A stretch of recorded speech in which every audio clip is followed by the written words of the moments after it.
We were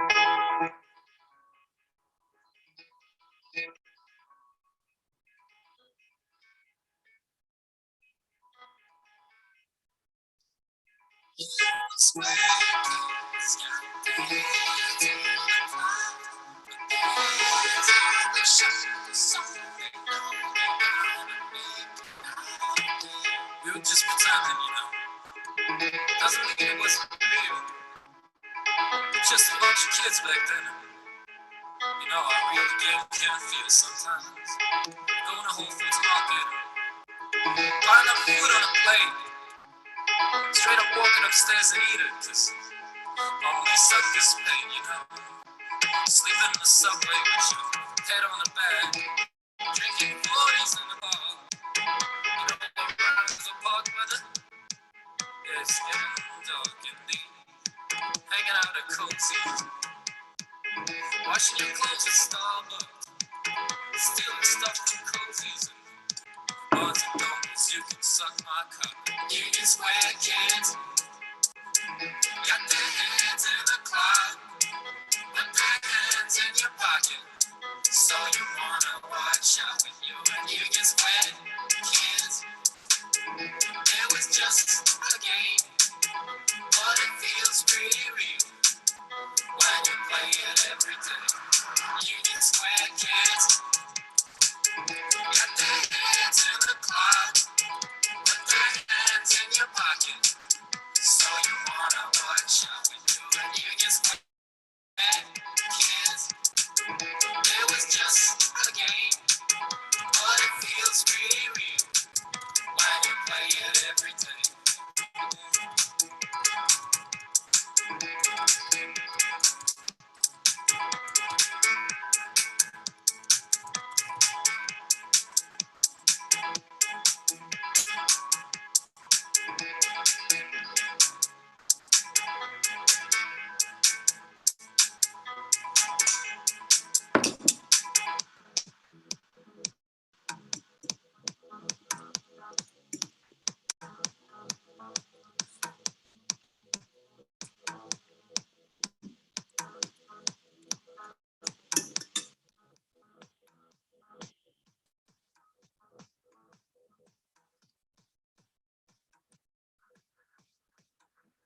Just pretending, doesn't mean it wasn't real.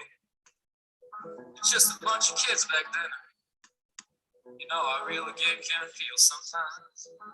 Going to Whole Foods Market, buying up food on a plate. Straight up walking upstairs and eat it, 'cause only suckers pay. Union Square kids got their hands in the cloud, put their hands in your pocket.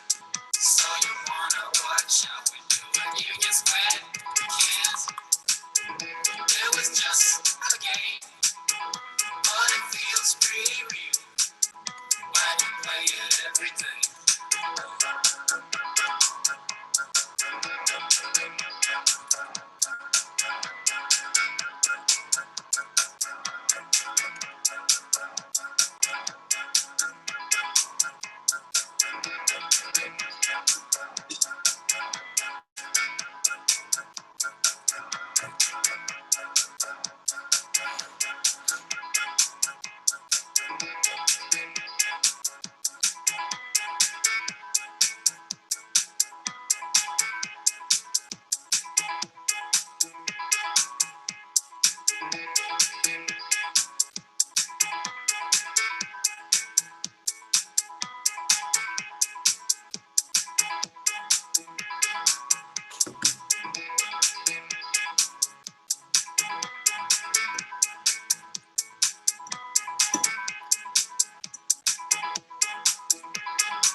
boundary.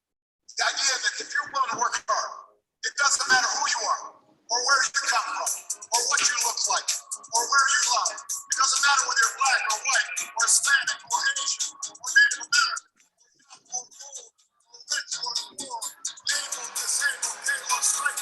You can make it.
Ok, nous revoilà. Nous revoilà pour une après-midi qui ne va pas être plus calme que celle de ce matin, j'ai l'impression.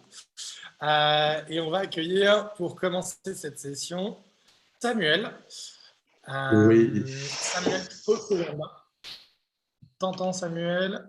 Oui, bonjour tout le monde. Vous voyez le beau cube de TBS. Ah, génial. Et on te voit maintenant, donc parfait. Oui. On a l'impression que tu es au milieu d'un univers, là, on te voit en bas. C'est le cube de TBS. C'est notre belle salle. Oui, c'est notre belle salle. Oui. Super. Samuel, merci infiniment de nous avoir rejoints. Et en plus, c'était vraiment une last minute, un petit peu de décoordination et je vais en prendre toute la responsabilité. Donc désolé de t'avoir fait intervenir en dernière minute comme ça. Et on est très content de t'avoir. C'est un plaisir.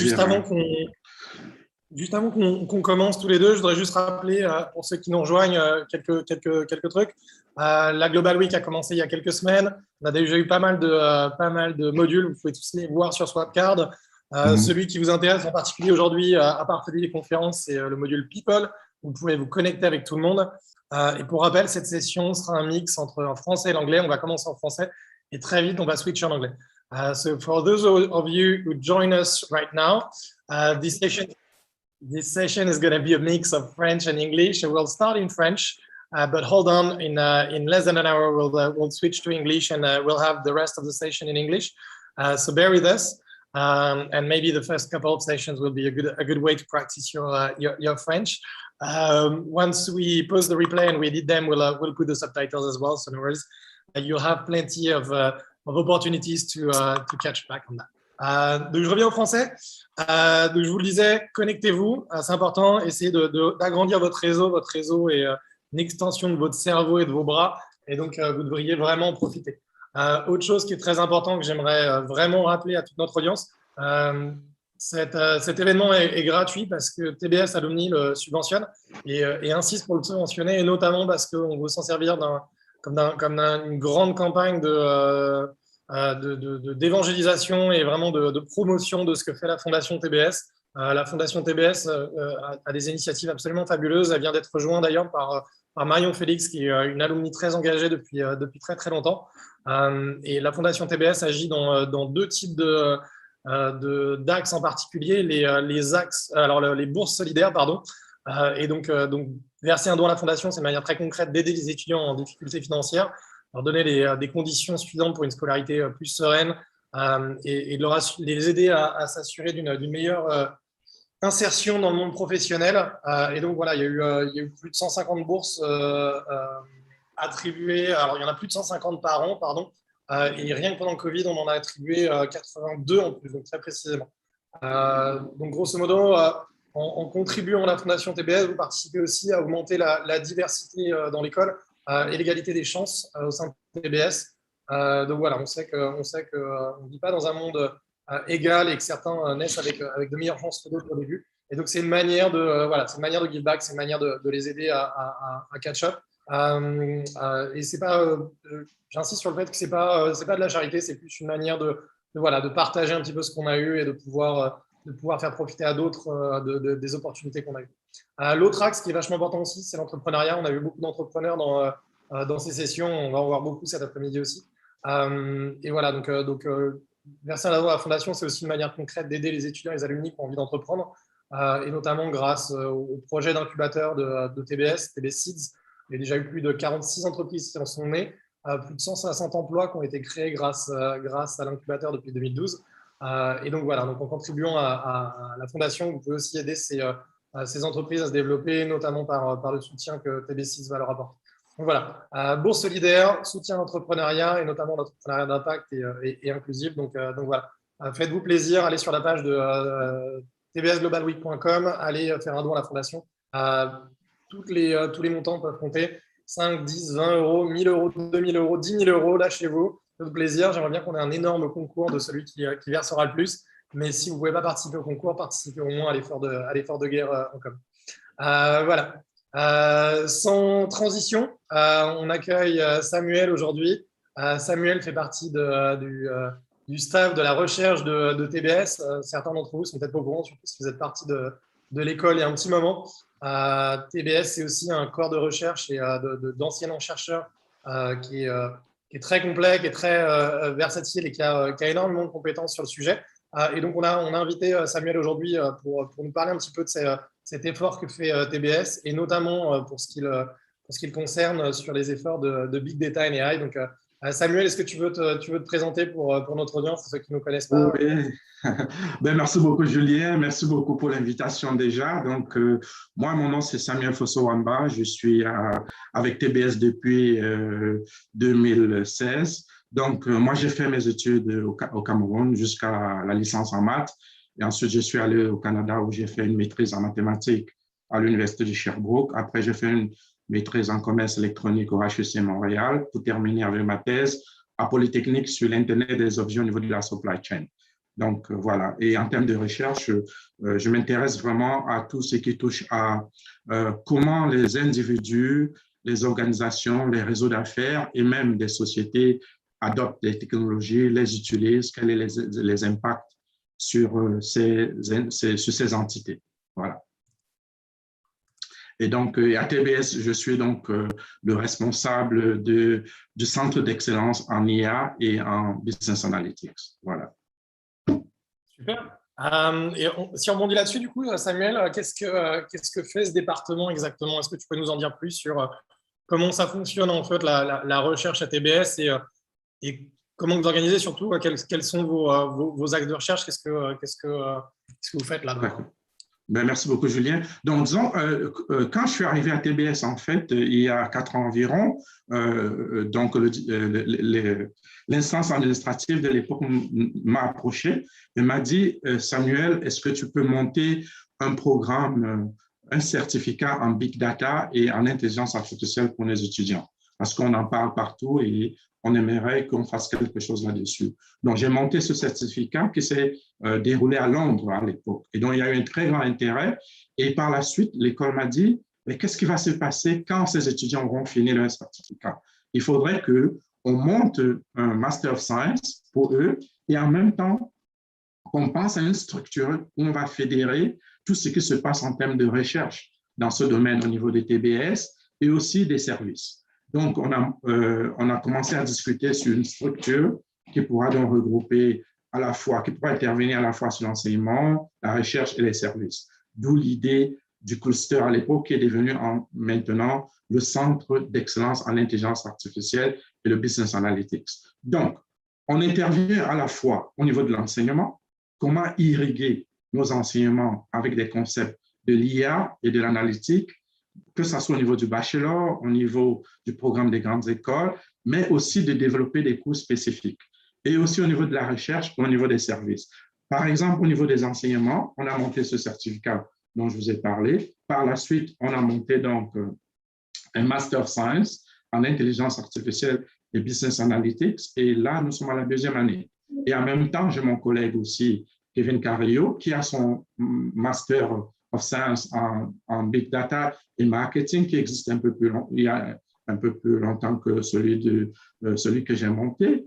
Et en même temps, on nous a demandé l'année dernière, est-ce qu'on peut monter un module pour le Global Executive MBA, ce qui a été fait. Donc, on a monté un core module au niveau du Global Executive MBA pour les initier en fait à tous ces métiers de la data et de l'intelligence artificielle.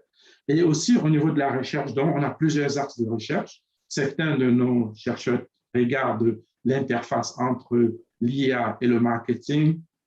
Et au niveau du département même, il y a certains qui essayent de travailler sur l'utilisation des algorithmes. Il y en a qui se regardent l'impact de l'IA, que ce soit de l'analytique au niveau donc, des réseaux d'affaires. Et il y en a aussi qui regardent qu'est-ce qui a déjà été fait en fait au niveau de l'IA. Est-ce qu'on ne parle pas juste de l'IA alors qu'au fond, rien n'a été fait? Par exemple, il y a quelques années déjà, avec des collègues, on a essayé de regarder en fait qu'est-ce qu'ont les applications actuelles de l'IA pour préparer ce qu'on appelle une bonne société axée sur l'IA. Donc, nous avons fait une étude bibliométrique et sur la base de ces études bibliométriques, on était capable de voir vraiment tout ce qui a déjà été écrit. Par exemple, on a trouvé environ 40 147 articles sur une période sur l'IA et on s'est dit, sur tous ces articles, qu'est-ce qui touche vraiment l'IA pour une bonne société? On a vu qu'il n'y avait que moins de 3% d'articles qui touchaient à ces problématiques. Bon, au niveau des services maintenant, qu'est-ce qu'on se pose comme question? On se dit, les entreprises sont intéressées par l'IA et souvent elles ne savent pas par quel bout commencer. Nous, on se propose donc de dire, nous, on va vous accompagner. Venez vers nous, nous, on va vous accompagner pour comprendre quels sont les impacts potentiels de l'IA, de l'analytique dans vos organisations. Travaillez avec nous et on va utiliser nos étudiants pour résoudre certains de vos problèmes. Par exemple, l'année dernière, on a eu à travailler avec 2 grosses boîtes, APM et Continental. Donc, elles sont venues avec des projets, elles ont pitché leurs projets, on a mis des groupes d'étudiants de notre Master of Science, elles ont travaillé avec l'entreprise sur une certaine période, 4 mois, 6 mois, et à la fin, elles présentent des résultats. Et dans l'un des projets de l'APM, l'entreprise APM, en fait, ce projet a été industrialisé. Ça veut dire que les étudiants ont tellement bien travaillé que l'entreprise a décidé d'implanter la solution à l'intérieur de l'entreprise. Donc, c'est à peu près ce que nous faisons au niveau de l'école. On intervient au niveau de l'enseignement, au niveau de la recherche, au niveau des services. Et on organise aussi beaucoup de séminaires. On a organisé, il n'y a pas très, très longtemps, une journée de l'IA où on a fait venir des parties prenantes un peu partout, que ce soit des universités, des États-Unis, de l'Afrique du Sud, pour venir nous parler de leurs projets, et aussi de l'Australie, pour nous parler de leurs projets de l'IA, et aussi échanger. Parce que certains travaillent sur des problématiques spécifiques, d'autres travaillent sur d'autres problématiques qui sont ancrées dans leur contexte. Par exemple, il y a l'université UTS de l'Australie qui est venue nous montrer comment ils utilisent l'intelligence artificielle et les drones pour, par exemple, détecter les requins sur les plages australiennes. Voyez-vous, c'est quelque chose d'assez innovant dans leur contexte. Comment changer nos expériences et apprendre des uns des autres. C'est aussi ça le rôle du centre d'excellence.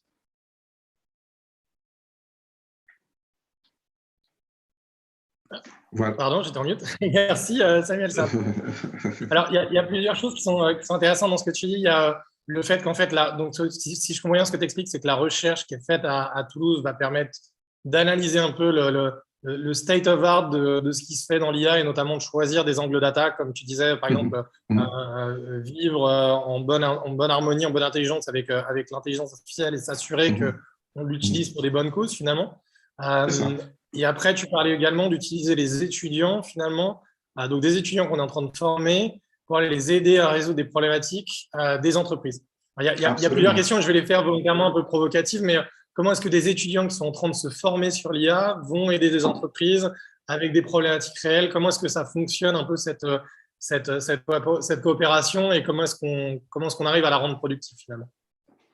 En fait, je n'invente rien. Donc, c'est quelque chose que j'ai vécu, comme je vous ai dit. J'étais au HEC à Montréal, j'ai fait Polytechnique à Montréal. Ça, c'était des choses qu'on opérationnalisait déjà pendant mon master et aussi pendant ma thèse. Donc, c'est une approche simple qu'on appelle une approche de Living Lab, où en fait, on fait intervenir plusieurs parties prenantes pour résoudre des problématiques spécifiques. Donc, je me suis dit, TBS offre cet avantage. On a des étudiants très brillants. Pourquoi ne pas les utiliser déjà dans ce processus d'apprentissage avec des problématiques réelles? Ça veut dire tout au long de leur cursus, ils sont en train d'apprendre, par exemple, à faire du machine learning, à faire de la data visualization, à comprendre comment est-ce qu'on implante les projets de IA. Je me suis dit, avec mes collègues, pourquoi ne pas inviter les entreprises à venir avec des problèmes réels à échelle de 6 mois qu'on peut régler et on met les étudiants là-dessus. Donc, c'est vraiment, on a été très emballés par la réceptivité de ces entreprises. Donc, elles viennent, elles présentent leur projet, voilà, on a tel projet, on a tel problème réel et on aimerait avoir des compétences pour nous aider.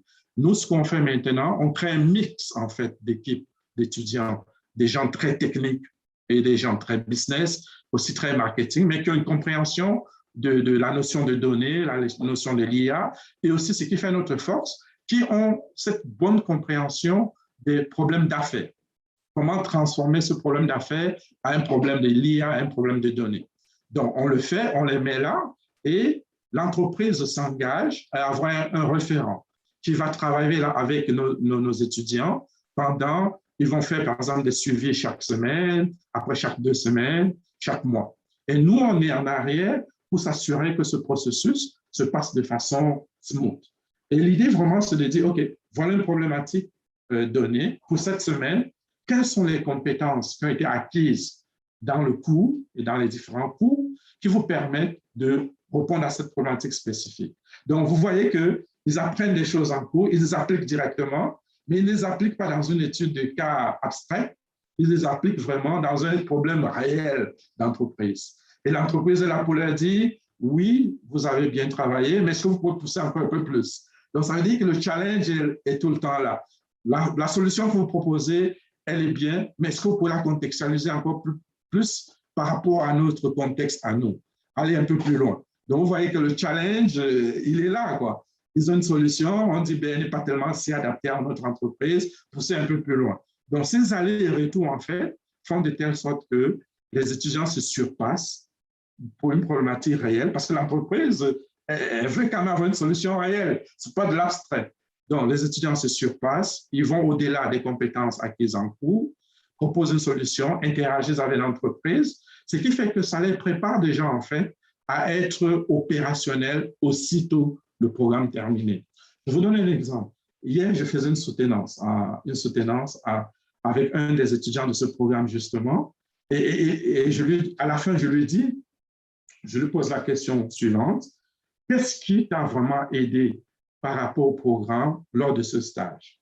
Et je vous assure, Julien, il a cité des cours qu'il a eu à faire. Il a dit, tel cours m'a aidé à faire telle chose. Le fait d'avoir participé à ce projet avec les entreprises, ça m'a permis de mieux structurer mon raisonnement. Telle certification m'a permis de mieux développer la structure de gouvernance de données à l'intérieur de mon entreprise actuelle. Donc, tel autre cours qui a été donné par peut-être Nadine m'a beaucoup aidé lorsqu'il fallait structurer mon idée sur cette problématique spécifique. Donc, vous voyez le fait de combiner à la fois les cours théoriques, les cours pratiques, mais travailler aussi avec l'entreprise, a tellement préparé nos étudiants à mieux s'en sortir dans leur stage et à sécuriser le CDD ou le CDI. Puisqu'après, je lui ai dit, alors, c'est quoi la suite? Est-ce que vous avez signé le contrat? Il m'a dit, c'est presque fait, Samuel. On est juste en train de discuter des modalités. Et alors, vous voyez, quand on est face à de tels étudiants, et on ne peut être que heureux de voir qu'effectivement, on est sur la bonne lancée, les cours répondent à des problématiques spécifiques, on a des compétences qu'on arrive à inculquer ou à transmettre à nos étudiants qui peuvent les mettre en pratique. Voyez-vous, moi, j'ai fait cette soutenance, les autres collègues ont fait des soutenances et les étudiants réussissent à avoir du travail avec ça. Mais on va plus loin. Ce qu'on fait, je vous ai dit le programme, ça c'est sa deuxième année. Ce que nous on a fait cette année, on s'est dit, on va aussi inviter nos anciens étudiants, c'est-à-dire ceux qui ont terminé l'année dernière, à venir parler aux étudiants de cette année. Ça veut dire qu'ils viennent, ils parlent aux étudiants, que ce soit dans le cours de méthodologie de recherche. La semaine passée, j'ai eu un étudiant qui a terminé, qui est venu parler aux étudiants actuels pour leur dire, écoutez, voilà ce que les profs vous disent, voilà ce que ça m'a aidé pour pouvoir bien écrire mon mémoire. Voilà ce qui m'a aidé pour pouvoir sécuriser mon stage. Et la semaine prochaine, j'ai encore invité les étudiants, même ceux qui sont déjà en Suède ou en Norvège, qui sont là-bas en stage, je leur dis, venez parler à vos collègues actuels. Parce que l'idée, c'est simple, c'est de leur dire, hier, j'étais là où vous êtes, aujourd'hui, je suis ici.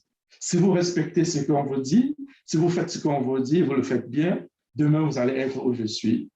Voyez-vous, pour leur dire aussi, c'est possible. Ce n'est pas compliqué, c'est possible. Donc, on interagit avec tout cet écosystème.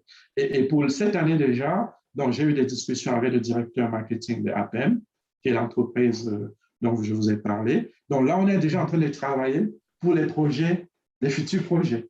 Donc, il va venir la semaine prochaine pour faire le pitch du projet de cette année. Et en même temps, on travaille avec Airbus. On dit à Airbus, écoute, nous, tu veux des gens, on a des étudiants brillants, viens leur parler, trouve un projet qui peut être fait à une échelle humaine. On va discuter de la portée du projet. Tu viens les présenter aux étudiants et ils vont bosser là-dessus. Et c'est aussi, Julien, tu vois, c'est aussi une approche parce que nos étudiants, voyez-vous, puisqu'ils discutent avec l'entreprise, s'il y a une ouverture, un poste qui s'ouvre dans cette entreprise, ben nos étudiants seront les premiers à occuper ces postes. Donc, c'est vraiment un écosystème de connaissances. Ouais. C'est ça. Non, bien sûr, ça met le pied à l'étrier bien avant. Donc là, les projets dont tu parles, comment s'appelle le projet en interne à TBS? Parce qu'il y a un nom de guerre. À l'époque, il y avait des projets Delta, par exemple, chez moi. Disons que les projets Sésame existent toujours, mais nous, maintenant, à l'intérieur de notre programme, le centre d'excellence et le MSI qu'on a monté, nous, on appelle ici les projets d'accompagnement. Donc, c'est vraiment interne au MSI et on est ouvert à toutes les entreprises qui veulent bosser avec nous. Donc, ça veut dire que si dans le réseau, il y a une entreprise qui se dit, moi, j'ai un problème de la data, j'ai besoin d'utiliser vos compétences, il m'envoie un email, on fait un échange et on organise une réunion et on le fait. Et on va plus loin. Chaque année, mon collègue Kevin Carillo, il organise ce qu'on appelle le datathon.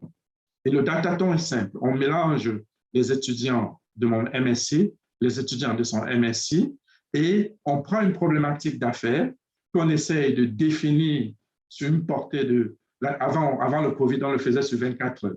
C'est un peu comme Koh-Lanta, là. Ça veut dire on les ferme à la bibliothèque pendant une journée, 24 heures.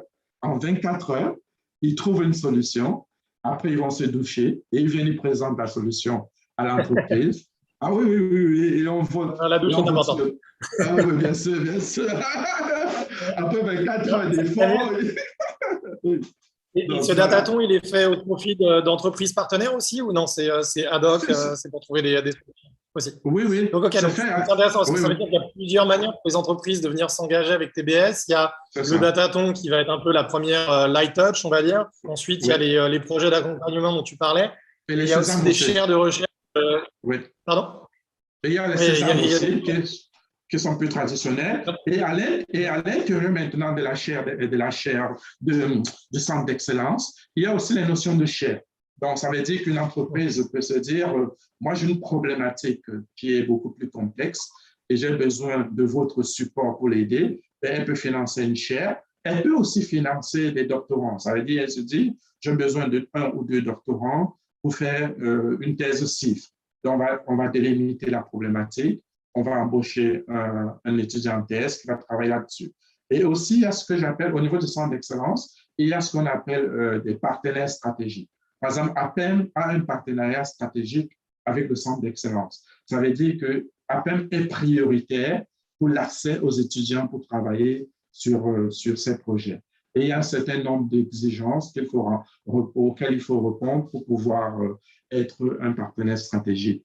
Et non, lorsque vous êtes partenaire stratégique, donc, entre autres, vous avez accès prioritaire à nos étudiants, vous pouvez publier vos offres d'emploi sur nos différentes plateformes de l'école et aussi, vous pouvez venir présenter. C'est-à-dire, vous pouvez venir présenter, par exemple, lors de la journée de l'IA, vous pouvez venir présenter sur les cafés exchange. Les cafés exchange, c'est aussi un autre endroit où nos partenaires peuvent venir présenter différentes problématiques ou différents résultats obtenus à l'intérieur de leurs entreprises et faire connaissance à nos étudiants, par exemple. Et donc, il y a justement les chaires de Toulouse. Il y en a 3 qui ont participé au business dating qu'on a organisé cette semaine, et une notamment qui est sur Big Data et AI, qui s'appelle Inclusivity. Et donc, c'est l'inclusion de la communication et de l'intelligence artificielle, qui est l'idée par Sylvie Borot.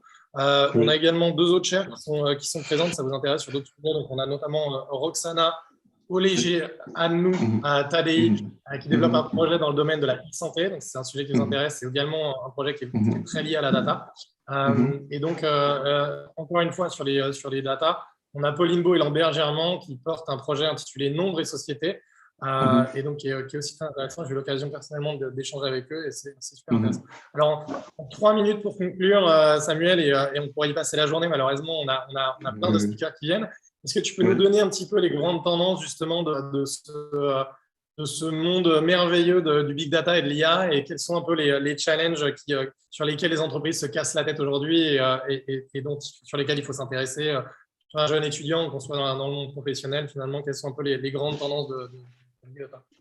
Donc, en fait, il se pose clairement en fait, la notion de compétence. C'est-à-dire qu'avoir des talents qui vont venir aider les entreprises à mieux cerner ces problématiques et les aider à naviguer à l'intérieur de cette complexité. Donc, avoir des compétences. Et souvent, ce qui se pose, c'est qu'on n'a pas juste besoin de compétences techniques.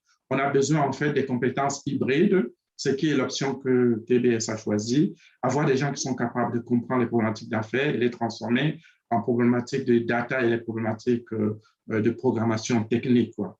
Et il y a aussi la notion de l'accès aux données, parce que lorsqu'on est dans le monde de l'IA, il faut être capable d'avoir des données qui vont nous permettre d'entraîner nos algorithmes et autres. Et il y a aussi cette notion de collaboration. Et il faut collaborer absolument pour pouvoir réussir ces projets de l'IA. Et bien évidemment, ces problèmes d'éthique. Et voyez-vous, l'IA est un outil formidable qui peut nous conduire à faire des choses formidables. Si elle est dans les mains des pays démocratiques comme le nôtre, ça va conduire à effectivement transformer la société en bien, permettre de mieux travailler, permettre de mieux identifier certaines problématiques qui peuvent arriver, et aussi permettre de mieux vivre dans l'avenir. Mais par contre, ça peut être aussi un outil formidable de surveillance et de contrôle de masse si on est dans des pays moins démocratiques. Donc, ça veut dire que moi, je le vois comme un outil supplémentaire qui peut nous permettre d'améliorer les performances des organisations, d'améliorer les performances individuelles et d'être dans une société où les conditions de travail et de vie sont encore meilleures, mais il faut faire attention aussi, comme toute innovation technologique, au côté pervers que ça peut apporter. Et nous, en tant que chercheurs, l'idée donc, c'est d'arriver à un équilibre. Quel est l'équilibre auquel il faudrait tenter d'arriver? Contrôler les effets pervers. Voilà. Ok, donc si je résume, une problématique d'upskilling, en tout cas de compétences à l'intérieur des entreprises, Oui.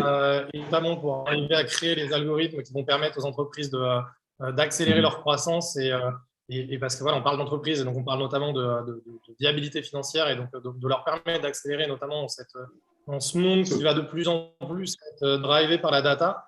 Mais aussi du coup l'autre côté de la monnaie, c'est-à-dire voilà, comment est-ce qu'on s'assure que cette intelligence artificielle soit inclusive et qu'elle respecte une éthique dont on peut être fier et avec laquelle on peut être à l'aise et que ça ne devienne pas justement un outil de manipulation ou de contrôle des masses. Super, absolument. Je sais que tu ne peux pas participer aux conférences de cet après-midi, un séminaire, et on va devoir te laisser retourner à tes séminaristes. Merci beaucoup, Julien. On va parler on va bon courage, parler de ça, justement. Oui. Merci. Bon courage pour tout ce que vous faites là, c'est extraordinaire. J'espère qu'on aura plus de chances d'interagir dans un avenir proche pour mieux discuter de ce qu'on fait dans le centre d'excellence et vous impliquer aussi. Comme je vous ai dit, tous ceux qui ont des projets liés à la data ou l'IA, n'hésitez pas, revenez vers nous et on pourra toujours bosser ensemble. On est une famille, voilà. N'est-ce pas? On est la famille TBS. Donc, bon courage pour la suite. Exactement. Et à bientôt. Merci Samuel et bon séminaire. Merci beaucoup. Ciao, bye. Et donc je disais pour faire une transition et pendant que j'accueille nos prochains speakers que je vais faire rentrer en ce moment. Donc voilà, on va parler vraiment justement de ces problématiques dont Samuel nous a parlé, notamment le problème des compétences et de pouvoir intégrer ces compétences dans les entreprises, notamment dans les organisations un peu plus traditionnelles. Et c'est de ça dont on va parler avec Rachel et Thibaut qui nous rejoignent tout de suite. Ensuite, on va parler notamment de la data dans la healthcare. Et donc, on revient à ces notions de manipulation et de data pour faire le bien et pas pour contrôler les masses. On aura aussi une session sur la data dans la fintech et comment la data permet d'accélérer les transactions et de digitaliser le monde et donc du coup de faire de l'inclusion financière également. On va parler de la data dans la blockchain et de comment justement les gouvernements, les grandes organisations s'appuient sur la blockchain aujourd'hui pour créer des cas d'usage qui vont permettre d'améliorer la vie des citoyens et on espère plus que de les contrôler. On aura Myriam et Michel pour nous parler de ça. Et enfin, sur des sujets peut-être un petit peu moins lourds, mais tout aussi intéressants et tout aussi importants, Jérémy qui travaille chez Google et notamment dans Google Photos qui va nous parler de comment cette intelligence artificielle nous permet d'avoir une meilleure maîtrise de nos souvenirs et des photos qui sont beaucoup plus intéressantes et il va parler de bien plus que ça évidemment. Et enfin avec Ben sur comment on utilise ces datas pour créer du contenu personnalisé et des annonces et pas pour vous contrôler effectivement. Rachel, Thibaut, bonjour, on est ravis de vous avoir. Est-ce que vous pouvez tester votre son pour voir si on vous entend bien? Et Rachel, je vais me permettre de changer ton nom parce que VTBG, c'est pas terrible. Voilà. On va mettre ton vrai nom sur ton écran. Donc, bonjour à tous les deux. Merci de nous avoir rejoints. C'est la première session de Big Data and AI. Ce sera aussi la seule qu'on fera en français. Donc vous êtes chanceux. Vous avez échappé à l'onde de choc en anglais. Donc voilà, je vais laisser vous présenter, mais voilà, dans cette session, ce qu'on va vraiment parler, c'est de la culture croissante de la data dans les organisations, aussi bien publiques que privées. Donc faire un parallèle entre les deux, c'est intéressant. Et donc, je suis ravi de vous avoir. Pour la petite histoire, Rachel et moi étions à l'école ensemble. J'ai commencé un an avant, mais je crois qu'on a terminé ensemble puisque j'avais fait une césure. Thibaut, lui, est d'un programme d'échange dont il va nous parler aussi. Donc, il n'était pas dans le programme classique de TBS, mais d'un des programmes qui vient créer de la collaboration avec les autres écoles. Donc, on est aussi ravis de l'avoir et tu fais pleinement partie de la famille TBS pour nous. Donc, je sais que tu m'avais posé la question, mais aucun doute de notre côté en tout cas. Et donc voilà, donc pour l'audience qui nous écoute, peut-être que vous pouvez vous présenter en quelques mots, nous dire un petit peu voilà, quand est-ce que vous étiez à TBS, ça, je l'ai déjà dit, mais du coup, qu'est-ce que vous avez fait depuis que vous êtes passé à TBS et qu'est-ce qui s'est passé? Comment est-ce que vous êtes tombé dans ce monde merveilleux de la Big Data? Donc, de Rachel, si tu veux, tu peux commencer peut-être. Ouais, super. Merci Julien. Eh ben, écoute, merci pour l'invitation. En tout cas, je suis ravie d'être là pour cette première pour moi. Donc, effectivement, moi, j'ai été diplômée de TBS en 2017. Et donc, j'ai été effectivement l'année en dessous de toi, mais j'ai également fait une année de césure. Donc, tu vois, on a nos diplômes à un an d'intervalle. Et donc, moi, ça fait à peu près 15 ans que je fais du marketing digital. Donc, j'ai découvert par ce biais les sujets de la data qui sont assez prégnants dans le monde du digital et dans le monde du CRM. Et donc, moi, ça fait 15 ans et j'ai à la fois travaillé chez des retailers, donc chez Petit Bateau et Princesse Tam Tam au début de ma carrière, et Jules plus récemment dont je vais vous parler. Et j'ai également travaillé chez des pure players, donc showroomprivé.com. Donc, effectivement, sur des sujets digitaux, clients. Donc, j'ai eu l'occasion de parler de data, de big data, sur des usages globaux et en particulier sur les problématiques clients. Voilà, donc je suis ravie d'être là aujourd'hui et de partager ces sujets avec vous. Merci. Thibaut, même punition. Tu peux nous dire un petit peu ton parcours depuis et ce que tu avais fait en parallèle de TBS, ou plutôt TBS était le parallèle, mais du coup, quelle formation tu as suivi et comment tu es tombé dans l'aviation civile et où tu en es aujourd'hui? Merci. Bonjour Julien, bonjour Rachel et bonjour à tous. Je suis ravi d'être là aussi. Effectivement, moi, ça fait une petite dizaine d'années que je travaille à la direction générale de l'aviation civile, donc qui est une direction générale du ministère des Transports français. Il se trouve que ma carrière est un peu coupée en deux. J'étais très dans le technique au début de ma carrière et en fait, je traitais des données techniques pour le coup.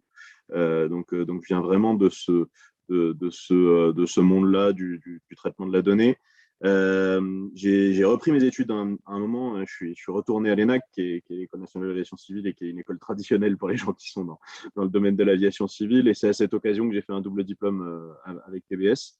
Donc en fait, j'ai rejoint le programme Grande École sur la période 2017-2018, ce qui m'a permis finalement d'avoir pas mal de camarades de promo qui vous ressemblent tous les deux. J'y ai appris beaucoup de choses très différentes du milieu technique dont je viens initialement. Et puis après mon passage à TBS, après ma diplomation, donc double diplomation TBS ENAC, je suis retourné chez mon employeur, donc la Direction générale de l'aviation civile. Et dans un premier temps, j'ai assisté le directeur du programme d'innovation de la Direction des services de navigation aérienne. La Direction des services de navigation aérienne, c'est l'entité en France qui est en charge du contrôle aérien. Donc, pour faire très schématique, responsable d'empêcher les avions de se rentrer dedans. Et j'y suis toujours. Donc, j'ai passé 3 ans sur ces sujets d'innovation avec un thème particulièrement fort, c'est l'arrivée de la gestion du trafic des drones et tout ce qu'on appelle l'urban air mobility. Et à partir de l'année dernière, depuis environ un an, l'ancien directeur qui vient d'être remplacé m'a demandé de prendre les fonctions de Chief Data Officer, puisque j'avais commencé à défricher le sujet plutôt avec une casquette innovation. Tout le monde est assez conscient des ponts entre l'innovation et la data, surtout en ce moment. La data, c'est une source d'innovation importante. On aura l'occasion d'en reparler un peu plus tard dans la discussion. Voilà pour moi. Merci Thibaut. Alors déjà, de bonnes nouvelles. Le fait que je vous demande de passer du temps avec nous samedi, c'est une bonne nouvelle pour vous. Ça, c'est une super nouvelle pour moi. Et le fait, effectivement, qu'est-ce que j'allais dire? J'ai oublié. Oui, si, le fait qu'il y ait effectivement une organisation qui s'occupe d'empêcher que les avions se rentrent dedans. C'est aussi une bonne nouvelle pour nous et pour ceux qui l'ignoraient. Donc, quand on parle de transition vers des organisations qui sont data-driven, ce qu'on veut dire en réalité, c'est comment est-ce qu'on utilise la grande quantité de data qu'on génère et une quantité grandissante finalement. Depuis qu'on utilise la tech, voilà, on est submergé de data, des data qui sont dans des formats différents, dans des modes de lecture différents, générés par des programmes différents, des types de services et des types d'appareils différents. Donc, c'est un peu une mine d'or qui enfouit sous une montagne finalement. Pour rebondir sur toi tout de suite, Thibaut, du coup, pour l'aviation civile, ça veut dire quoi vraiment et quel type d'opportunité on espère tirer de cette grande quantité de data? J'aime bien ton image de la mine d'or parce que c'est pareil, je pense qu'on y reviendra, mais un des sujets principaux, c'est de ne pas espérer de prendre directement le minerai et d'en faire immédiatement un bijou parce que en fait, ça ne marche pas tout à fait comme ça. Il y a besoin quand même de certaines étapes industrielles quelque part entre les deux. Donc pour nous, qu'est-ce que ça veut dire concrètement? C'est essentiellement un sujet de performance pour nous. Nous, on a toujours traité de la data, puisque pour faire simple, finalement, notre métier, c'est d'acquérir un certain nombre de données, de les mettre en forme, de les amener sous les yeux des contrôleurs aériens, de manière à ce qu'ils puissent prendre les bonnes décisions. Et au passage, c'est quelque chose qu'on fait depuis très très longtemps et depuis bien avant qu'on parle de data au sens où on l'entend aujourd'hui. Et donc tout le sujet aujourd'hui et toute notre réflexion dans le domaine de l'aviation civile, c'est vraiment d'utiliser la data pour améliorer la performance. Alors, on ne va pas se mentir, historiquement, et il y a eu un changement notamment qui a été catalysé par la crise du Covid. Historiquement, notre but, c'était de faire passer toujours plus d'avions dans le ciel. Vous avez probablement constaté qu'il y a des petits changements de paradigme sur ça. On se pose de plus en plus des questions légitimes sur les sujets environnementaux. Et de manière évidente, finalement, notre objectif d'optimisation, il est en train un peu d'évoluer entre un équilibre qui était historiquement très porté donc du coup sur la capacité à faire passer des avions, à positionner les contrôleurs au bon moment sur les bons secteurs, à mettre en place des stratégies qui permettent de planifier le trafic, de le prévoir, de manière à être correctement armé pour l'encaisser. Et de plus en plus, on attend de nous d'exploiter ces datas, non pas seulement pour ça, mais aussi pour améliorer la performance. Et moi, on a un cas d'usage très, très concret qui est basé aujourd'hui sur du machine learning et qu'on est en train d'essayer de développer. C'est tout simplement d'informer le contrôleur aérien directement sur sa position de contrôle pour lui dire, les actions que tu prends, elles sont d'un point de vue environnemental performantes ou pas trop performantes. Et ça, c'est un exemple concret de choses qu'on est en train d'essayer de faire grâce à notre profondeur historique de données, parce que l'avantage, c'est qu'on a beaucoup de choses sous forme de données avec pas mal d'historique, et puis grâce aux avancées du machine learning. Ça, c'est un exemple parmi tant d'autres. Et d'une manière générale, ce qu'on essaie de faire, c'est toujours de plus en plus cet équilibre entre, évidemment, la sécurité, qui est non négociable. Ça, c'est clair et net, tu l'as rappelé, tu as rappelé que ça te rassurait. Et puis ces deux objectifs qui sont effectivement de bien se préparer à faire passer les avions d'une part, et de s'assurer qu'on fait notre métier du mieux qu'on peut d'un point de vue environnemental, et pas seulement en termes d'émissions, mais en termes de nuisances sonores pour les riverains des aéroports, etc. Ok. Rachel, toi, pour toi, dans le prêt-à-porter, du coup, j'imagine que c'est un poil différent. Déjà, c'est un peu moins des questions liées à la sécurité, peut-être, mais en quoi ça consiste de créer des opportunités, justement, en utilisant la data dans une industrie déjà privée dans le prêt-à-porter? Ouais, alors effectivement, les enjeux ne sont pas tout à fait les mêmes. Alors, si je vous parle des enjeux de Jules et d'une marque de prêt-à-porter dans le fashion, en fait, les enjeux ils sont doubles. Autour de la data, c'est effectivement une mine d'or, et donc il y a un enjeu de survie économique, parce que c'est vrai que ces marques, elles sont très chahutées, il y a beaucoup de concurrence, donc la data, c'est une opportunité pour elles d'être plus performantes, tu en as parlé Thibaut, et de créer un avantage concurrentiel fort autour de l'exploitation de cette donnée. Et puis, je dirais qu'il y a un enjeu aussi écologique autour de la data et de se dire, l'industrie de la mode, c'est une des industries les plus polluantes au monde. On en parle beaucoup en ce moment, c'est un secteur qui bouge beaucoup. Et c'est de se dire comment la data, elle permet aussi de rendre ce modèle plus vertueux en produisant mieux, en étant capable de produire que ce qu'on est capable de vendre. Donc en créant des modèles plus vertueux et éviter des situations de surstock comme on a pu connaître dans ces industries. Et donc, autour de ces problématiques, on va dire qu'il y a 3 enjeux majeurs que les industries de mode essayent d'englober à travers la data. Le premier, c'est autour du client. Donc, c'est en fait comment on passe d'une vision de ticket de caisse. Jules, c'est une entreprise historiquement de retail, donc il y avait uniquement un réseau de magasins. Donc, la culture client n'existait pas et on parlait encore il y a quelques années de ticket de caisse et pas de client. Donc, c'est comment on fait pour, à travers la data, mieux connaître ses clients, mieux les adresser, voilà, être meilleur en acquisition, mieux les engager. Donc ça, c'est un des premiers gros streams autour du client. Le deuxième, il va toucher le produit. Effectivement, autour du produit, il y a 2 enjeux dans la mode, c'est comment on est capable de détecter les tendances très rapidement et du coup d'être très réactif. Là, il y a des industries comme Zara voilà, qui sont très en avant sur ces sujets-là et qui sont capables de détecter très vite une tendance en captant plein de données, notamment les données sur les réseaux sociaux, et d'être très réactif en termes de production pour sortir vraiment des collections qui collent vraiment aux tendances du moment. Donc ça, il y a la détection de tendance. Et il y a tout l'aspect prévision de vente dont je vous parlais. Donc, c'est d'être vraiment très fin dans la prévision de vente et d'être capable de vraiment produire les justes quantités pour pas se retrouver avec des pulls très moches qu'on a produits qui finalement ne plaisent pas et qui se retrouvent bradés à moins 70% en solde. Et le troisième enjeu qu'on adresse dans l'industrie de la mode à travers la donnée, c'est tout ce qui concerne plutôt l'aspect supply et magasin. Et l'assortiment local. Donc, c'est comment on est capable de mieux répartir nos stocks dans nos magasins pour être vraiment au plus proche de la demande et de la consommation de nos clients et comment on est aussi capable d'adapter vraiment l'offre au local, de se dire que peut-être qu'à Toulouse, on ne va pas consommer les mêmes typologies de vêtements qu'à Lille parce que déjà, il y a un enjeu climatique, etc. Il y a des différences. Donc, voilà, c'est un peu ces 3 gros enjeux, le client, le produit et l'assortiment magasin. Qui sont clés, en tout cas dans le secteur de la mode et du prêt-à-porter.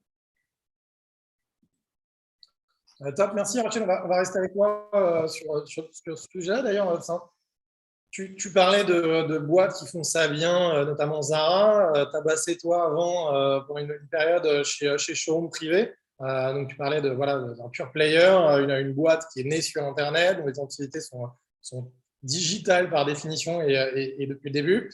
En tout cas, au début, après, même si on voit certaines entreprises pure player finalement développer un peu plus de magasins.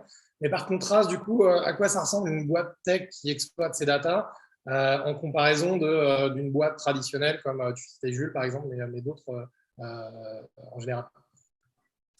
Ouais, alors pour vous faire la comparaison, effectivement, une boîte tech comme Showroom Privé qui exploite ses datas, c'est très différent de ce que j'ai pu connaître chez Jules parce que d'une part, on va dire que toute architecture, base de données et outils a été construite autour de la data. Donc, la data a été vraiment mise au centre de l'entreprise avec déjà des outils pensés pour que l'ensemble des données, que ce soit les données produits, les données clients, les données logistiques, soient mis au même endroit et puissent être exploités facilement, que ce soit en termes de connaissances, de performance qu'en termes d'activation. Donc, ça, c'est la grosse différence.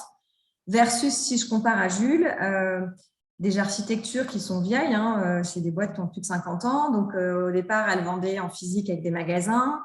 Donc, elles remontaient ce que je vous disais des tickets de caisse. Après, il y a le digital qui est venu se greffer par au-dessus. Donc, on a plutôt des architectures qui ressemblent un peu à des châteaux de cartes avec des outils qui ont été branchés et des datas qui sont un peu dispersées à différents endroits de l'entreprise, exploitées par des personnes différentes. Donc, on va dire que c'est la grosse différence entre ces 2 types de modèles. Et après, je trouve qu'il y a une vraie différence aussi en termes d'organisation et culturelle, c'est que des boîtes tech comme Showroom Privé ont dès le départ internalisé des fonctions. Donc, chez Showroom Privé, moi, je travaillais avec un Chief Data Officer dont le job était purement dédié à la data, donc d'une part de collecter la data, de s'occuper de la partie data quality, et puis de nourrir l'ensemble de l'entreprise avec des reporting, de la BI et de l'exploitation.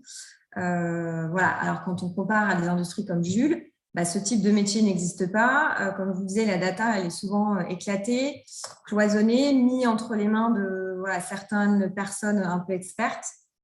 Et puis, on manque de culture et d'outils pour exploiter cette donnée. Donc, il y a des vraies différences, on va dire, techniques et culturelles dans les organisations qui expliquent que ces 2 types d'entreprises n'en sont pas du tout au même stade de maturité. Et tu nous offres une super transition pour Thibaut, du coup, puisque Thibaut est désormais Chief Data Officer. Il a été nommé là-dedans, donc c'est une nouveauté aviation civile. En tout cas, c'est récent. Et tu parles du sujet de la culture de la data, notamment dans l'organisation.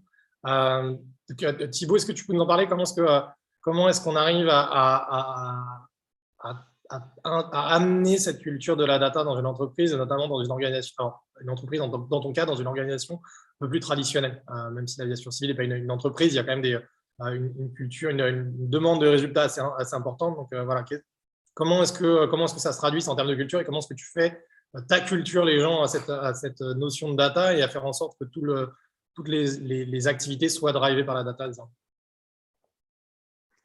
Alors déjà la première remarque que je peux faire pour répondre à ta question, c'est qu'il faut imaginer le parallèle que fait Rachel entre donc du coup une organisation plutôt digital native et une organisation plus traditionnelle. Et en fait, il faut pousser tous les curseurs traditionnels à l'extrême.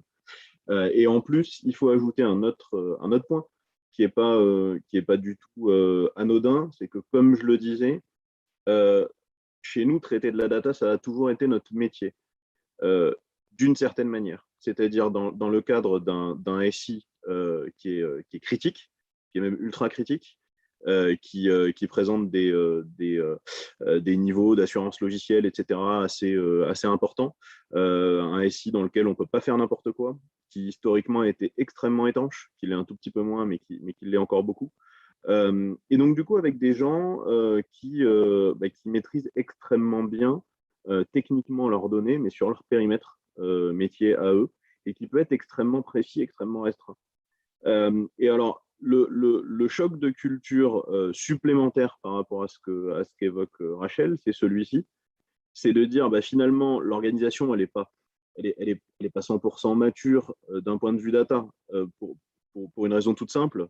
Un indicateur clé, c'est qu'aujourd'hui, la commande principale de mon directeur, c'est d'avoir un tableau de bord propre pour piloter l'organisation. Donc on ne peut pas dire que l'organisation est data-driven au sens où on peut l'entendre, surtout dans un contexte un peu business. Pour autant, il y a plein de gens qui sont extrêmement experts sur des sujets data très, très précis, très, très techniques. Et en fait, ça crée un quasi-paradoxe et qui ajoute de la difficulté finalement dans l'exercice. Et donc là, je rejoins complètement Rachel.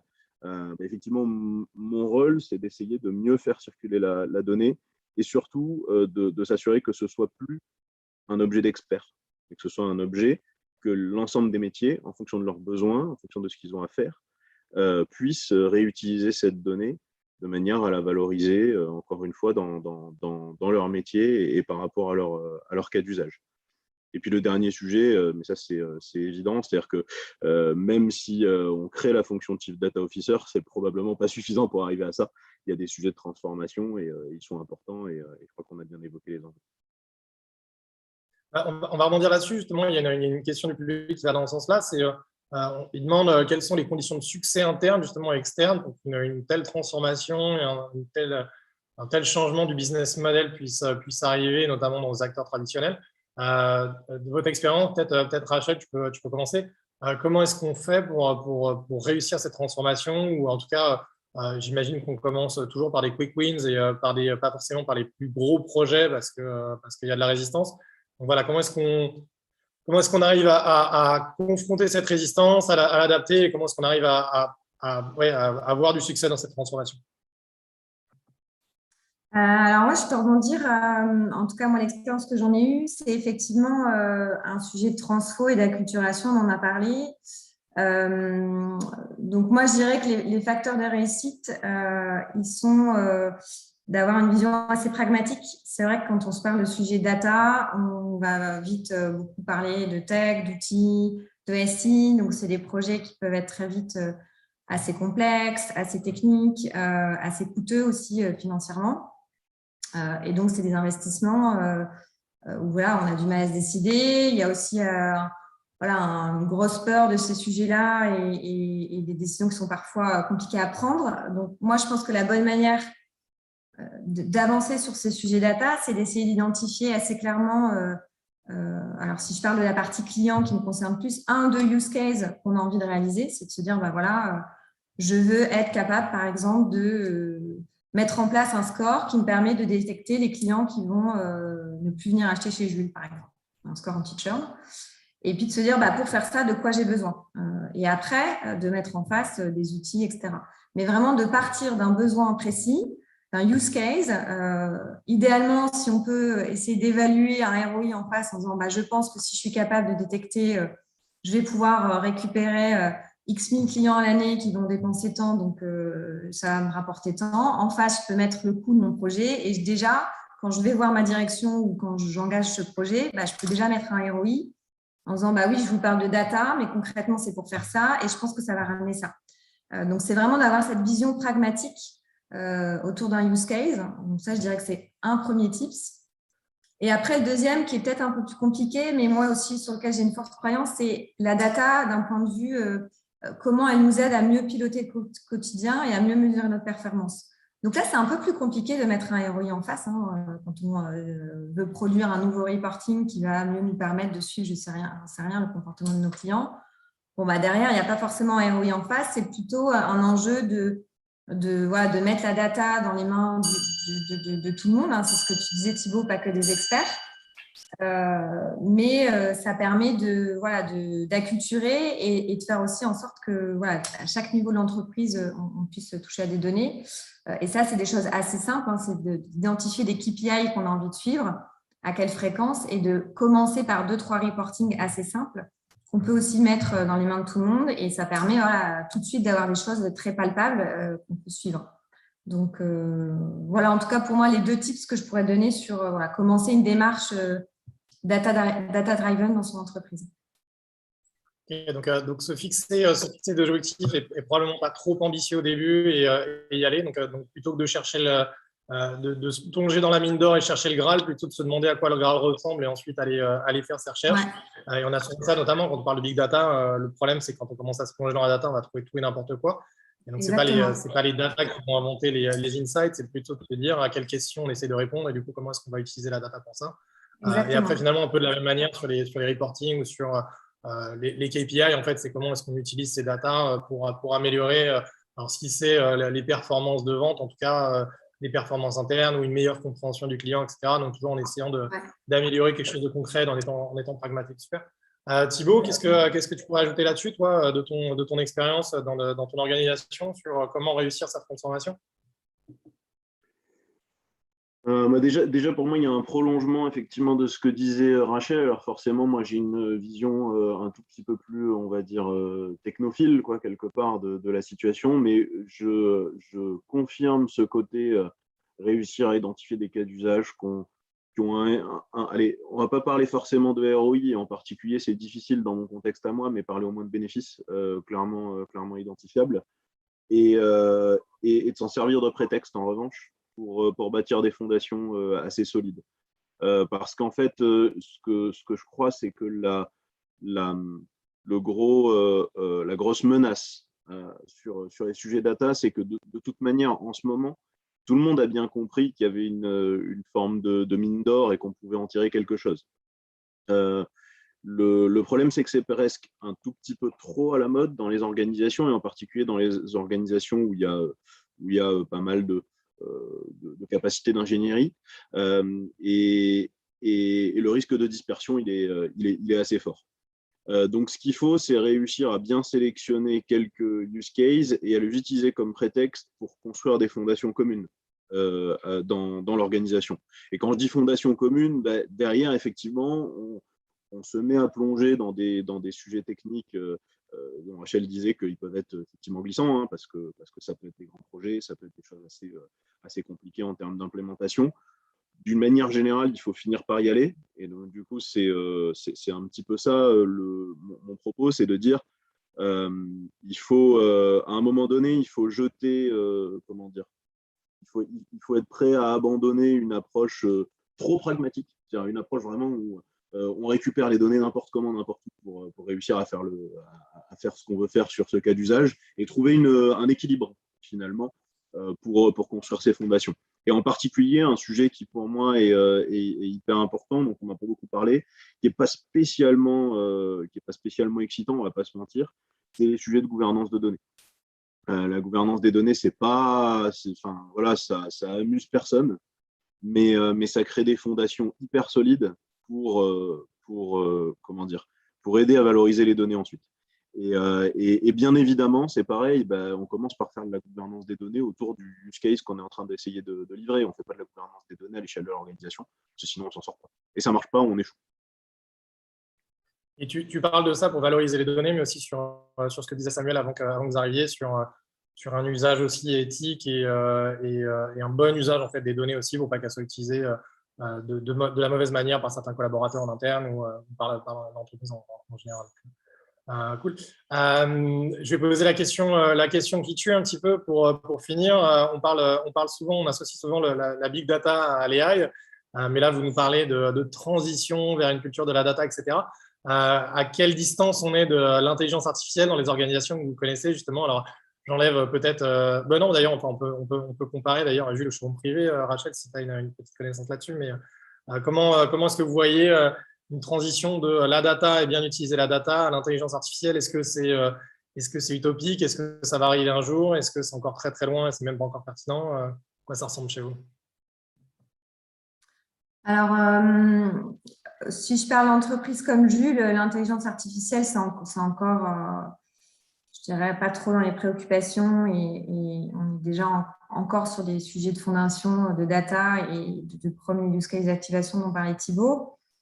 Dans des entreprises comme Showroom, c'est déjà un sujet qui est tangible et depuis plusieurs années. Alors, d'une part, parce qu'il y a un gros volume de données, du fait que c'est une entreprise qui a plusieurs millions de membres et beaucoup de données collectées, à la fois des données d'achat, mais tout ce qui est données de navigation. Et donc, voilà, sans aller dans des choses très complexes, mais il y a déjà des algorithmes qu'on utilisait pour des use cases très simples de recommandation de produits, des choses comme ça. Voilà. Après, je pense qu'il faut démystifier un peu ce qu'on entend autour de l'intelligence artificielle. Voilà, déjà avoir des scores et des prédictions, c'est une première forme d'intelligence artificielle. Et pour moi, ça reste un outil parmi tous les outils qu'on peut avoir autour de la data, voilà, qui permet d'industrialiser de manière très rapide et très innovante des traitements de données et d'avoir des use case marketing beaucoup plus fins que ce qu'on peut avoir. Voilà, après, voilà, dans des entreprises comme Jules, ça reste encore un peu nouveau et on en est plutôt au début. Ouais, Thibaut, aviation civile. Je rejoins complètement ce qu'a dit Rachel à la fin. L'intelligence artificielle, c'est pas on-off. C'est pas à un moment tu te réveilles et t'en fais alors qu'avant t'en faisais pas. C'est un champ technique qui est assez vaste. Et en plus, on a un peu fait évoluer les définitions dans le temps de ce qui était une intelligence artificielle ou pas. Par contre, pour ce qui est de ce qu'on considère comme étant de l'intelligence artificielle un peu de pointe en ce moment, oui, côté aviation civile, on commence à avoir des approches, un peu matures. Pour les usages opérationnels, forcément, on est un peu bloqué pour des raisons de sécurité. Parce que pour des raisons de sécurité, nous, on a des mécanismes de certification du logiciel qui sont assez lourds. Et en réalité, aujourd'hui, certifier ces outils-là qui seraient à base notamment de machine learning, c'est un champ de recherche en soi, notamment ce qui s'appelle l'explainable AI. Pardon. En revanche, clairement, le cas d'usage que je mettais en avant précédemment, c'est-à-dire le fait d'être capable d'afficher en temps réel à un contrôleur si les décisions qu'il prend, elles sont vertes ou en tout cas à quel point elles sont vertes, là, on est sur un algorithme de machine learning, quoi. Voilà. Donc après, c'est pas une voiture autonome non plus. Mais on est déjà sur l'intelligence artificielle assez avancée. Et tu réponds au passage à une question qu'on avait du public, qui est un exemple de use case dans ton industrie, dans l'air traffic management. Donc, top. Pour conclure, on arrive à la fin. On pourrait continuer toute la journée et je suis toujours un peu frustré de ne pas avoir plus de temps, mais voilà, on va explorer la big data toute la journée On a d'autres pizzas qui sont line-up. En mode rapid fire et vraiment réponse courte de votre part, si je vous dis 2030, c'est quoi les défis majeurs pour notre société et notre planète d'après vous? Thibaut, on commence par toi, peut-être, comme tu étais encore là. Là, on ne voit plus. Je ne sais pas ce qui arrive à Internet, mais on a l'impression qu'on ne voit plus. Ouais, j'ai mon image qui est figée, mais si vous m'entendez? Oui, on t'entend. Tu peux continuer. Ok, on va le faire comme ça. Bon, bah, de manière assez évidente, et en particulier, étant donné mon milieu, je suis obligé de parler de sujets environnementaux. Ça me paraît assez évident, et ce n'est pas seulement parce que j'y suis obligé, mais parce que je pense que c'est un vrai défi qu'il y a devant nous. Et en plus, je crois, il me semble que la qualité de l'information, ça a un rôle à jouer là-dedans. Et l'information, la data, c'est des sujets qui sont connectés.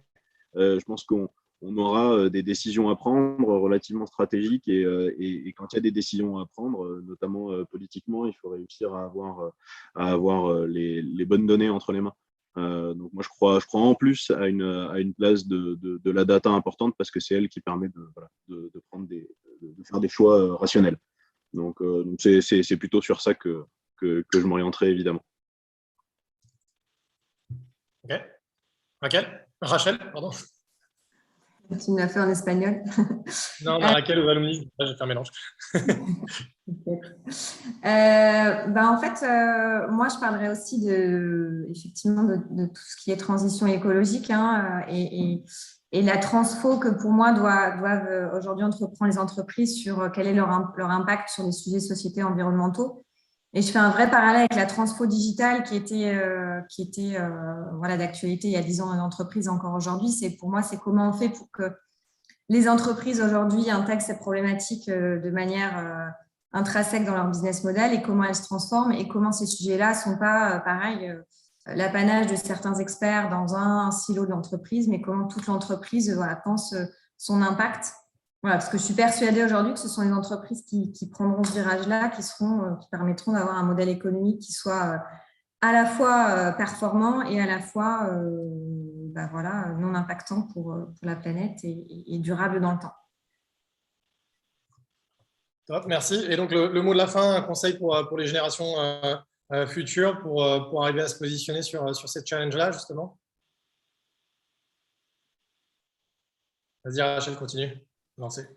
Je dirais de se réinventer tout le temps. Qu'on parle de transfo digital, de RSE, c'est des sujets qui évoluent tout le temps. Moi, je vois, à partir du moment où j'ai commencé à faire mon métier il y a 15 ans et aujourd'hui, il est complètement différent. Donc, je dirais de se réinventer, d'être curieux, de rester ouvert et d'être en perpétuelle évolution par rapport au contexte extérieur qu'on a. Je pense que c'est la clé pour rester agile et ouvert. Donc, de ne surtout pas résister au changement, plutôt d'embrace it et d'arriver à changer avec. Thibaut, ton tip pour les générations futures? Moi, je vais rester sur mon thème précédent, c'est informez-vous et informez-vous bien. On a traversé une crise qui, à mon avis, était un peu de l'ordre de la répétition générale par rapport à la crise écologique qui était cette crise pandémique. J'espère qu'on l'a traversée d'ailleurs, au passage. Et on a vu à quel point l'information, c'était un sujet clé, à quel point l'intox, c'était un danger. Donc moi, je serais vraiment sur informez-vous bien. Recouper les informations, recouper les sources, et puis si je remets la place de la data dans tout ça, une data toute seule, on peut lui faire dire beaucoup de choses. Donc il faut bien comprendre son environnement et le sens qu'elle peut porter. Ouais, tu fais un teaser pour la session qui va suivre dans pas longtemps, qui sera sur la blockchain justement, et l'intérêt de la blockchain pour assurer la traçabilité, notamment dans le retail, sur les problématiques dont parlait Rachel, mais aussi pour s'assurer que la data n'est pas modifiée, pas contrôlée, qu'elle est effectivement transparente et accessible à tous, et notamment pour les démocraties. Rachel, Thibaut, merci infiniment d'être venu aujourd'hui pour partager sur ces défis de la transition vers la data dans des organisations qui ne sont pas forcément toujours préparées pour ça. Et on est ravis que vous les accompagniez, parce que du coup, ça va aller d'autant mieux. Ravi de vous recevoir, pas assez longtemps malheureusement. La prochaine fois, on le fera, je l'espère, autour d'un verre et en physique. Mais d'ici là, vraiment très content d'avoir pu vous mettre sur le grill et vous interroger sur des sujets qui sont vachement importants, et de pouvoir ouvrir cette session sur la big data, l'AI, et donner un petit peu les grandes problématiques du sujet. Merci beaucoup et merci d'avoir passé du temps sur votre samedi pour partager avec nous. Pas de souci. Ciao, Merci. ciao. Julien, Merci ciao. beaucoup. Merci, au revoir. Merci. Et donc, ensuite, on va accueillir Cédric Georgie, qui lui travaille dans la e-santé. Cédric est le Deputy CEO de Caduceo. Et donc, il va nous expliquer un petit peu comment transformer l'industrie de la santé en quelque chose d'un peu plus intelligent et d'un peu plus intelligent pour des patients notamment. En tout cas, on va essayer de l'interroger là-dessus. Donc, on est ravis de l'avoir. Et Cédric fait également partie de la French Tech de Toulouse. Donc, si on a l'occasion, on essaiera de lui poser 2-3 questions là-dessus aussi. Salut Cédric. Hello, salut tout le monde. Voilà, la classe, le micro. Ouais, je savais que j'allais avoir droit à un commentaire là-dessus. Écoute, en mode podcast. Non, c'est canon, au contraire. C'est un commentaire admiratif. Normalement, ça fait un bon son, normalement. Exactement ça. Moi, je m'étais acheté un super casque pour y arriver et en fait, il est complètement foireux. Du coup, je ne l'utilise pas. Donc, tu as eu un meilleur choix que moi. Okay, Cedric, we're going to switch in English because, Sure. as we said, this session should be in English, and we have people coming from very different industries, and big data and AI is definitely an international subject, especially for the MSCs are in Toulouse. A lot of people are not actually from France and not necessarily speaking French. So we're switching to English for this session and from now on until the end of the day. So very happy to have you on stage today, Cedric. We haven't known each other for very long, but as I was saying, besides TBS, we have another connection, La French Tech. Worth mentioning for the entrepreneurs who wish to expand their activity beyond their region and beyond the French border, that the network is quite strong and finds ramification worldwide. You're French Tech Toulouse, I'm French Tech in Singapore, and we have so many other people in the network that are connected to that. So for the audience that don't know you, maybe Cedric, do you want to introduce yourself and tell us a bit more about you and what happened since you attended DBS education? Okay. And brought you to the co-CEO of Caduceo, or deputy CEO. Yeah, I'll try to keep it short. So really happy to be here. If I have some interruption, excuse me. I just have 2 kids, so they should be quiet. And my wife is managing, but still, you might see them at some point. So I graduated in 2007. I did a postgraduate, so the master spécialisé, actually an English track. So it's actually a good way to be consistent having this in English. For the past 15 years, I've been and I started with an engineer degree. So I did INSA Toulouse, so pure Toulouse product, INSA and TBS. And so directly after that, I joined a startup. And since then, I stayed like 15 years in the startup world, starting in Toulouse and moved to Paris, spent a few years there, launched my own startup, kind of failed it. I sold to a competitor, mainly for the brand and for the big enough community we created. It was the kind of the Airbnb for food we wanted to create back in 2013. Then I joined a scale-up. I joined Sigfox, that some of you might know. So in an IoT network, I started in Paris, and then I was able to go back to Toulouse in 2015. So I was lucky to stay at Sigfox, went back to Toulouse, spent a few years there. We grew the company to 400 people when I left, beginning of 2019. And at that point, I wanted to do different things, a little more in the impact and still like tech and different tech, not just digital. So I looked around, I spent 2019 meeting entrepreneurs and doing a few things, especially for La French Tech. And then I met with Mathieu, who was the founder of Caduceo, and started in health tech. So when I joined, it was in January 2020. So 2 months later, lockdown, everything changed. So kind of hard to discover this world, but almost 2 years later, health tech is kind of my passion now, not only for Caduceo, but really because it's a very interesting world, and we'll talk about it in data and AI. And maybe You talk about La French Tech, so I've been trying to help the startup ecosystem ever since I joined this ecosystem. So I blogged for TechCrunch back in 2010 with Roxanne, who's now leading Station F. Everyone knows her. We launched a few events back in 2011, and I joined Loïc and Geraldine co-organizing something called The Web. And in 2014, I co-founded an event in New York called La French Touch Conference, where the idea was to bring the French tech scene from Paris mainly and France, and the US tech scene, mostly East Coast, and to create a bridge between the two, and that lasted 4 years. So I always had two lives, like a full-time job and then ecosystem jobs and activities, nights and weekends. That's a very entrepreneur mindset, and we see that in a lot of entrepreneurs. I guess that's where you get the inspiration from and the new connections, but that's a common trait of a lot of hyperactive entrepreneurs. Maybe because they're hyperactive, they become entrepreneurs. I'm not sure, but thanks for sharing. Cool. And so to get to the chase, I looked on Caduceo's website when we were preparing the session. I was trying to understand a bit better what you guys are doing, and it says that you guys are experts in data science applied to the health sector. So that sounds amazing, but break it down to our audience, if you will. So healthcare is a broad topic, so maybe we could look into what does healthcare encompasses, and when we talk about healthcare, what does it look into? Yeah, sure. So even before talking about healthcare, it's great to speak about health. Health is not only when you get sick and you need care. Health is more and more about preventive. So trying to be healthy before getting sick. So this is a broader topic.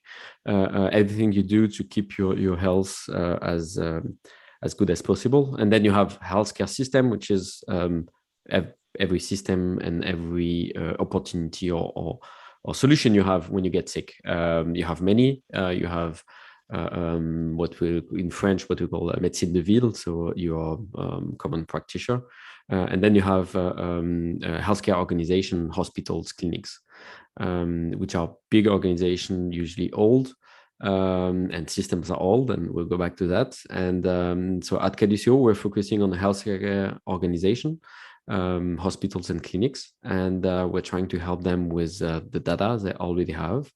And we'll talk about data, but in our case, we're talking about healthcare data, which is the data that is generated by the care, so the moment and the interaction you have with your doctors when you go to such institution. Sometimes also the data that is generated even when you're not in the institution, but when you have like a follow-up and remote monitoring and all this. That's the kind of data where we can be involved in. But at Caduceo, so our main focus is hospitals. So far, we're focusing on France. Actually, we're already like 1 foot in abroad because Mathieu is located in Nashville, Tennessee, USA. But because of what we were doing so far, that it was really specific to France, go back to that. But we'll go and expand maybe next year and the year after. Well, if not, maybe it's actually something on our roadmap. And so you talk about the association of data with healthcare and how we collect data whenever we're being cared for as a patient, and so likely when we're not in good health, as you mentioned before. What would a better use of data allow the healthcare industry to do? And some use case might be obvious, but I'm guessing there's much more to it than what we can see as common mortals. So what are we trying to achieve when we're bringing a better use of data in the healthcare industry? Well, it's a very broad question, so I'll try to give a few examples. But first, data is generated when care is being done. So we have to. I was listening to the previous session. You have organizations that put trackers and want to track data. And this data is purely for tracking and then, AI or data science purposes. Most of healthcare data is generated because you need it when you want to interact with your patient. So it's usually a second use of data. And this has some importance because then there are many things you need to do with such data before being able to get value out of it. Let's say a big part of what we all want to achieve with data is having more possibilities for research purposes, and being able to better understand diseases and have some either because the data you get is from patients, from the organization, from biology. I mean, sources and format can be very different, and very often it's for research purposes. We have a very famous startup in France called Okin, and they want to build a new treatment for cancer.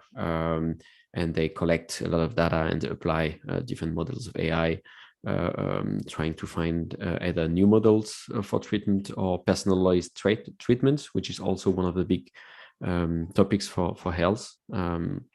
How we better understand patients, better understand the various treatment and journeys, in the treatment, so we can match in a more personalized way. So that's one of the things that they do, and that's for research purposes. That's why a lot of institutions like what we call CHU in France or CLCC, so Cancer Treatment Organization, are investing on data warehouse, data lakes, so strong infrastructure to get more use of the data. On our side, we go in a different approach. We try to help them at the operation side and organization side, which is a way for them to use the data they have to better understand how the system works, the institution, and improve that institution at the service level, or at the hospital level.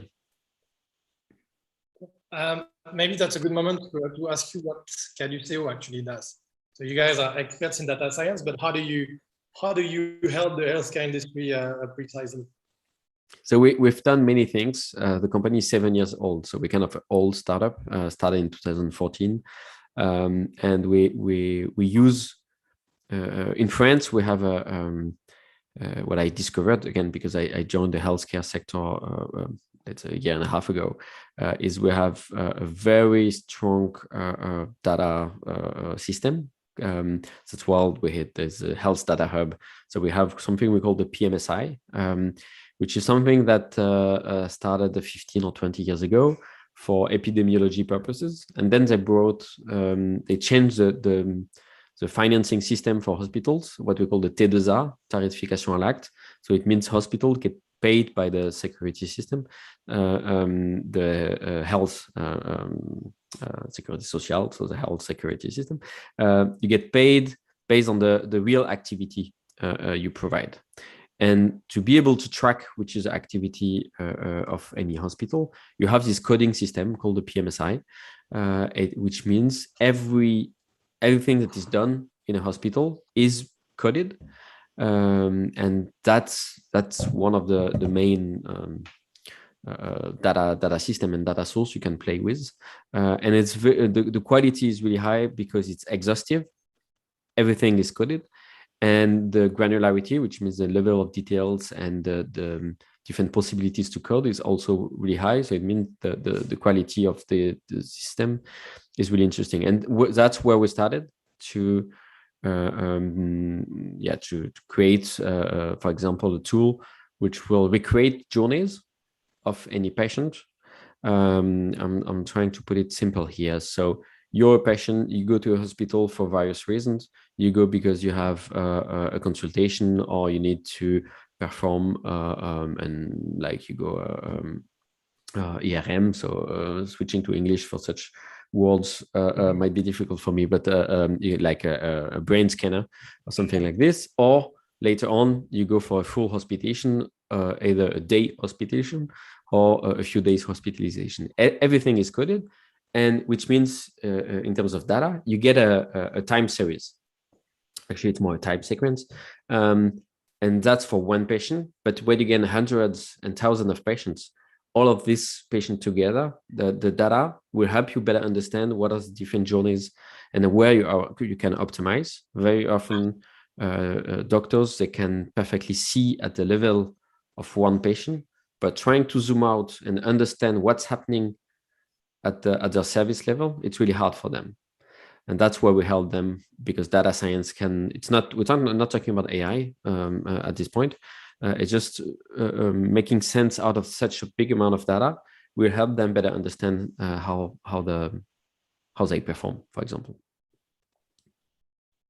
And so bouncing on that, you're saying like, so you're getting a lot of data, granular data, data of good quality, and there's a lot of talks about AI in healthcare. So are we there yet? And what kind of AI could we do with that? Is that one of your goals? And I hate to say that like in AI, because it feels like using a buzzword that doesn't really mean anything. It's like, are we building a new tool without knowing what it is? But what I'm interested in more is what kind of use case you guys could possibly develop if you had automation tool, if you use machine learning, and how can you actually improve the healthcare industry by using like more automation and more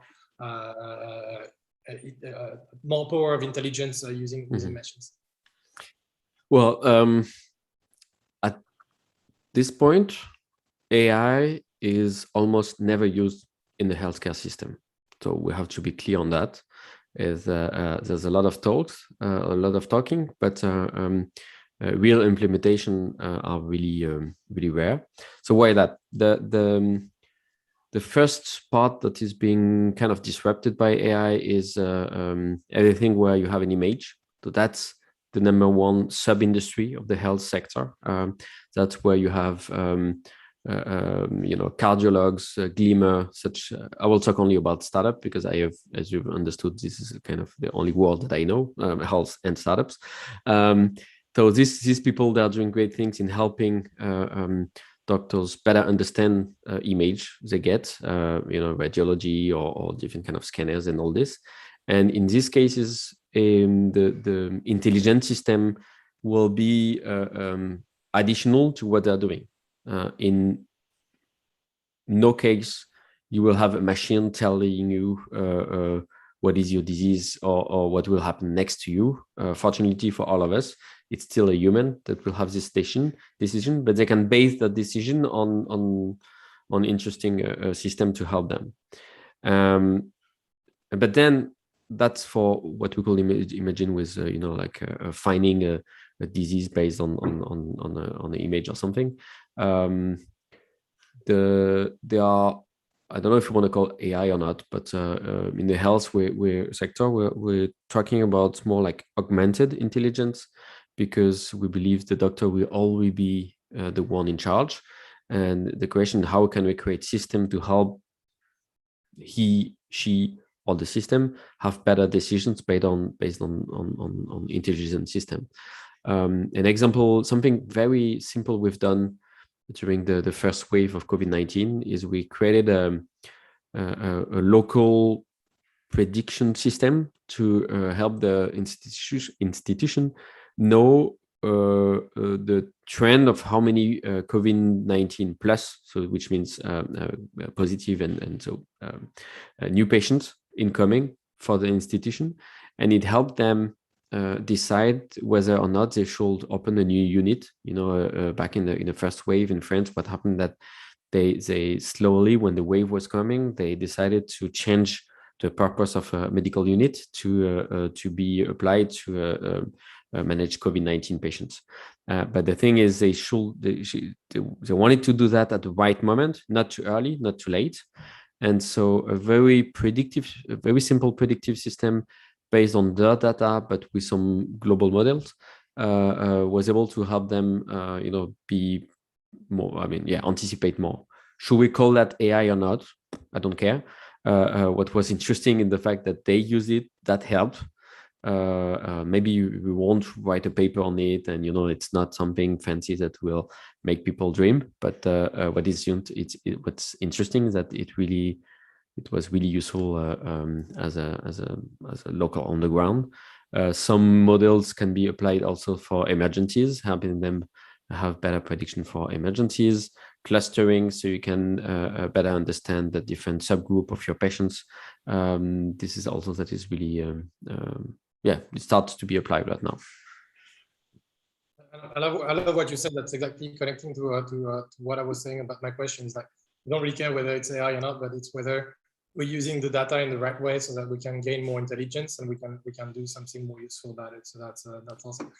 Any concern with the rise of privacy issues that are around, and are people actually keen on sharing such personal data as their healthcare data with private entities, and specifically a startup where they don't really know if they can trust them and they can be hacked and all that? So how does it impact the industry, the GDPR, the PDP in Asia? I know that in the US it's not really happening yet, but it will eventually.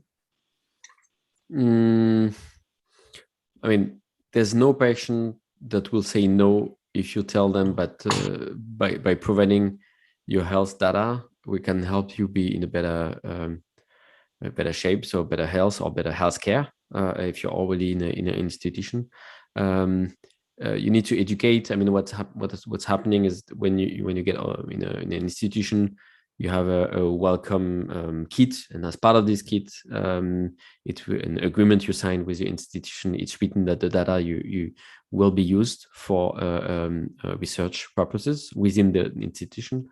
The thing is, the IT system of hospitals, it's in France, but it's actually pretty much the same everywhere in the world, is old. So the digital transformation hasn't happened yet. So there's a lot of issues with global security, system securities. That's why some hospitals here in France were hacked, where anyone or ransomware, and because they have this delay in improving the system. What happens that they block everything as a security, and because they're so insecure, it's easier for them to say, okay, we'll block every door, like virtual door or and stuff. Once they improve such system, then it will be easier to say, okay, you have such access for such data, completely anonymized or pseudonymized, which means you get an ID. You don't get the identity, but you get an ID, and somewhere that a database that can do the match. The question, who can do such match? But yeah, and honestly, the issue is more on how many doctors still use the WhatsApp, the Gmail, or talk on the phone with anyone around about specific cases, or not just doctors, but anyone in the industry. I see more potential. I shouldn't say that, but I see more risks in social engineering, than in technical issues. But it's at this point it's not a.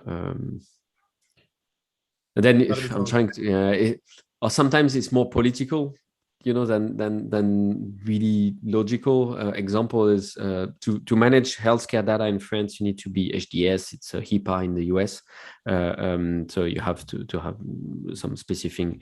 I mean, the provider for your servers needs to apply specific security measures, and some of the big ones have it. Microsoft, Amazon, but still. Because of the Health Data Hub story being on Microsoft, and with the Cloud Act, the fear that the data could go out of France and stuff, hospitals are asking us not only to be HDS, but French HDS. The thing is, when you, and we'll love to, and the OVH is going in a good way, but when you're doing data science, you need storage and computing. And right now, the problem is that it's the best platform remain the American ones, but we don't want to use them because hospitals are asking us not to use them. Okay. If there are any questions from the audience, that's the moment to ask them, and maybe to finish on an exciting note. What are the stuff that you're most excited in seeing? develop in the healthcare industry, whether it's brought by Caduceo or else. But what would you love to see happen in that industry in the coming years? Well, it honestly is really exciting because I was talking about the delays they have in the IT system, that the digital transformation of our healthcare system is finally happening. So, I mean, great companies out of France are coming, talking about Lifen for interoperability, for example. Talk about Okin.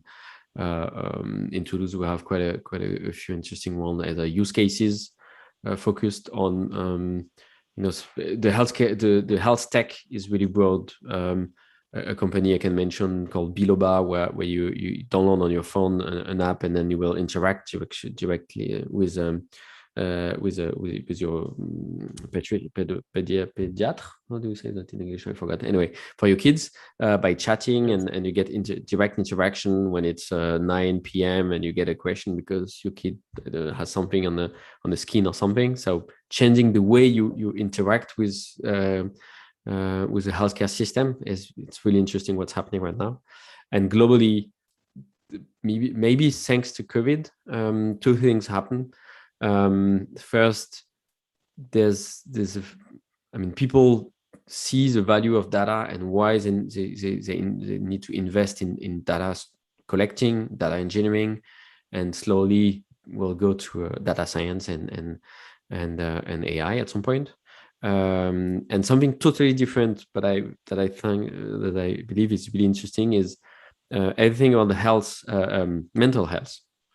This is a big part. We're not in mental health at all. As you understood, we're purely on organizational aspects. But with COVID-19, people were finally able to say, "I'm not feeling good. I was bad. I did a depression, or I did something, and I need to take care of my mental health and not just of my physical health." And so many solutions are booming. But beyond solution, it's really the thing that we're getting it, that mental health is key, and that is something that I believe is really interesting. One other example, a company called Koalu, which is trying to help with kids' mental health, and this when we hear about what's happening with social networks and teenagers and everything you cannot see because the mental health is being disrupted by looking at Instagram beyond others, but still it's great to see that some people are tackling this issue. And to add on what you're saying, like I think smart devices and that are helping to keep us in good health, and even the smart drugs and stuff that can be done, for instance, for people with diabetes and all that, are also super exciting. Some of them already happening, but we're going to see a lot of progress on that, and everything about like a smart diagnosis as well. Like so there's a lot happening there. Could spend all day on that, Cedric, but we have we have a limited amount of time, unfortunately. In a very quick way, 3 questions that we like to ask to everyone, and to kind of like open up the horizon for people watching us. When you think about 2030, or in 10 years from now, what do you think are the major challenges for society and the planet, according to you? You could pick 1 or 2.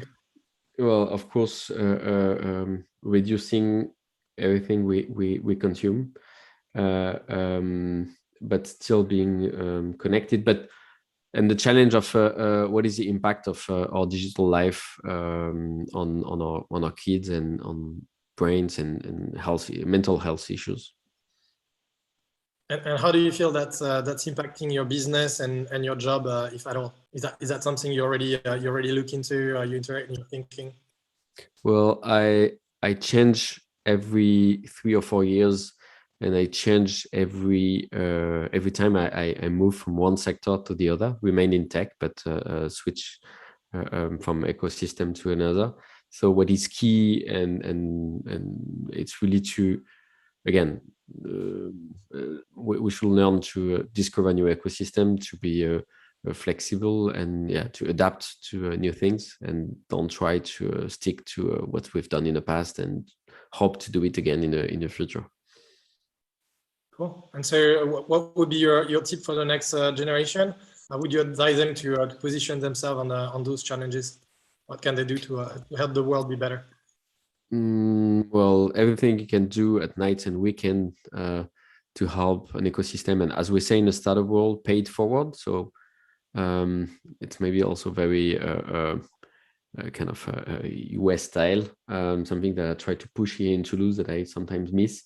It's try to help, connect, don't expect anything, and at some point it will go back to you. So pay it forward. Awesome. That's music to my ears. I'm a big fan of the paid forward attitude as well. So I love to finish on that note. Thank you so much, Cédric, for joining us on Saturday and sharing about the developments of healthcare and health tech in particular. All the success in the world to Caduceo. And thank you. Thanks for the invitation. And good luck with such a full day. I listened to a few early on, and we'll try to see if I can connect, or I will listen as a catch up later on. Cool. Thanks, Cédric. Thanks a lot, and talk to you soon, hopefully. Cheers. See you. Bye. And so with our transition, we're going from healthcare to the fintech industry. We're welcoming Damien for that. So Damien works at Worldline, and he'll tell us more about that. While he's connecting, I'd like to remind you that this event is the benefit of the foundation, the TBS Foundation. TBS Foundation acts for helping students that are in complicated financial situation to finish their studies and to do their studies, and they give grants to people that need them so that they can access to the same education that you had. So please help by making a donation. If you learn anything today, anything you learn, you can turn that into 10 euros into the foundation. That helps someone else to learn the same things or the things that they need to learn in a few years from now. Also brings inclusion and diversity in an education like TBS, and so that helps us build a better world, basically, and also helps developing new startups so that we can create a positive impact. So go to the TBS Global Week website. There's a tab there called the Foundation TBS. It's going to take you 5 seconds. 10 euros is not going to make a big difference in your day, but it might make a big difference in someone's scholarship, especially if we are 100 or 1,000 doing that. So please do that. All right, without further ado, Damien, welcome on board. Very happy to have you today. Can you try yourself so that we hear your lovely voice? And we hear you. How are you? Good to see you. Cool, good to see you too. Thank you so much for joining, sir. We brought you here today to understand the incestuous relationship between the fintech industry and the big data. And for that, I'm very happy to have you. And so, and especially because you actually came up with the title that the fintech was a data industry in disguise. So that was a good thread to follow up on. And so Damien and I have actually never met, and Damien went to school a bit before me, but he's a fun typical TBS alumni story. I contacted Ben Plomion, who's joining us later on, because he's working in a cool startup as well, and we'll talk about that. And when we first talked, the first thing that he said, and to join the paid forward attitude that Cédric was talking, instead of talking of himself, said like, oh, you should talk to Damien. He's fantastic. He's a rock star in the fintech, and you should have him. And so I contacted instead of acting like a rock star diva. It was like, yeah, sure, welcome. So very happy to have you, and that's a good story to show the power of the community of the alumni. It's 45,000 people worldwide, and when I say worldwide, it's really true. Damien is in Amsterdam. Ben, I was talking about, is in Los Angeles, and we had people connecting from, I think, about 10 countries already since the beginning of Global Week, 4 already last night. So that's a good way to show the power of this community and to show how both smart and friendly the community is. So. But apart from our funny connection, Damien, most of our audience don't know you yet and don't know why Ben thinks you're an actual rock star. So maybe you could introduce yourself and tell us a little bit more about when you went through TBS and what happened since then, since you were partying and studying with Ben in Toulouse. Yeah, Slightly. So yeah, it's great to be here. It's great to be spending some time with all of you. And a big thank you to you, Julien, and your team for organizing such a wonderful event. I know that there is a lot of work going behind. So kudos to you and the team. So indeed, I graduated in 2000 from Toulouse, doing the Master in Management Grande École program. And, that were some of my best years. The school gave me an education and friends for life, like Benjamin. And so it's great also to see the power of the alumni network. And so listen, I was, I guess, an average student at Toulouse, not such a rock star, but not completely lagging behind. And after my graduation, so I started actually in consulting, moving to Paris and working for a French consulting company. And after a few years, told myself, it's not going to be for me for the rest of my life. And I decided to switch gear and went to go back to school and actually do an MBA. Which has been a fantastic turning point in my career and my life. Spent a lot of time, abroad in Europe, in the US, met very, very talented, amazing people. And actually, during my MBA, I spent time in the US, and I spent a bit of time working for a payment company called American Express, which is a fantastic company. And during my MBA, I also started the process to join a rotational program with G Capital, which was one of the big player in the financial service space in the mid 2000. And so I did that after my MBA, did a couple of things in Europe and Asia. And after that, I joined a small company that was called PayPal.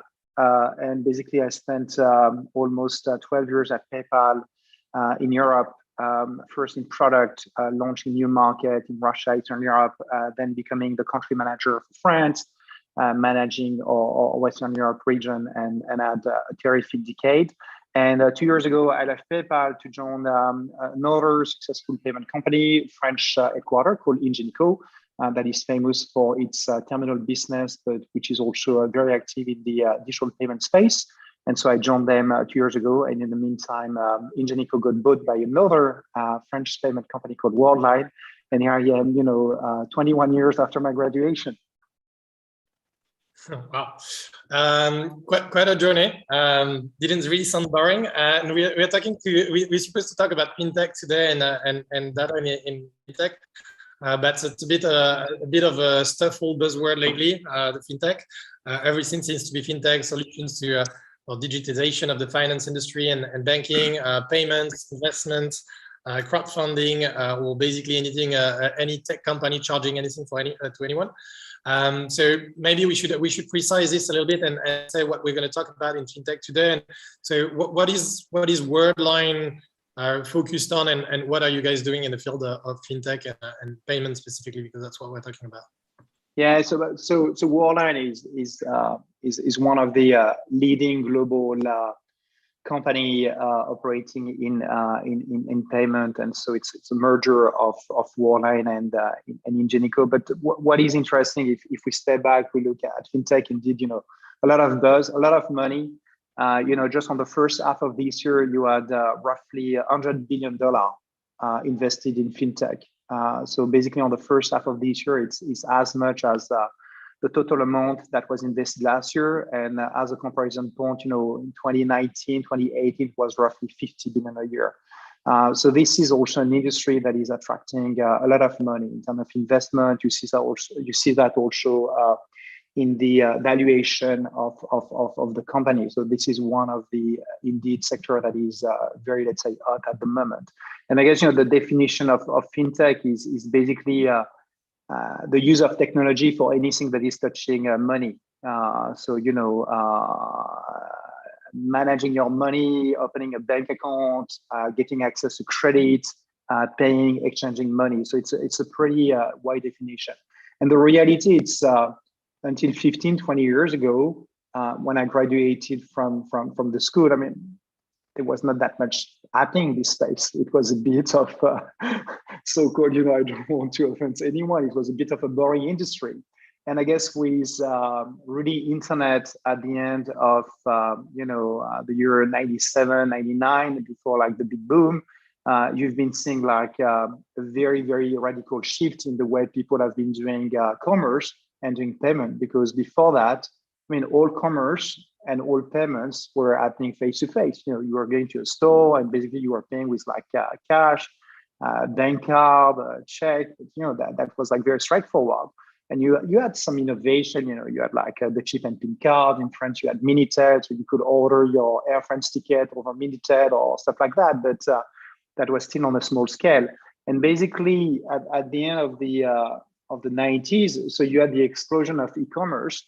And so you had the explosion of e-commerce with large retailers, but also you had something completely new that happened. It was like anyone was able to start selling online with like website like eBay.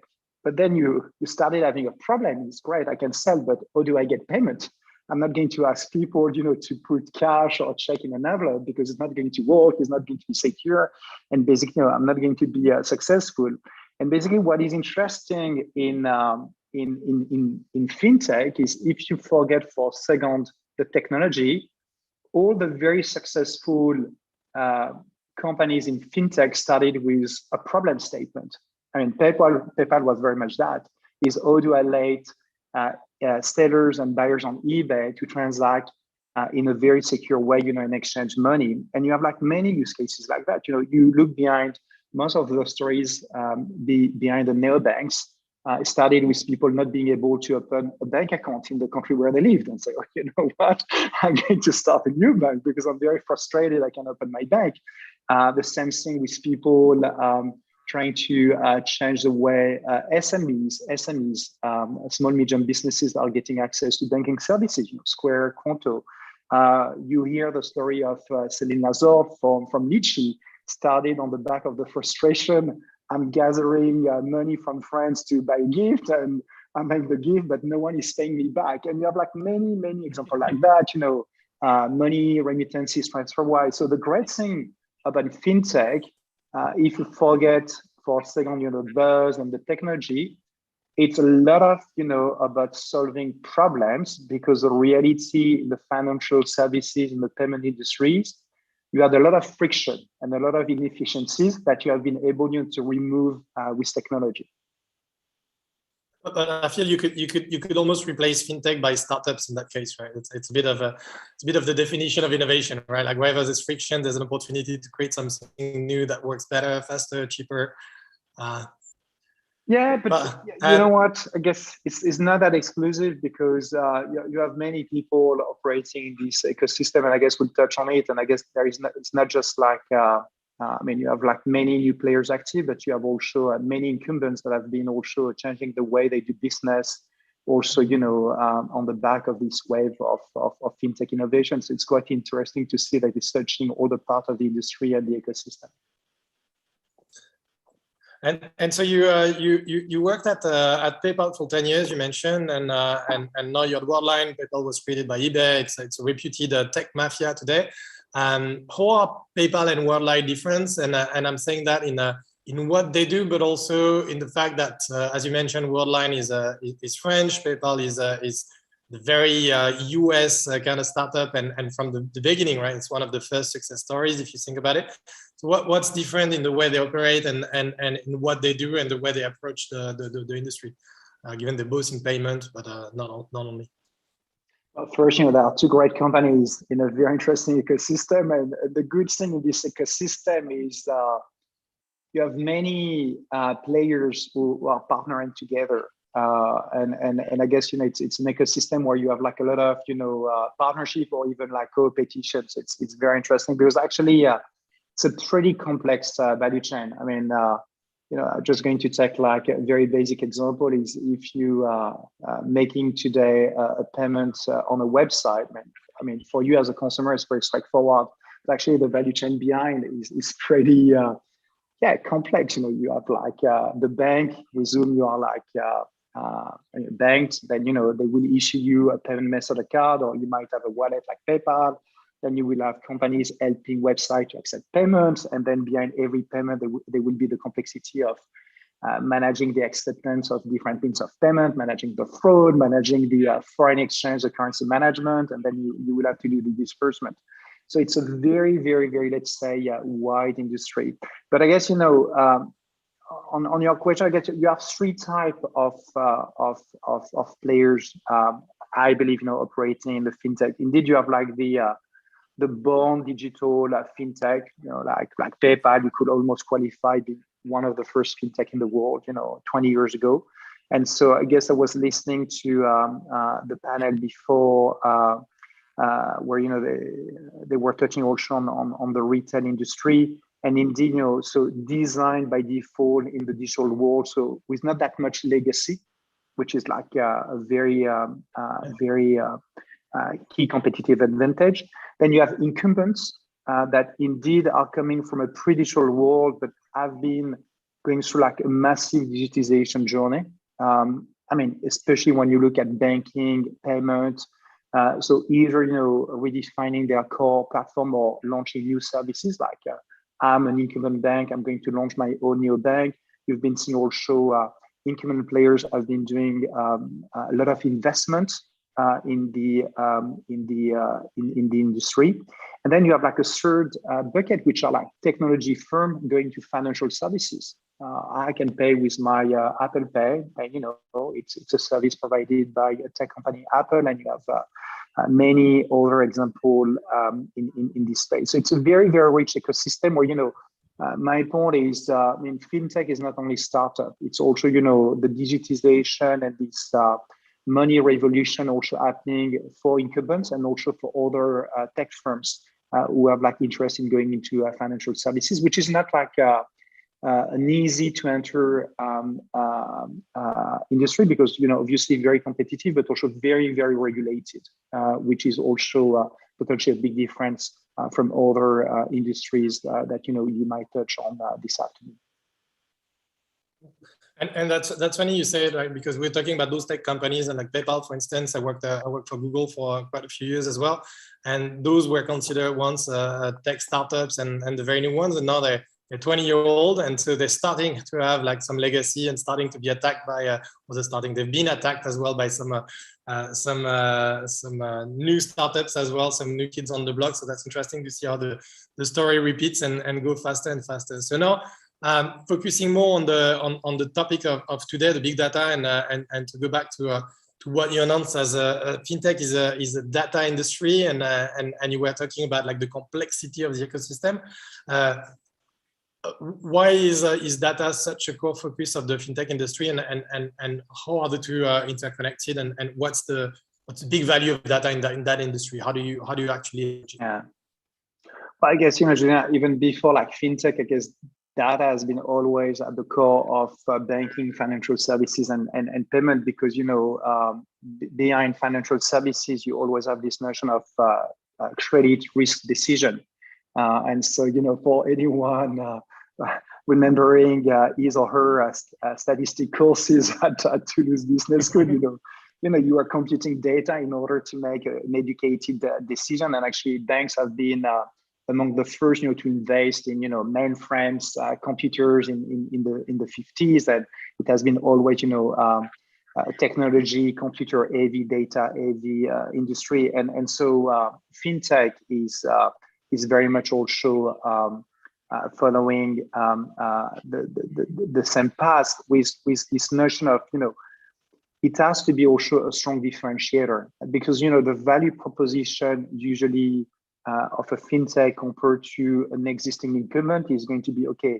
I'm going to do it, but I'm going to do it better. I'm going to have like a superior performance. When, you accept 85% of every payment, I'm going to accept 90. When you decline 30% of any credit applicant, I'm only going to decline 10%. You're not able to serve this customer segment base because, your cost of serving are too high. Thanks to technology, thanks to data, I'm going to be much more, let's say, capital and cost efficient. So I guess, it's very much at the core of the industry. And then there is another element. It's very interesting because when you think about it, technology is very global. The communication platform that you use, even like the e-commerce website that we use, they are more and more global. but actually payment banking is very, very, very local. Because the consumer preferences are so different from one country to another. Even like neighboring country, paying in France has nothing to do than paying in Italy, for instance. And also, it's more and more different by demographics.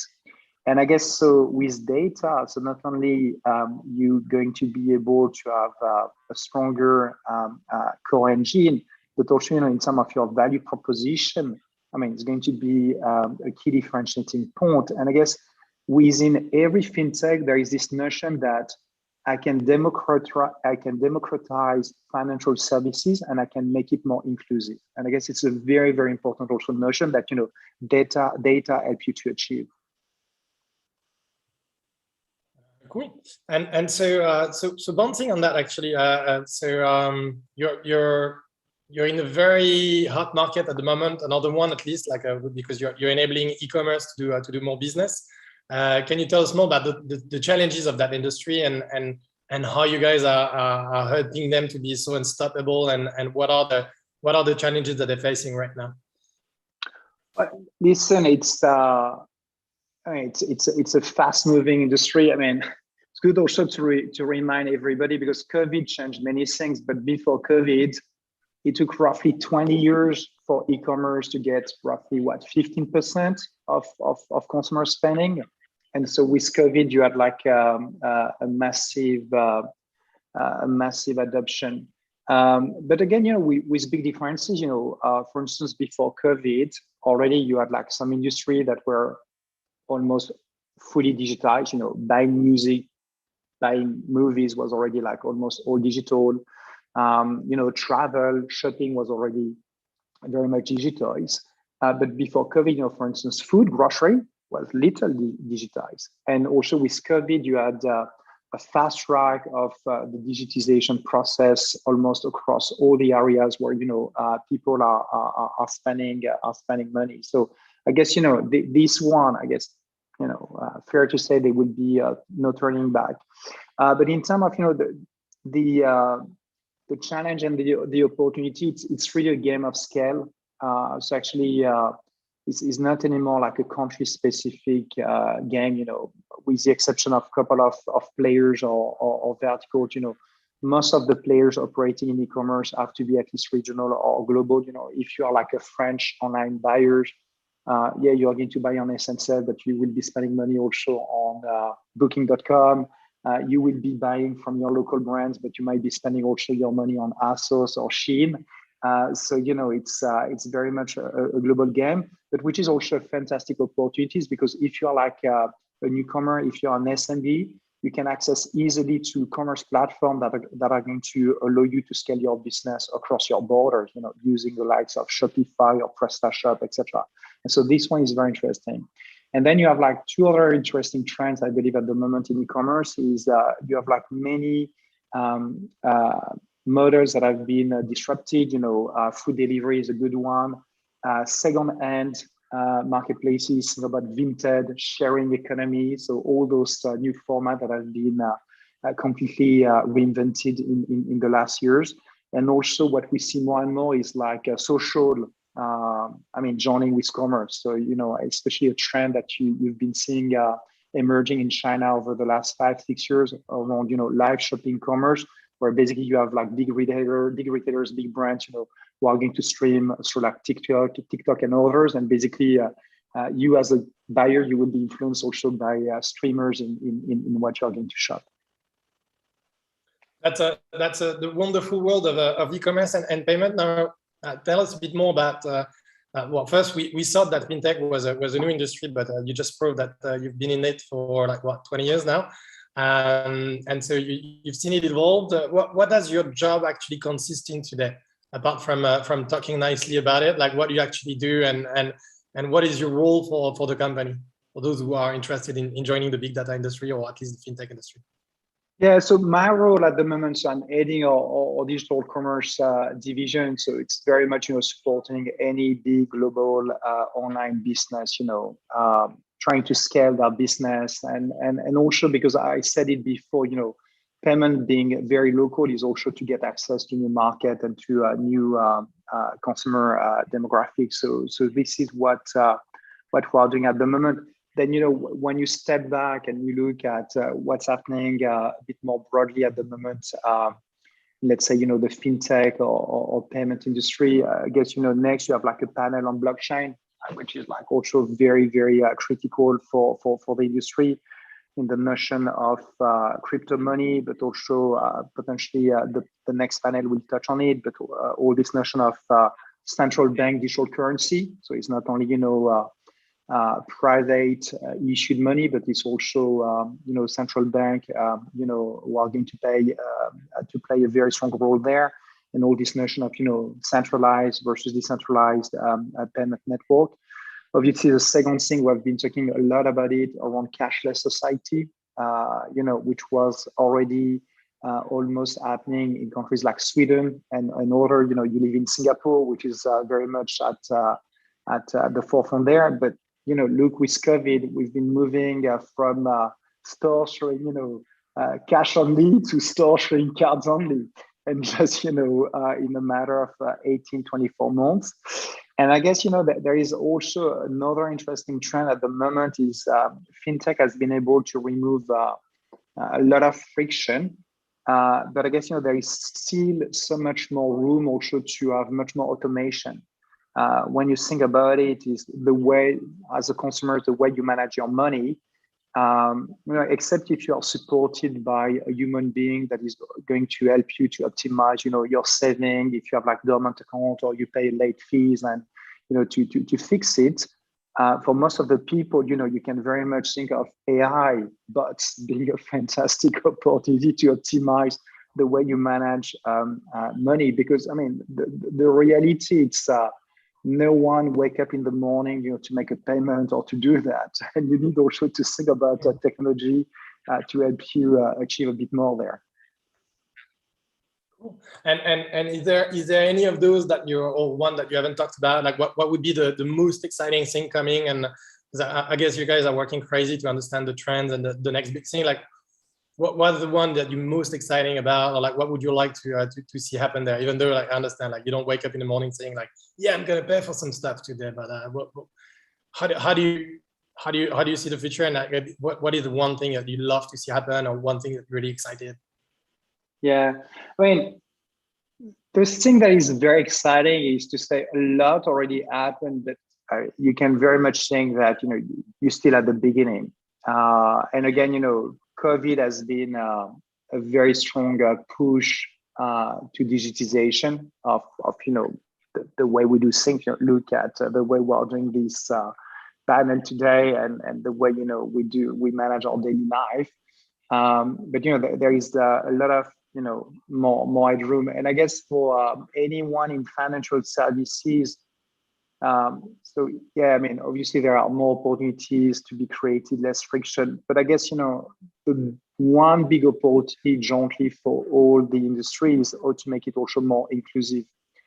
Because the good thing is also giving people being like an established merchant who want to expand internationally and want to win new market, or an SMB to go from brick and mortar to online, or a consumer that is let's say not well equipped, is to give them opportunities that they would not have had before. And actually, when you look potentially less in market like France or Western Europe, but in many parts of the world, financial inclusion is a true issue. And actually, it's expensive to be poor.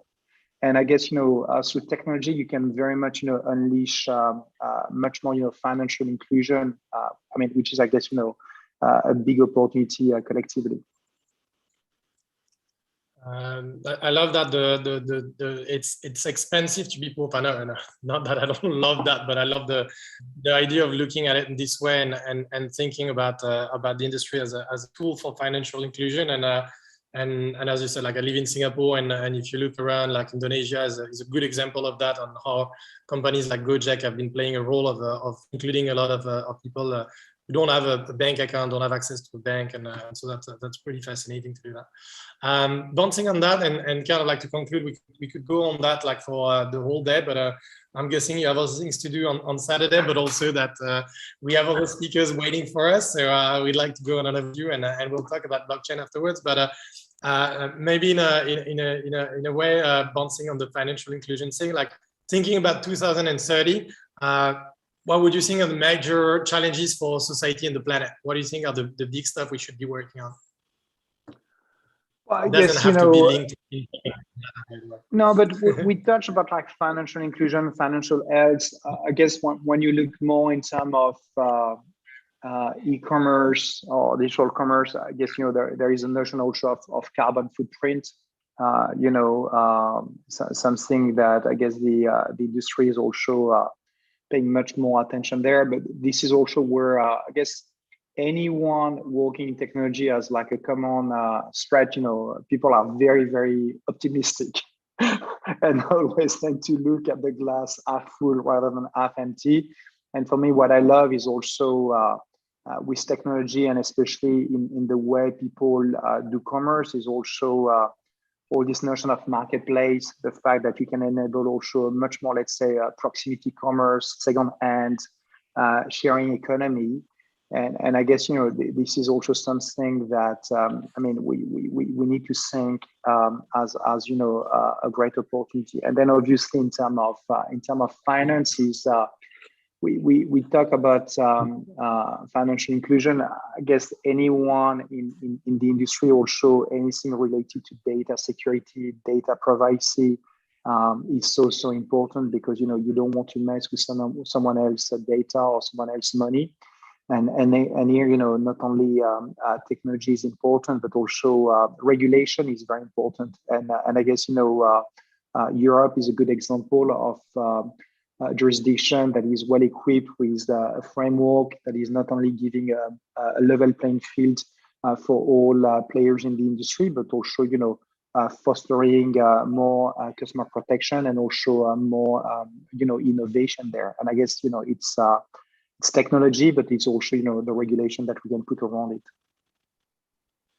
And I guess you've already talked on how this impacts your business and your job, and how you guys are playing a role in this. But for future generation, maybe for the future students of TBS and other places, how would you advise them to position themselves on such challenges and to kind of like get a chance to work on those? Yeah, and I guess again for me there are so many ways that you can do it if you are a student today. So I guess for me the takeaway should not be you need to work in a startup or going to a large group is not appealing. I guess you can find appeal and good opportunities in many ways. You have like many established companies putting so much focus, so much investment in these new priorities. Actually, it's super exciting, to be part of those companies at the moment. But I guess my advice would be purpose-driven. Look at what the company or the group of people you would like to work with. What are they trying to achieve? What are they trying to solve? And again, personally, it's focus on the big problems that you believe can be that you can solve or you can help solve with sometimes with simple solution. And I guess focusing on the value, the purpose, and the problem is a good way to look at it. It's a very good way to look at it. To look at the destination and find the journey that goes with it.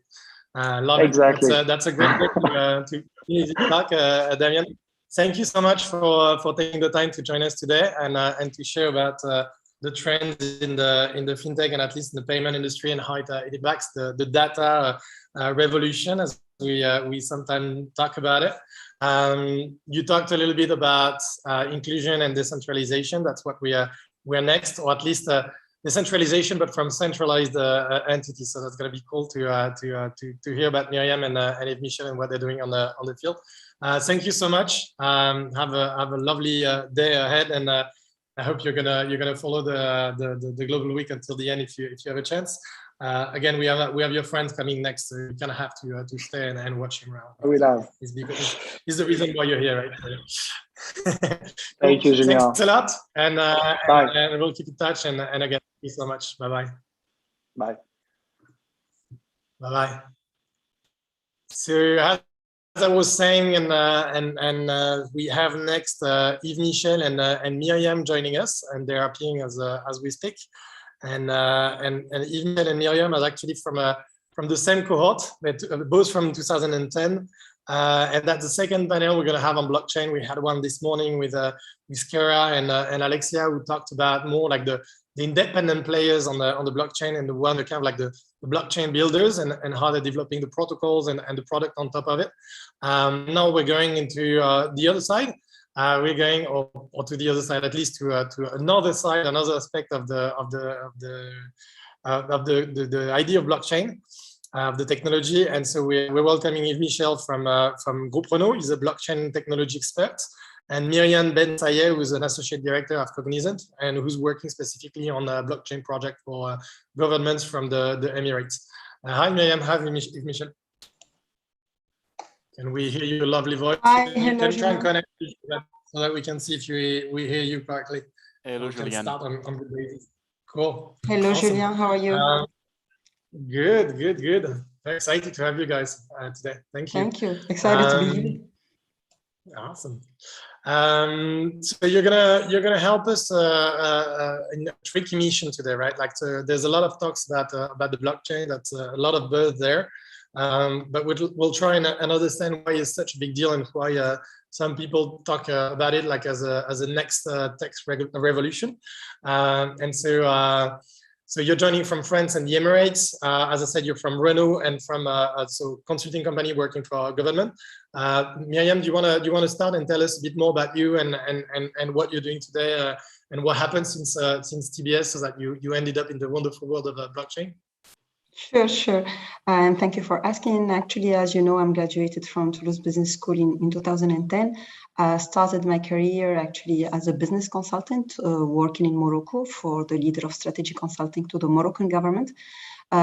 Stayed there 5 years and then moved to Tunisia, where I joined EY as a senior manager in the strategy consulting department, focused on the government and international institution.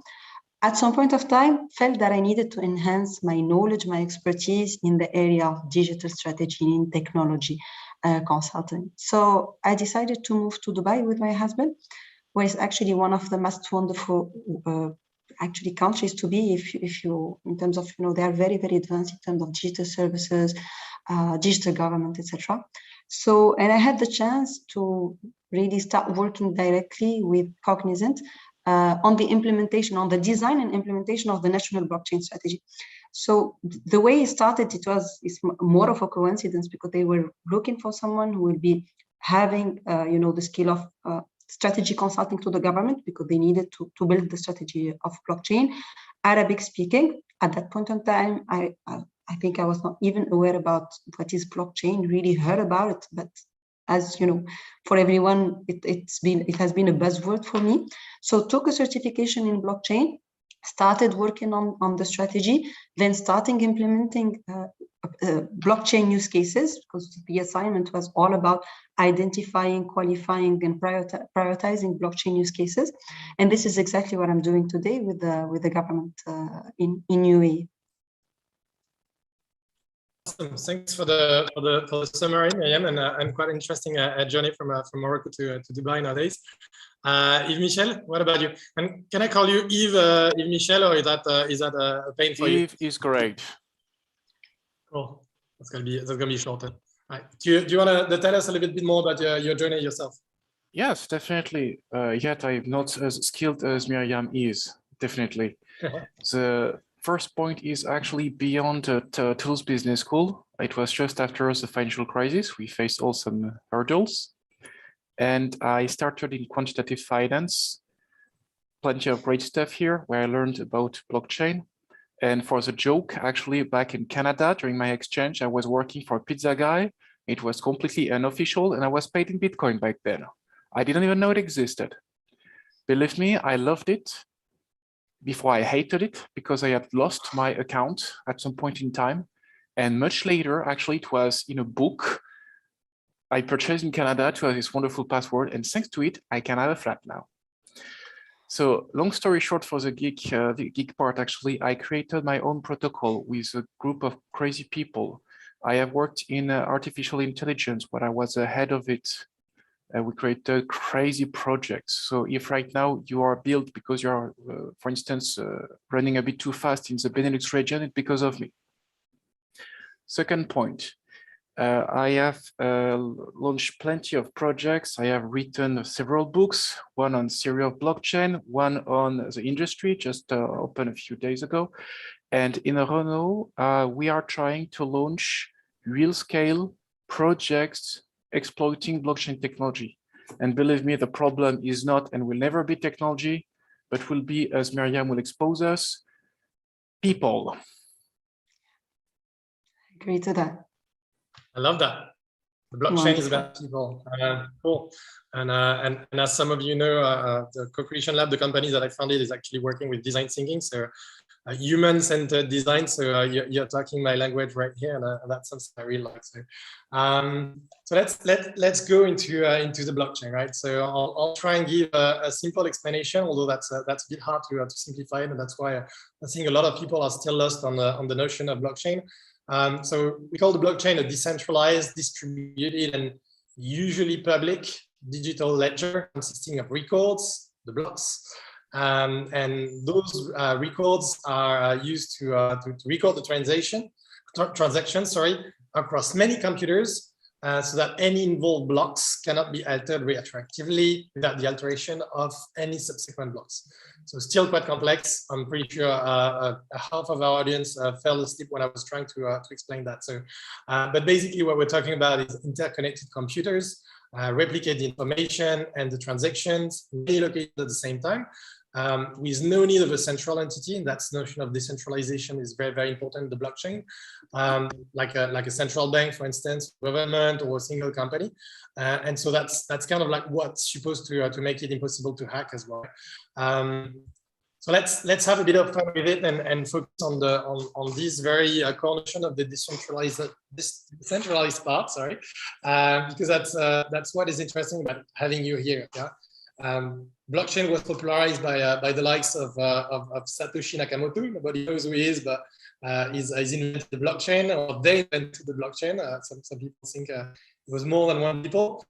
And playing that with the idea that blockchain would kind of like prevent governments and corporations to control entities getting too much influence, and hence that the peer-to-peer network would become the ultimate form of democracy.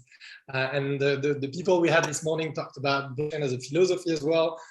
He is talking about blockchain as being something for the people. So Miriam, starting with you, and I know that's a tricky one to start with. Why would governments get interested in developing application on the decentralized ledger, and something that would kind of like make them lose control in some way, right? No, exactly. It's very fascinating because, as you very, very well highlighted, blockchain promises to actually cut intermediaries and eliminate the needs for institutions such as banks, such as government, such as different intermediary. So basically, government do not like blockchain in most of the area in the world. In Dubai, it happens that actually they have defined an ambition, which is to transition 50% of their transaction on blockchain. And I think that at the time where they have stated that, I'm not even sure actually they understood how and why, but we like buzzwords here in this part of the region. So, and blockchain was a thing. So they wanted actually to leverage blockchain in the government transaction. Why? Because mainly blockchain has, fascinating properties. It's immutable, it's tamper-proof, it's fairly transparent, and you can utilize those properties in a very, wide range of use cases. I'm gonna tell you a little bit about the kind of use cases I am currently involved in. Blockchain is involved actually and is leveraged in the context of digital identity, where if I want to simplify in terms of user experience, actually people will have an app, and with that app, and once they have endorsed their identities, parameters, etc., they will be able to have access to any government service, to any private service, and to verify their identity, to prove who they are through verification of certain identity and data claims.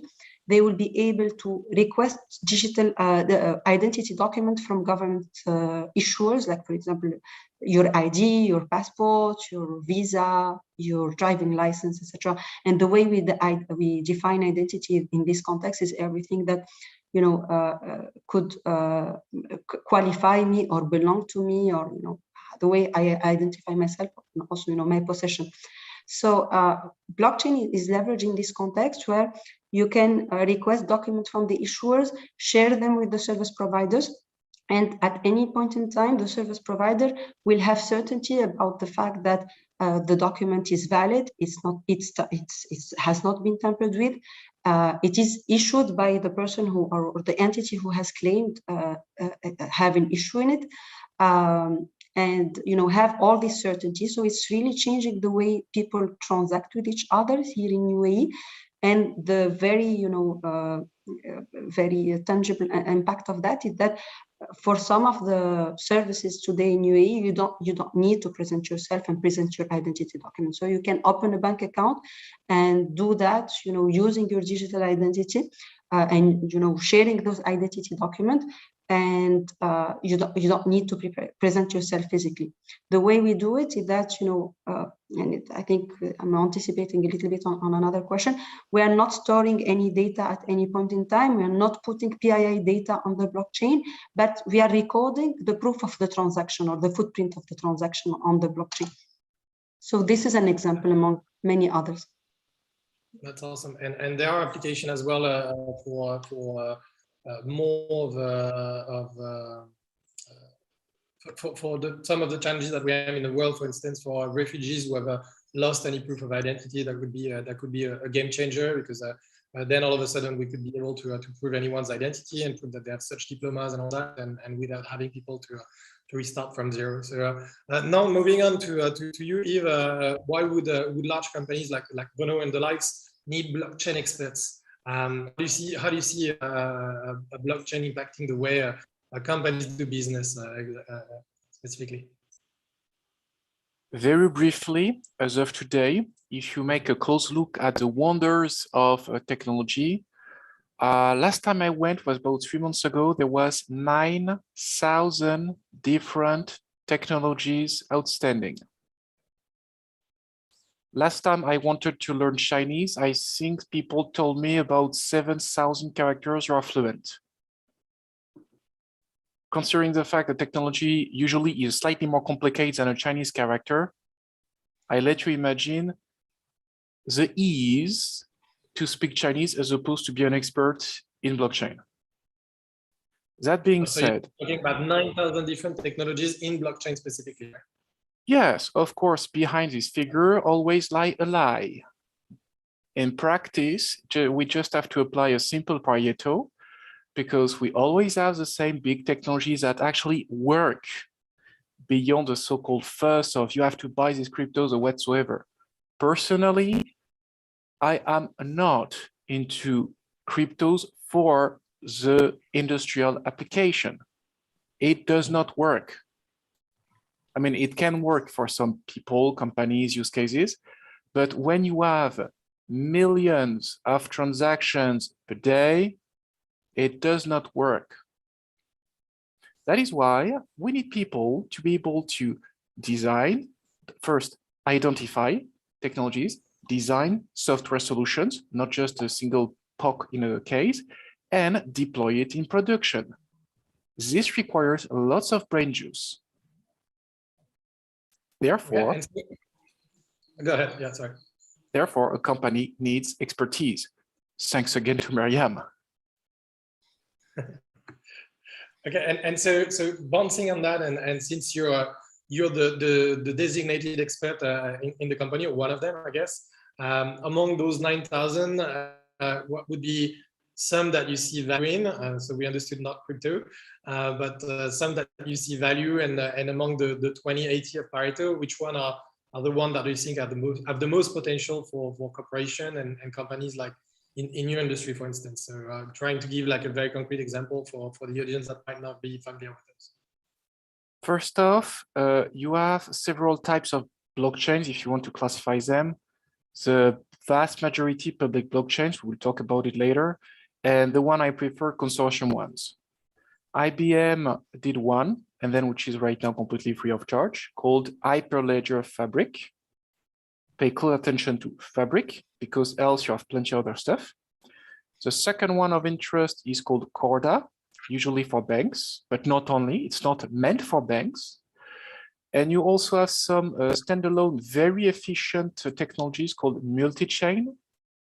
And that's for basically what you have in consortium technology. For public ones, of course, any single person who wants to deep dive will start with Ethereum, and it is the last time they will work with it. But you have to learn it usually. The second one I would see, definitely, I'm a big fan because it works, called IOTA. Voila. Because designed mostly for IoT technologies, and I work in industry. Okay, but Yves, you're talking about concept that nobody understands. Like concretely, what will be the impact of blockchain for your company, for instance? What is a concrete, tangible application of it? Oh, it's very easy, actually. Right now, I love my silo.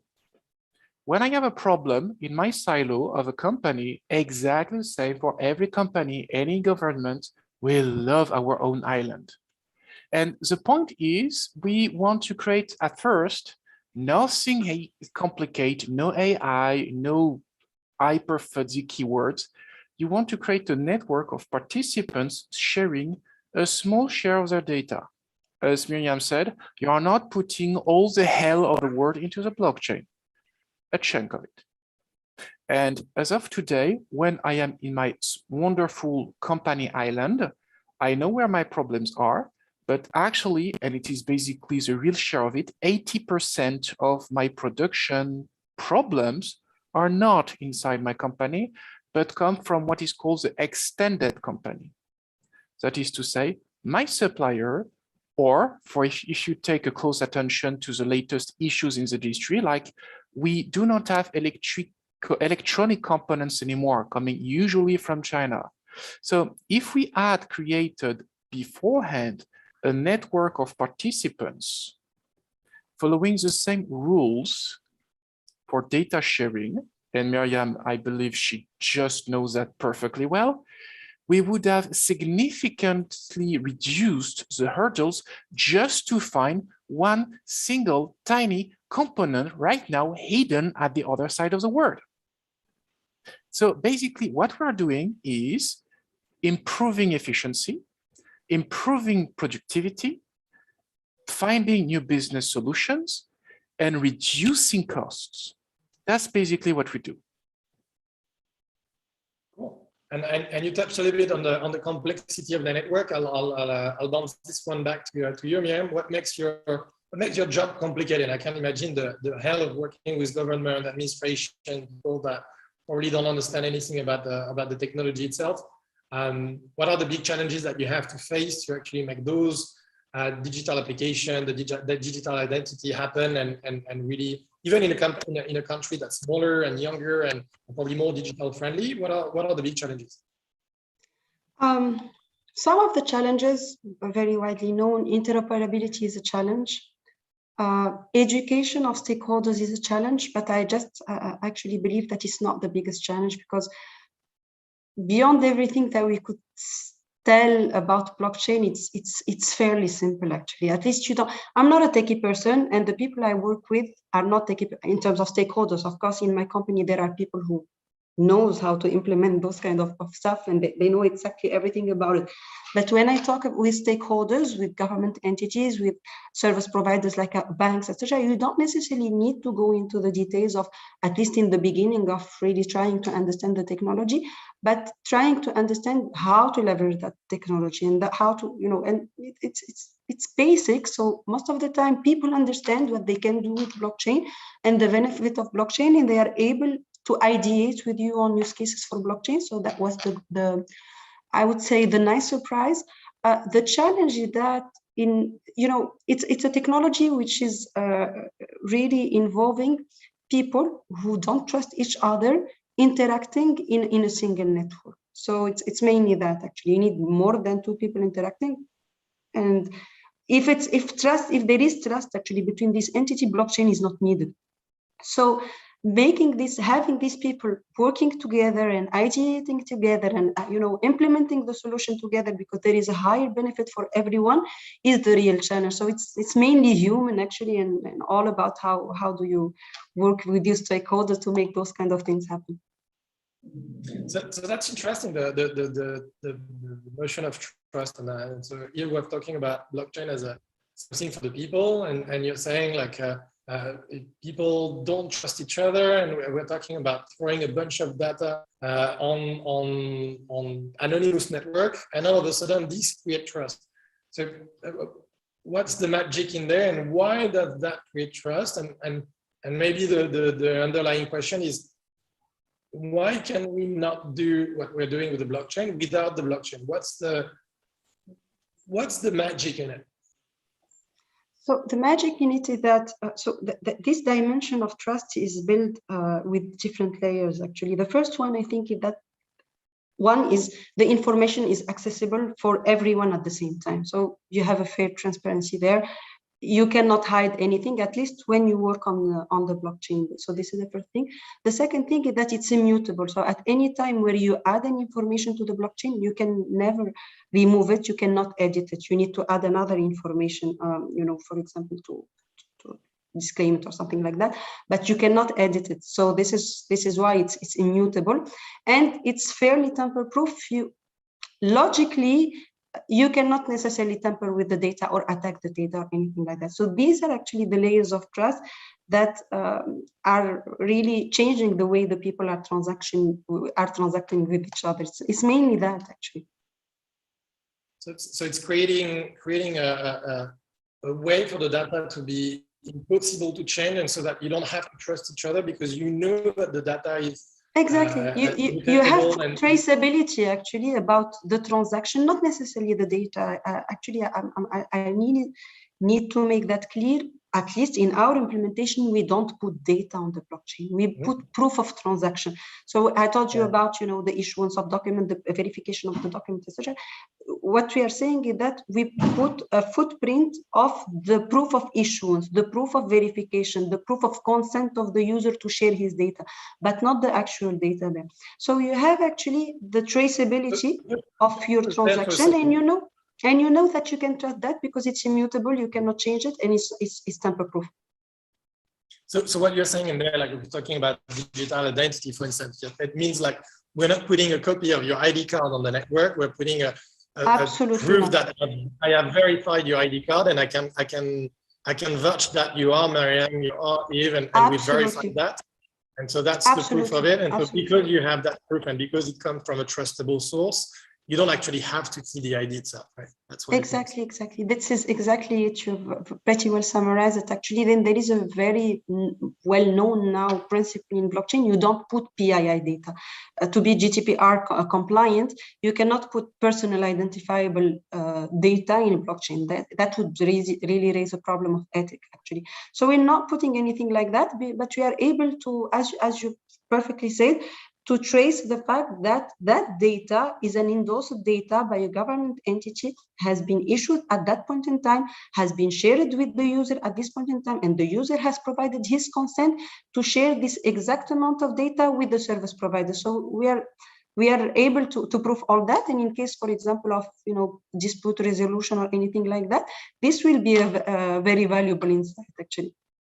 And you can think about application in votes and in the way that people contribute to government and stuff like that. So I want to talk about a democracy, since you're in the Emirates. It's not exactly the example of democracy, but at least in other places, or at least to get contribution from the It's one of the very, very famous use cases leveraging blockchain in the context of government is voting actually. Yeah. So we could have that certainty about the vote. I'd like to get something from you, which is what are you the most excited about? Like if you could get your magic wands and and achieve your ideal project all of a sudden without the natural resistances and the tech hurdles and all that, what would that be like? What is it that you're the most excited about, and what would you do with the blockchain if you could? So I am fascinated about digital identity because I just find it very, very convenient in terms of enhancing the user experience. You know, for example, any kind of service digital service I want to have access to, I can prove my identity with my app. I can share my document, and something I face some resistance to is that I would love to, as a consumer, to have also my digital wallet in it, because it's everything. You'd be able to prove who you are, share document if it's needed to share document, and also pay for the service. So this is really something that will completely unlock, decentralized digital services and really enhance the user experience, because in a single app, you would have everything actually to get access to services in general, government or private services, with this layer of trust actually that is brought by blockchain. So this is something I would love to have to work on in the future. So I'm working on the digital identity part of it, but the digital, if we can add the digital wallet component, it just would be perfect. That's awesome. And there's a lot of work done in that way as well in Singapore, I believe, and so that's probably one of the benchmarks as well. What about you, Yves Michel, in the private sector? What would be the most exciting application for you, and one you would realize if you had the chance? I am a lucky person. I am working with a magic wand as of now. Please have a look to what some companies are doing, especially in the automotive sector. And you will see that once we will be able to put the full automotive supply chain of compliance and conformity on a blockchain.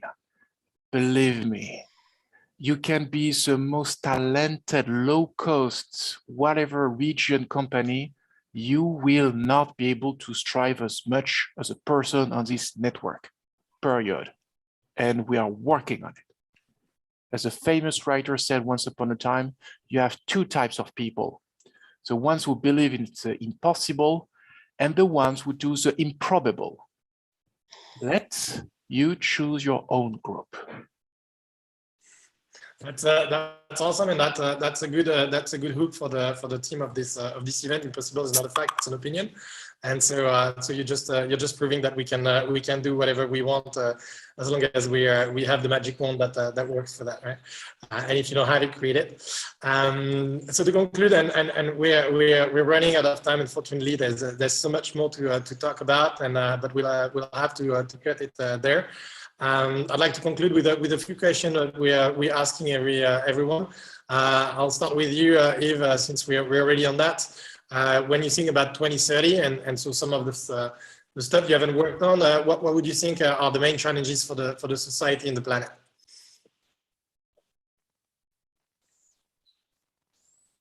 Very simply speaking, everything is about engineering. And I speak with a brilliant person on a daily basis who has been the head of the engineering department of the whole industrial group, saying, in 40 years of career, I have never seen an engineering problem unsolved. So we have several set of issues. Number one, CO2 consumption. We are working on it on a daily basis. We have amazing stuff. Number two, energy consumption. We are working on a daily basis, especially on blockchain projects, to divide by 1,000 the energy consumption. It doesn't consume anymore. Number three, stupidity of people. We are working on that on a daily basis for the past 1,000 years. We keep improving. Never forget that a 2,000-mile walk starts with the first step. We are on track. Okay, and so I guess that answers the next question, which is how it impacts your business and your job, because you're already working on that. What about you, Myriam? What do you see as being the main challenges for 2030 and thinking about the society, the planet? What do you think is the most important? So I think, so I believe really in blockchain to be really something very, very important in the future, and really, the backbone of digital transaction in now I think more than physical transaction.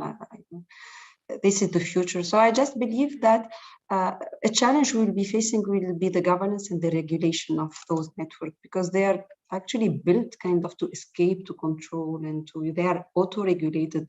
And there are a lot of things happening. So there has been a very fascinating case really recently of Poly Network. Maybe you've heard about it, which is a decentralized, actually financial company or platform, which has been hacked, and more than $600 million have been stolen, which is the biggest thief in the history of cryptocurrency. And of course, police today will be completely clueless to do anything for them. So that platform actually just reached to the community to be able to find that person. And the hacker, actually, it turned out that the hacker has returned all the money, because he was claiming from the beginning that it has never been an issue of stealing money, but he wanted to prove some vulnerability in the system. And in some turn of event, the company ended up proposing to the hacker to become the chief security officer or something like that. So just to tell you that these kind of things are just unbelievable. We don't know how to deal with that. It's really the network regulating, auto-regulating, and so at some point in time we'll find ourselves completely, you see what I mean? We're the regulation today, and the social behavior is not up to date with what is the technology is capable to do. So this is going to be a challenge. I love it, and that's kind of like that's one of advice that we could give to the next generation. If you don't manage to get the job interview for the job you want, you can actually create it, and so stealing the money, that you're the best one to protect it. And they were like to find a white hat hacker, I guess, that returned the money. But that sounds like an awesome movie plot for the next one. So bouncing on that, what would be your advice for the next generation, maybe?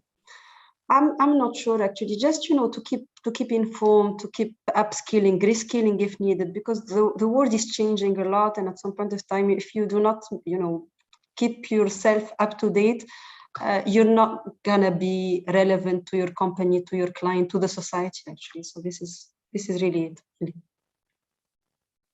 Fair enough. And you, Michelle, what would be your one advice to the next generation? Fail, fail, and fail to succeed. Fail quick, fail fast, and continue walking. So the single moment you are really failing is the moment you decided to stay on the wall, not when you started to walk. Cool. That's profound and inspiring. That's going to be the last word for our session. Thanks a lot to you both to have dedicated some time today to come talk about the really cool project that you're working on and solving the blockchain for the world. If people want to connect, it's pretty easy. I've managed to talk to you in very, very short amount of time. So special thanks for you for joining really last minute and coming to talk about this hot topic, and I hope we can stay in touch and see what you're doing in the next few years, because that's going to be some interesting developments as well. Thank you so much. Thank you. And bouncing on that, I'd like to remind you that this event is for the benefit of the TBS Foundation. So if you guys, all of you attending this event, like what you're seeing and you're learning some stuff, the foundation is not yet on the blockchain, but you can still make a donation on the website. So go for it and make a donation. It's going to help some of the people studying right now to actually reach goals and at least not to fail their studies, and so that they can continue developing the blockchain for the world. Thanks so much, Miriam. Thanks so much, Yves. And I hope to see you very, very soon. Thanks again for joining today. Thank you a lot for the opportunity. Have a good day. Thanks, you too. Hi. All right. And next, we're going to welcome Jeremy. And so Jeremy is joining from San Francisco. I just saw the name of Ben coming in, and that's why Ben is joining from Los Angeles afterwards. Hello, Jeremy. Can you plug your mic to see if we hear your lovely voice? Hey, can you hear me? Yeah, perfectly. Cool. Very happy to have you, and thanks so much for joining so early. So for those who are not really familiar with the time zones, Jeremy being in San Francisco is it's 7:30 for him, so that's pretty courageous to join on a Saturday at 7:30. I'm sure you had a cut night if your baby is not doing his night yet, but that's still very, very cool for you to join us. So, and hopefully together we're going to talk about slightly lighter subjects, and which is about how AI, artificial intelligence, is enhancing our photos and our memories, and how it's making our souvenirs better. Jeremy is technical program manager at Google Photos, working specifically on artificial intelligence and machine learning. He was formerly with X, the Moonshot Factory. So those formerly called Google X, and so we'll touch a little bit on that. So I hope you guys are comfy in your sofa. That's one of the last sessions of the day. That's the previous to last. So stay with us a bit more and stay for those ones, because there's going to be a lot of stuff. And because we're feeling a bit like home, I think that's a good moment to open our photo albums, right? Coming back 10 years, I was working at Google in Ireland at the time. And I received a message from a young graduate, actually a bit of a geek already, because he'd been learning SEO, search engine optimization, on his own time. And that young graduate was trying to get a job at Google. A few tips later, 72 interviews and an outstanding performance in those interviews. Jeremy was hired in the office in Poland, in the Wrocław office at the time, to work in the customer support team. And to mention that the customer support team, especially at the time, was kind of like entry level, and so we fast forward 10 years, and Jeremy is having one of the most prized job, I think, at Google, working in some of the most interesting projects. So we don't actually have a picture to show, but no need, because we have the man himself, and a lot has happened in 10 years, as you can imagine. And so Between Two Bibs is coming to talk to us about Google Photos, how artificial intelligence and machine learning are changing the way you consume your photos. You all have a cell phone plugged in, always on, and you're taking thousands and thousands of pictures. And so while Jeremy doesn't really watch them all the time, he's actually trying to make the experience with them better. So good morning, Jeremy, and welcome on board. Very, very happy to have you. It was a bit of a teaser, but I had to tell the story. And looking at our history, I've actually found an email that I never replied to, which was you working on an SEO contest.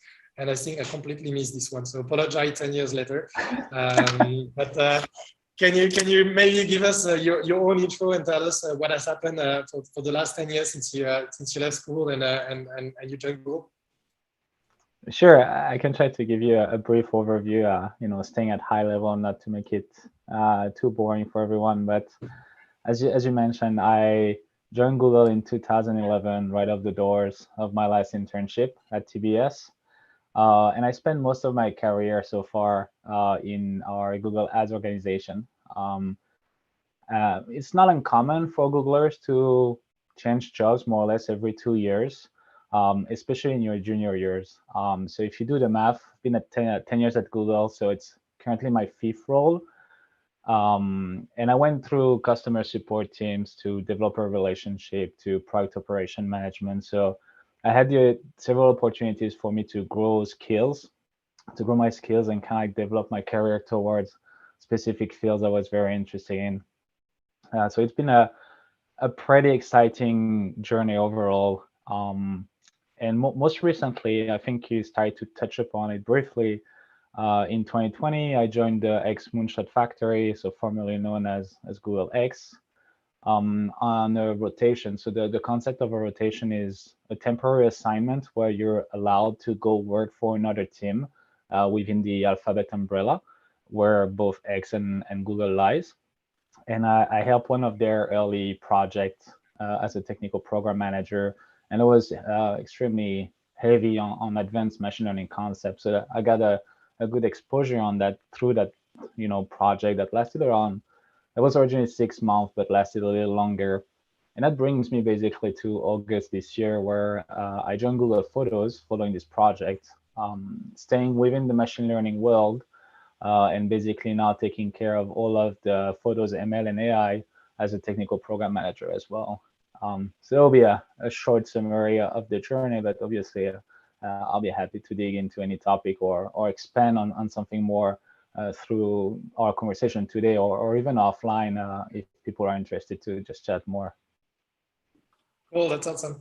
Thanks, Jane. And so talking about that, you said that you have a technical role at Google, and so that's not really what people would expect with a business degree in the pocket. And so I know that you have a bunch of certificates from a few other reputable institutions on the tech side. So can you tell us about how you completed your own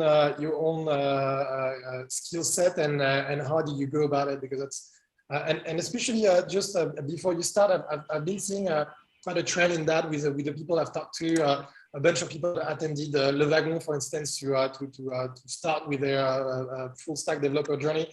I've done that myself. We had Kara this morning who did that. I had a mentee as well who did that. So we have a bunch of alumni as well in Le Wagon, and you've done a bunch of other stuff. So how's this trend of going from the business to tech? It's kind of like the opposite of what used to happen. So how did you go about it, and so what made you build up this tech stack?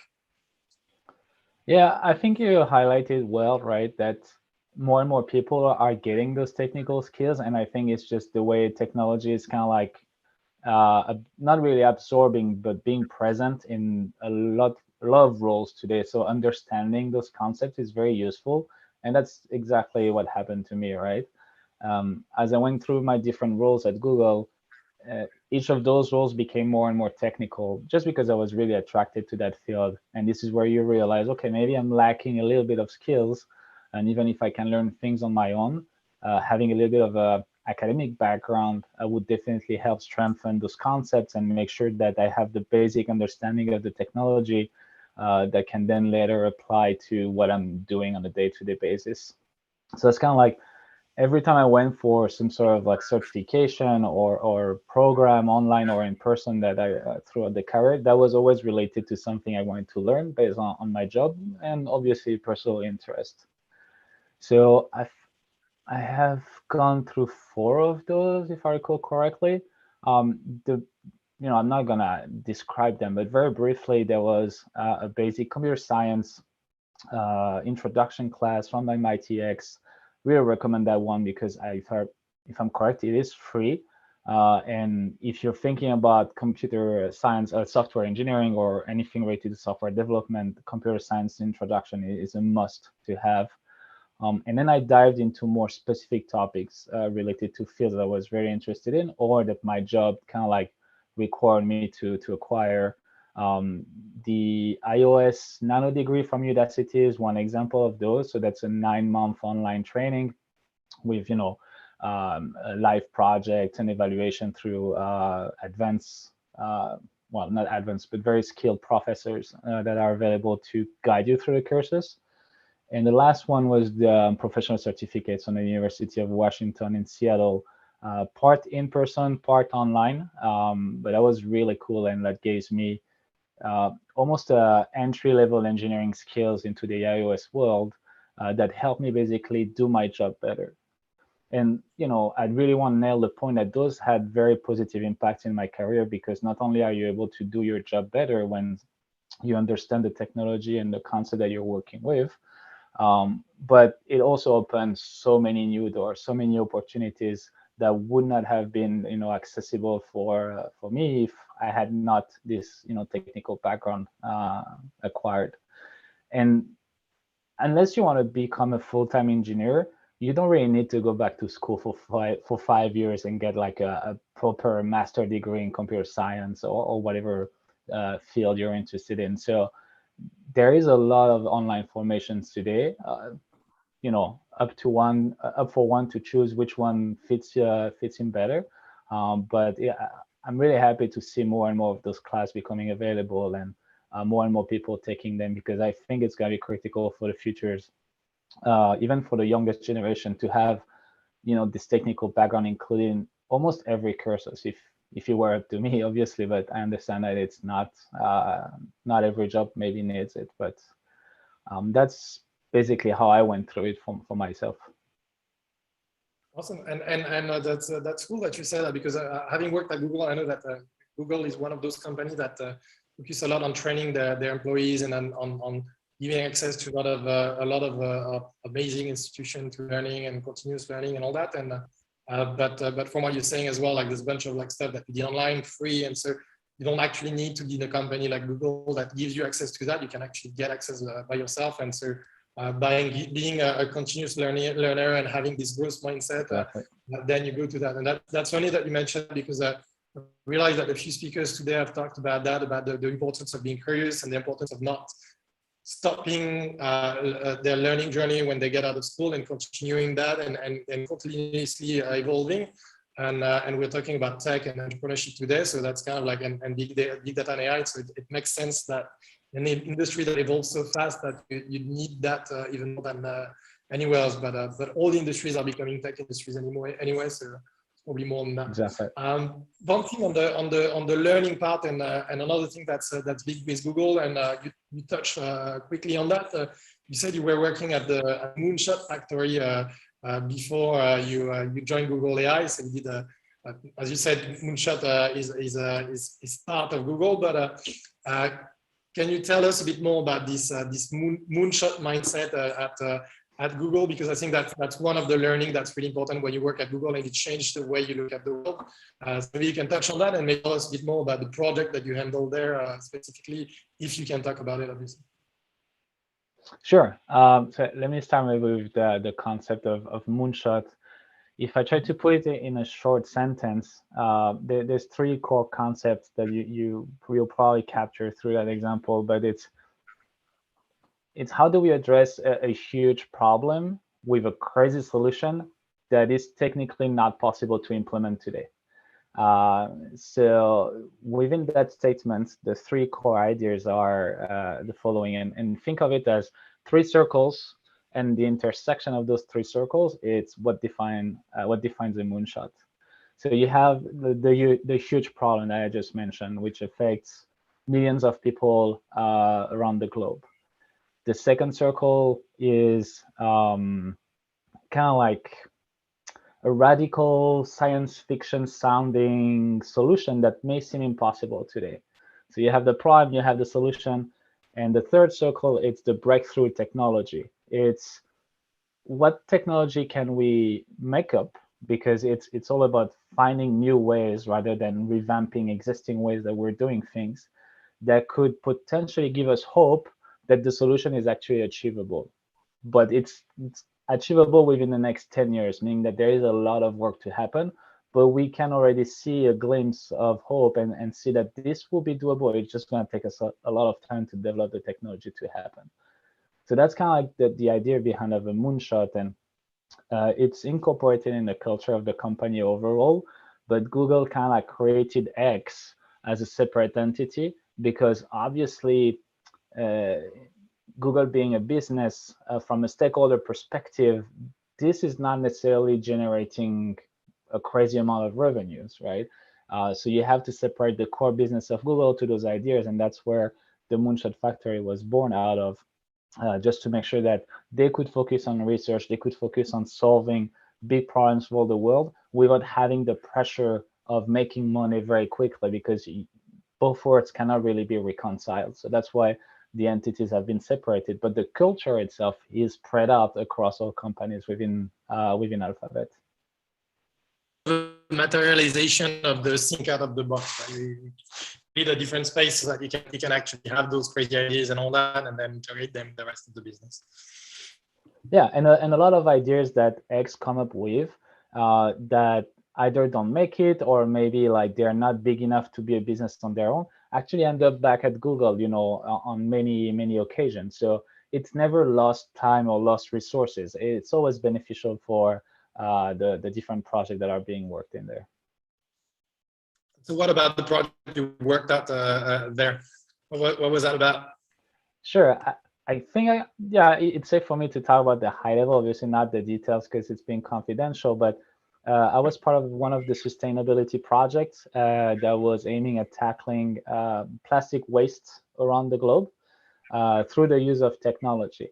It's already being done, right, to some extent, but we believe that with advanced machine learning concepts alongside other technology like computer visions, we kind of boost the industry development into chemical recycling and even more newer ways to deal with the plastic waste we have around the globe.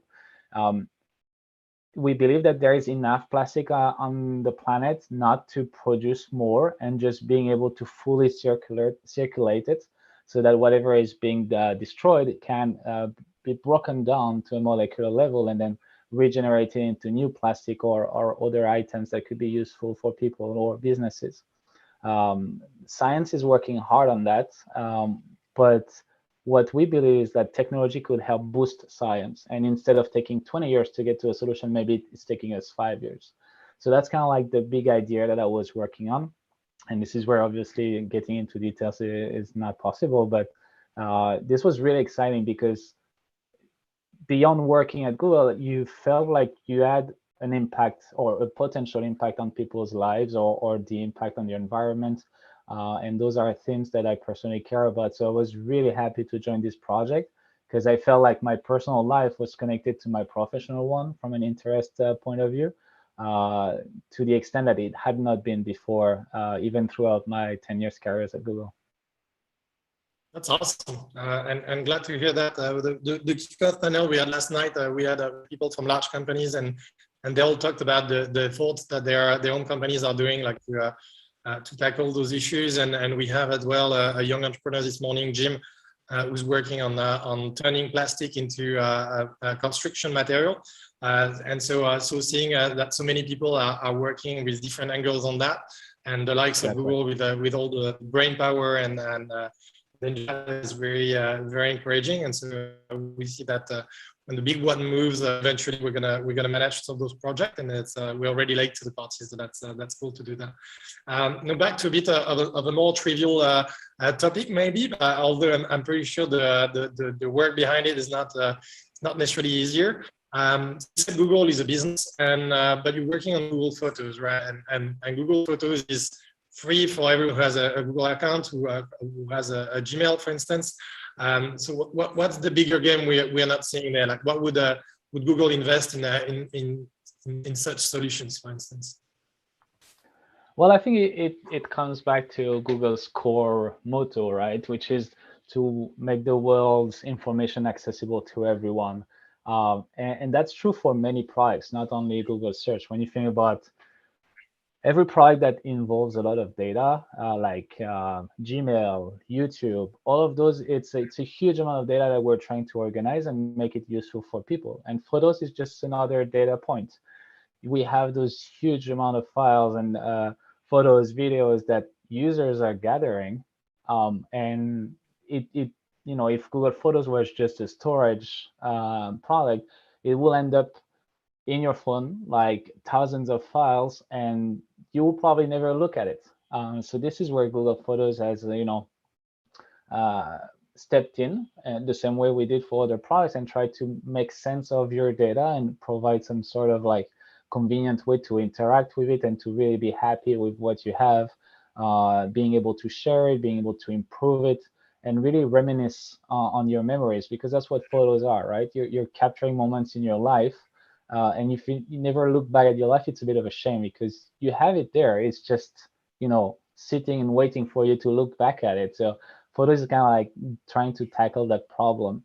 And you mentioned it's free. It is free to some extent, right? And you've probably all seen last year a first effort towards monetization where we've reached such a huge scale that we now need to have people pay for extra storage. So we still have this free plan with a free storage, but Google realizes, well, in the long term, we're gonna run out of business if we don't ask our users to start paying for functionalities that they find useful, storage being one of them. But there is a bigger game than just storage. Through this kind of like premium subscription approach, we're trying to make sure that we provide additional functionalities to the app through, advanced editing functionalities, advanced searching capabilities. Storage is another angle where it make it worth it for a user to pay for the app, right? It's not like, damn it, Google now has all my photos and I need to pay if I want to keep adding more. It's partly true just because of the infrastructure needed to store your photos, but we also want user to just feel like, yes, I pay, but I get value for my money, and I'm not being robbed just for the sake of paying yet another product. So, to your point of Google not making money, it's like there is a need as a business to change that. But ultimately, the reason why we're in photos is just because of the first motto I mentioned earlier. Cool. And so with future and especially if people are paying for it, what can we dream about, and what are the trend, the project you're the most excited about, or like stuff that you'd like to see happen, whether they're part of the timeline or not, but what would be really amazing to achieve in that? Yeah, we've recently gone through a 5 years vision exercise just a couple of months ago. So it's an interesting timing, and I can only share once again high level stuff. But basically, I think I touched briefly upon it. We are trying to build an app and an experience that goes beyond just photos. It's kind of like it's your life memories that is stored in photos, right? Or in any of your photos that may not be already in the app. So what we're trying to build is, how do you reminisce all your life in an efficient and beautiful way, where it's not like by date, it may be by events, by people you've interacted with, places you've been around the world, so that whenever you scroll through, it reminds you of your life rather than you being in an app searching for one particular picture. So that's kind of like the big idea of where photos is going. And on top of that, obviously, editing is another key angle.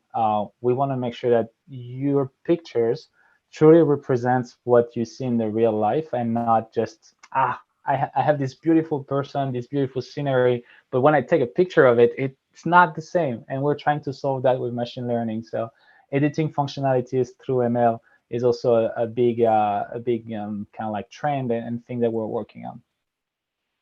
That's amazing, and I love when you say that it's more than picture, that you're capturing moments of life, and I can see how that's already a bit of a moonshot thinking about it, like in the sense like you're not just thinking about the static picture or just a video, but kind of like how do you capture the emotion that goes around it. So that's really cool. Exactly. What would be and if anyone has a question, that's a good moment to throw it in. I'll get to mention that, but can you share some of the challenges that you're facing to get there, and what makes what makes Google require a technical program manager in there, and what kind of like what your job is about, kind of like, and if people are looking at that and looking at you and thinking, all right, what is he doing all day apart from looking at my pictures? And I know you don't, by the way. Yeah, like a full disclaimer, no human at Google is looking at your picture unless you explicitly granted us the right to do so, which is like very, very few specific cases. So your data is safe. Privacy is a big aspect. And actually, that's a good segue, because one of the challenges is privacy. More and more government obviously are trying to put regulations, which is good, right, to protect user data. But that also means that we need to adapt our technology to fulfill the privacy promises. And when you think about machine learning, you think about model training. That means in the first part, before a machine can do work, it has to be done by humans. So we do need humans to look at pictures and then train our machine learning algorithm. So once again, we're not looking at your pictures. We're looking at public data sets or donated photos, things that have been thoroughly validated by privacy and legal groups within our company. So privacy is obviously one of the big challenge. Another one is scaling. I think I talked about, about the amount of pictures that we're gathering. I think we're close to 10 trillion data files by the end of the year. So imagine the infrastructure that we need to support it. And this infrastructure is only going to grow over time. So we need to think about how do we optimize all of our work so it can keep running very fast and without costing a fortune to maintain, because obviously that's not sustainable for a business. So maybe hopefully I can make you see that there is so many angles to teams like mine that deals with the ML world of photos, features, and this is where a TPM kind of like fits in. It's the person that connects the dots, connects the teams, and make sure that the projects that are being identified and developed by our engineering teams are actually working smoothly and then satisfying the business needs that are identified by the product side of things. And this is where the TPM really shines, because you're kind of like the middleman of everything. It's like if somebody has a question across the cross-functional group, you're the POC, you're the person that will have the answers, and you're also the person being held responsible for the project being completed and successfully. So it's nice to have those responsibilities and to talk to every team, because you have a full picture of what's happening. You're not only in one team, you're really in the middle of everything, and which is what I find the most exciting about this role. That's awesome. Cool. So I think if anyone had a doubt about whether they want to become a technical program manager, you just solved that question. Jeremy, time flies when we're talking with you, and unfortunately we're running out of time, and I could go on, but we won't be able to do that. I'd like to conclude with a few questions that are more generic, but and you kind of give us a hint about that. But when you're thinking about 2030, what would you think are the major challenges for the society, the planet? Yeah, I think everybody is aware of sustainable issues, but another one that I see being in the Silicon Valley, for instance, is everything related to misinformation. There is so much information around the world today that it's hard to distinguish what is true, what is not. And it's only going to become worse over time. So it is a big challenge for everyone to think about. Challenge yourself, verify your sources, be open-minded. All of this is, a big problem, and it's spreading rapidly and in a scary fashion, to be very honest. So that will be another key issue that I add to, what probably most of people think about, issues with the climate, the lack of food, the lack of water, that are obvious problem, but misinformation is one that worries me particularly. So that's interesting you talk about that, because we were talking to one of your neighbors last night, working at Facebook in the Valley as well, and he was touching on that. So how does that affect your job and the business, you think, at Google? Yeah, I think the trust of people, trust of users in the services they use is impacted, and we briefly touched upon privacy in our chat today, but that's true for most part of Google's businesses. Having users trust us with their data, trust us that we're doing the right thing, and that whatever information is being provided to them on our platforms is something that they can rely on, educate themselves on, without being misled to believe something that is not true. So it is kind of like a big impact. And last words for future generation, for the youngsters that look at us, and the less young but that still want to position themselves on those big challenges and think in a moonshot way about solving those challenges. What would be your piece of advice of the day? I think it's kind of like twofold. Is be curious. I think nothing new here for the audience and people that have been listening to the summit, and be okay not knowing things. Don't hide it. Don't try to fake it. Just tell people you don't know, and then whenever you have the time, go learn about it a little bit more. People really like honesty, and it's not a bad thing to admit that you don't know something. It's actually, I think, a really good strength to recognize that, and the first step in you acquiring more knowledge. And to that is like, even if you want to work on a super impactful project, not one single person will save the world or fix one of the big issues. It's all about teams. It's all about several projects. So just take the leap, join a team that shares values and a project that you care about, and you will already have an impact. You do not need to have something crazy or to work for a big tech company to have an impact on something you care about. You can have it at any scale, and it's going to help anyway. Awesome. Thank you so much, Jeremy. It was awesome to catch up with you after such a long time, and I'm very happy that you accepted the invitation. Thanks so much for sharing about your experience, your journey, and the moonshot thinking. We'll let you go back to your life and have a wonderful Saturday.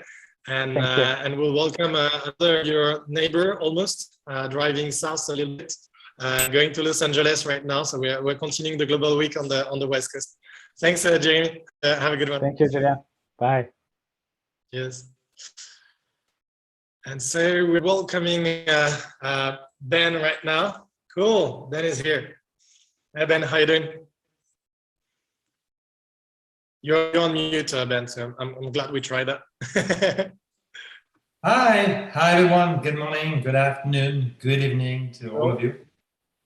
Good morning to you, and sorry we made you wait. That's the price you pay when you're the last one on the day, and the first one for you. But yes, we built up a little bit of delay. Our speakers were talkative and they had a lot to talk to, so sorry about that. And thank you for your patience, and thank you for joining us today. As I was saying, you're joining from Los Angeles. And so today our mission together, and a hard one, is to try and make people love ads. That little thing that no one ever clicks on, but magically generates billions of dollars every year. And so more than the ads themselves, we'll focus on the advertising industry and the content industry is using data and artificial intelligence to reinvent the future. And in a context, obviously, of increasing privacy concerns and possible death of cookies, or at least like a big change in technology. So to help me in that impossible mission, we're lucky to have you. That's going to be much easier. Another early riser, thank you for waking up this early on a Saturday to help us with that thing.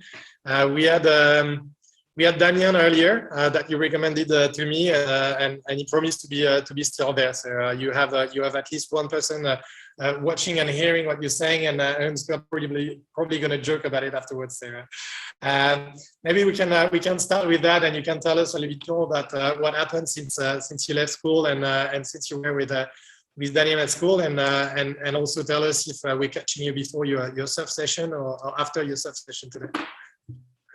Yeah, you actually catch me before I'm heading up to the beach to catch a couple of waves today, because it's 8 a.m. here in Venice, in California. I didn't have a chance to listen to Damien's presentation earlier. I was in bed at the time, and I'm sure I'll be calling him today and get a sense of how it went.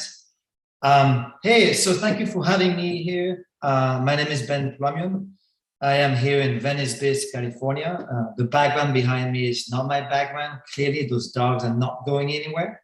But this is my dream home, where I'd like to be maybe in a couple of years. I am currently the Chief Growth Officer at GamGam here in California.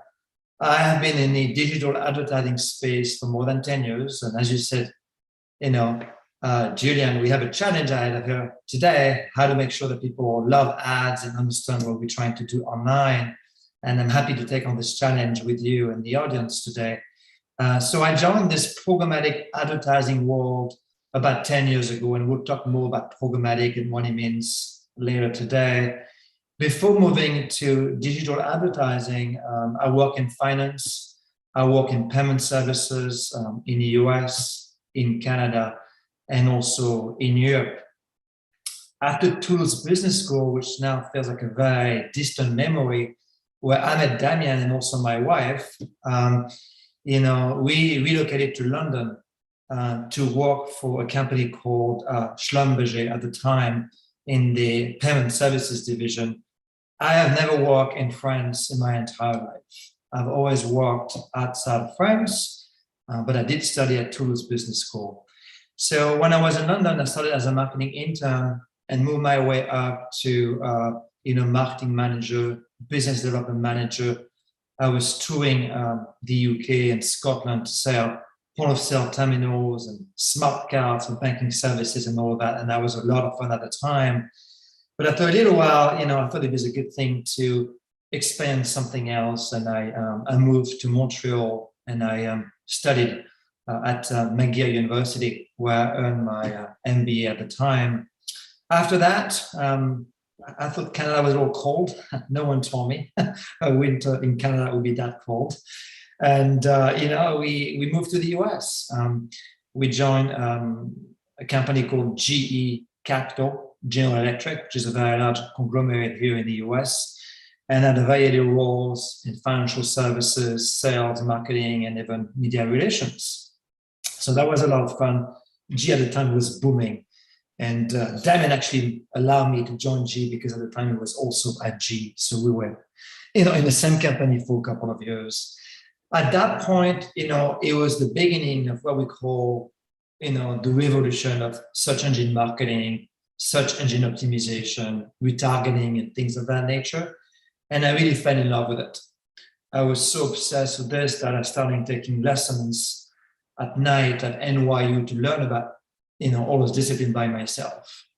And I got really good at it pretty quickly, which I've never really been that good at school. But in that particular discipline, I was doing quite well.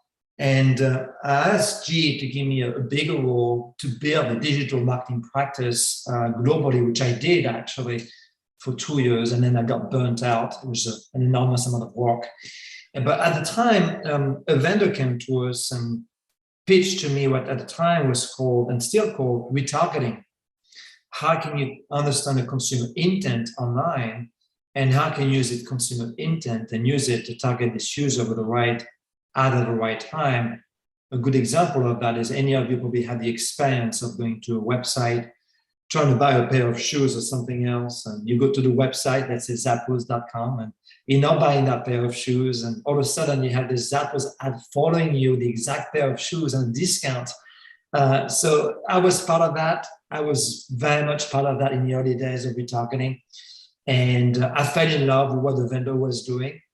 And I jumped ship overnight.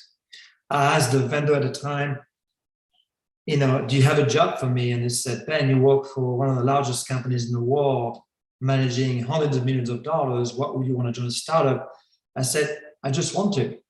And they gave me a role. They didn't have a job for me, so I was doing 4 jobs at the same time, and I became, a startup employee in New York by myself in a New York office with just a laptop. And that was a lot of fun for me. Then we built this entire industry called programmatic advertising in the US and globally. And then my company got acquired by a larger company called Rubicon Project, called Magnite these days. And then I left quickly to join another startup here in LA.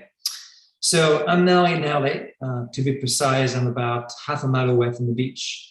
I moved with my wife and my son to pursue my long-term dream of being at the heart of the Californian skateboarding and surfing scene. And I've got no intention of going anywhere for the time being until the waves are coming. I'm staying here, doing my thing, and enjoying that culture.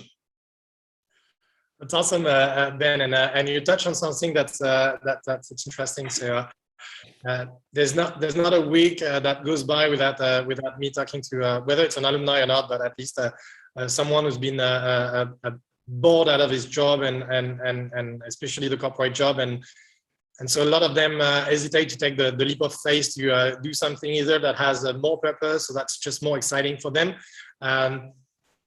Can you remember the mindset that you had? So you said you just jump overnight and all that. It sounds fun on that, but what made you actually go and take this leap of faith when you were in a cozy environment and you were in the safe environment of corporate job, and all of a sudden you're joining the exciting, yes, but kind of insecure and not so well paid and not knowing if the company will survive, and so. Can you remember what was the switch and how you decided to do that, or are you just kind of those impulsive and conscious people that just take a decision on the snap?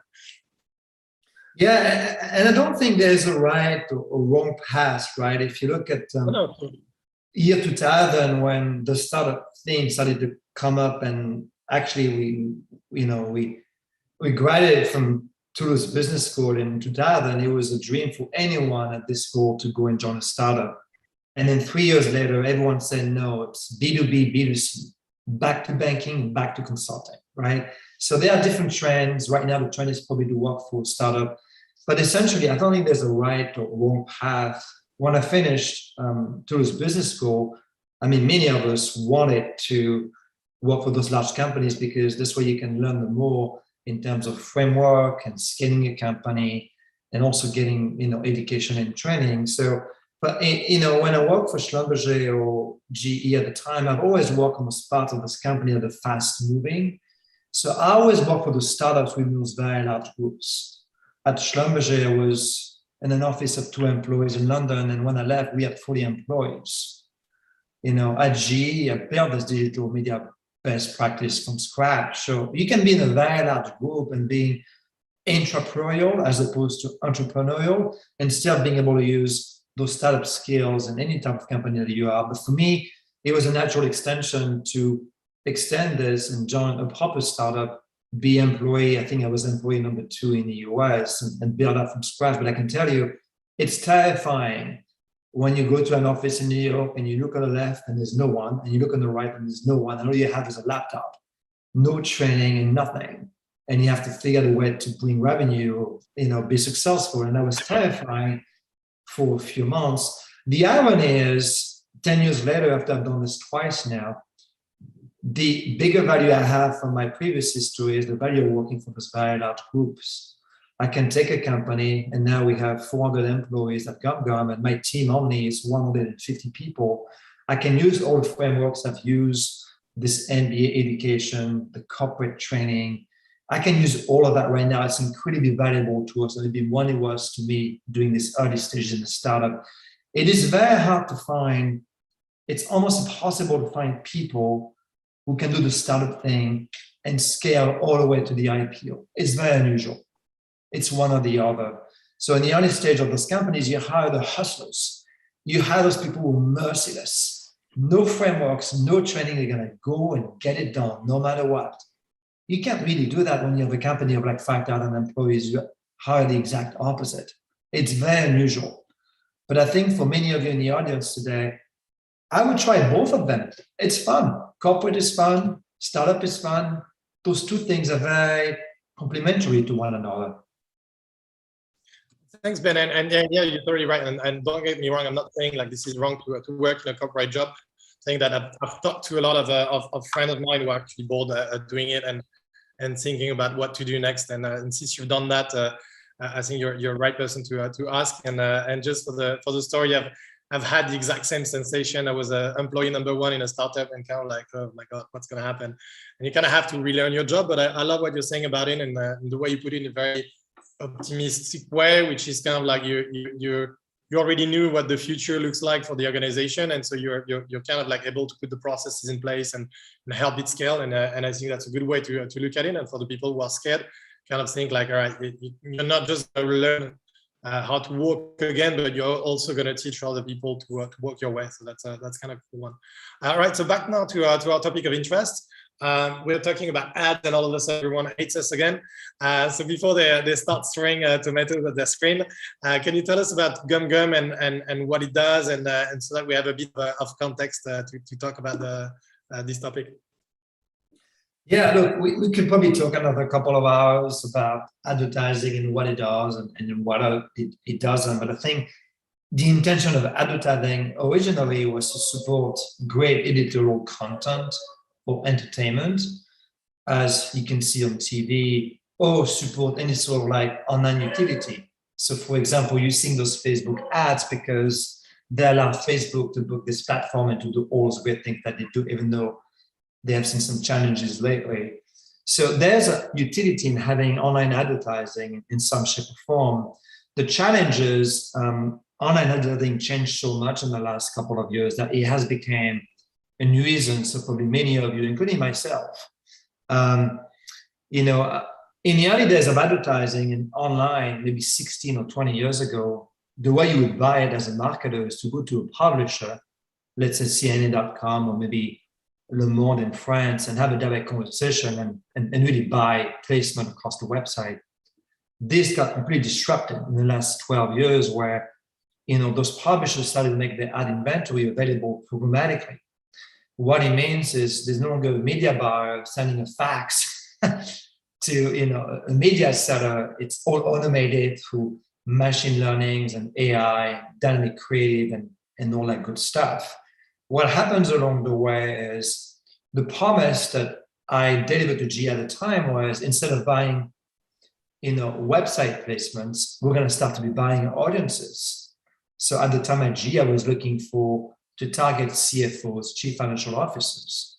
It was easy for me to be buying advertising on USA Today /money, but I didn't know the audience was the right one, quite frankly. So when programmatic was born, the idea of targeting people based on the audience characteristic was very interesting to me. How do I know that this person is a CFO? I know this information because this person has typed in a number of CFO terms in Google, or this person has been reading very specific areas of those websites that tells me he or she is a CFO. So we move from website buying to audience buying.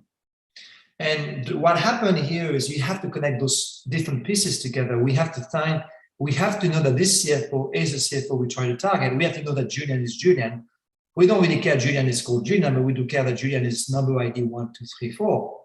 And this was possible by using what we call third-party cookie data, dropping a small piece of software on the computer, knowing that Julian was here one day and is going to go here next day. And based on his pricing behavior or other demographic, we can target Julian with the right offer. What's changing now is those pieces of data become too prominent. We have gone too far as marketers. And many of you can probably be frustrated because you feel like you've been listened to. Alexa, Facebook, Instagram, the open web, and you're probably exasperated of seeing all this personal data being used for sometimes the wrong reasons, quite frankly. And I think what we're trying to do at GumGum is to make sure that the advertising of tomorrow will not be relying on any personal data whatsoever. So we don't really care whether Julian went to cfo.com or another website. We're not using this information. All we know is Julian is looking at this particular website right now. At this particular article, we can scan the entire page of the website on mobile phone or CTV or whatever, and determine that based on the keywords on the page, the images and the video, Julian for sure has an interest in this particular product, and we can show an ad on behalf of a financial institution.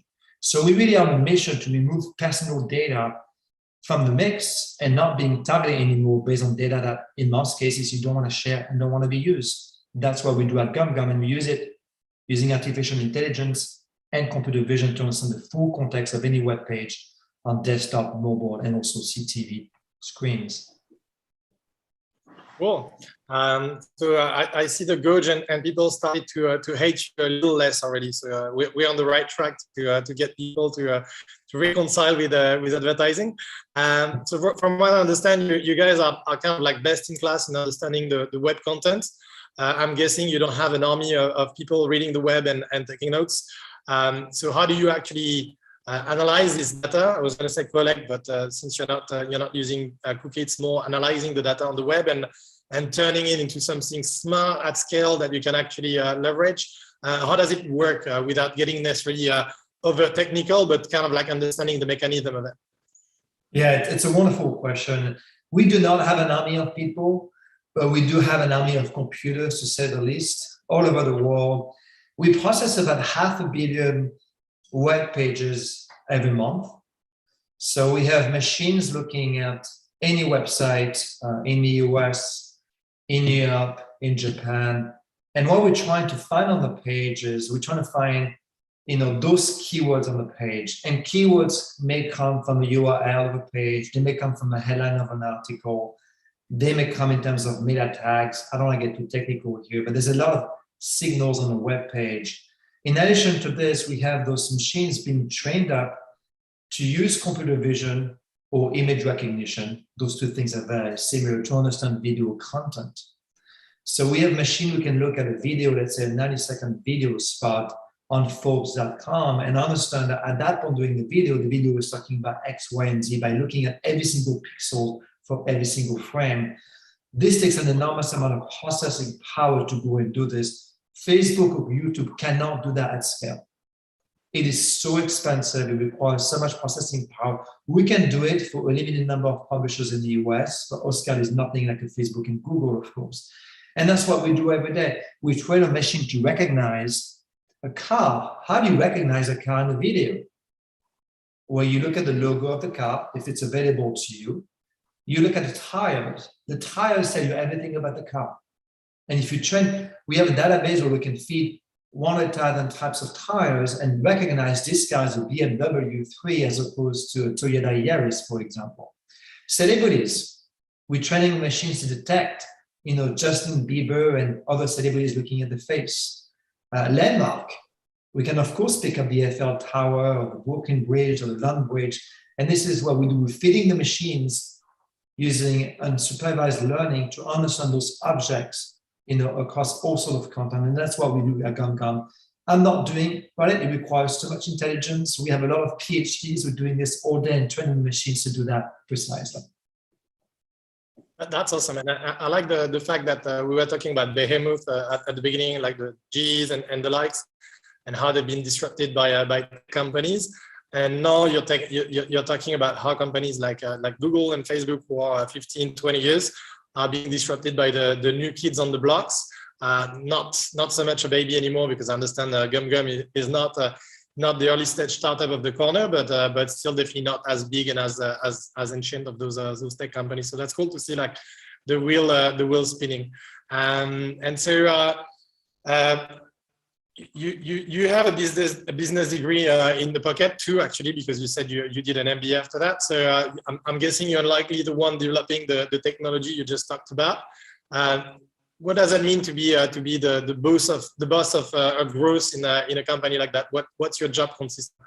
And how come do they need a head of growth since you have the best technology in targeting audiences? What would they need then inside the company to get those advertisers on? It's funny. I would like to think that GumGum is like Tesla, and we don't need this sort of advertising, of marketing, or sales to promote the services. But unfortunately, the world of media buying is still very relationship driven, and therefore we need to have an army of people who can go and sell GumGum to media buyers in the US, in Tokyo, in Canada, and other places. My job is a combination of, our own marketing, product marketing, sales, pre-sales, post-sales, and operations. It's almost like a mini GM for North America. Ironically, I'm the only non-American person running that team, but I'm running it. So that's interesting. But my role is to basically come up with new ideas to generate organic and non-organic growth for GumGum. My role is really simple. It's Ben, how can you drive 50% 50 growth year over year? It's really what it is. And it's easy when you have a $1 million in revenue. It's a lot harder when you have $500 million in revenue, right? Which is our intention for next year. My role is to find any avenues of growth that is possible organically or through acquisitions. I'll give you an example. I've been working a lot in the last couple of days on the gaming industry. And some of you are going to hate me again, and that's okay. I'm used to that because I work in advertising. But how do we know at one point in a video game, whether you're playing on your console or whether you're playing a casual game in the metro, when do we know to place an ad that's relevant to you and can augment the user experience? So this is coming to you. In about a year, you're going to start seeing some ads on Xbox and PlayStations. And our goal is to make sure those ads are interesting and added value to the game. So for example, if Rally Dakar, which is a new game coming up on mobile phone next year, is something that you're playing on, how to make sure that Michelin, for example, is being inserted, doing the video game as an ad placement on behalf of GumGum and driving value for you as a user. I'm working on that right now. This is not easy. This is a new space for us. I'm also working on CTV. How do we know when to place an overlay ad during a TV show that's not going to turn you off? The world of TV commercial is mostly based on this idea of interrupting the user experience, which we hate too. Who wants to see a 30-second pre-roll when you're watching your favorite TV show online? No one wants to see that. Not even marketers. We all hate it, and yet we do it. What we like to do instead is not interrupt the user experience and show an overlay ad that can add some value to the experience. So this is what I do in my job. I'm looking at new areas of growth in terms of industries, products, and also acquisition. We made an acquisition in Europe a month ago, and we're looking at other acquisition closer to you, actually, Julian, in Asia Pacific over the next few months. Cool. I hope you're gonna visit. We'll be here to welcome you. We touched a little bit on that at the beginning, and you talked about the cookies and all that. So there's seems like sometimes the ad industries is being attacked on all fronts lately. Privacy issues with the policies like GDPR, PDPA. It's not in the US yet, but eventually it might come. The cookies that'll be shut down. What are the challenges that you guys are looking at, and that will how will you continue being able to analyze the web like that and continue doing what you do? Or is that for you an opportunity because you're already not doing, you're not using any of those, and so that's just going to make more space for you? How do you look at that? And then if so, what are the challenges for you guys to grow more? Yeah, it's also a wonderful question. And I was talking to the head of advertising for IBM North America a couple of days ago. He's one of our clients. And his point was, we have gotten lazy. We are relying more as marketers and advertisers. We're relying more and more on algorithms and machine learning to make decisions on our behalf. And sometimes it's not always for the better. So his point of view was, why don't we start being creative again? Why don't we start having interesting commercials on TV and interstitial and other online display on the web and the mobile experiences, instead of banking everything we have on algorithm. So his point was the same I made earlier today. We have gone too far in the industry. We have gone too far in terms of A/B testing, showing you multiple ads based on your behavior, and sometimes not as far in terms of creativity. And I think the biggest challenge that we have in the industry right now is to reinvent advertising and make it less about targeting and big data and all that, and more about creativity being back into what's going to capture consumer intent. We do believe that a great piece of commercial on TV or video games could be as compelling to you as maybe what I was used to when I was, growing up watching those TV commercials. So the biggest challenge the industry is trying to solve right now is the balance between creativity on one hand and big data. And we haven't found the right balance yet. And my job is to find it. I'll give you an example, which I really like. We now have capabilities at Gumgum where we can scan an entire page, let's say on the desktop experience, a desktop page, let's say Le Figaro here, because most of the audience is French, and detect the primary color being used on the page. So let's say the primary color being used on the page is blue. We can change automatically our ads. That way the ad will come up with the same shade of blue than we have across the entire page. The reason why we do this is to have a more integrated ad experience that is more relevant to you as a user.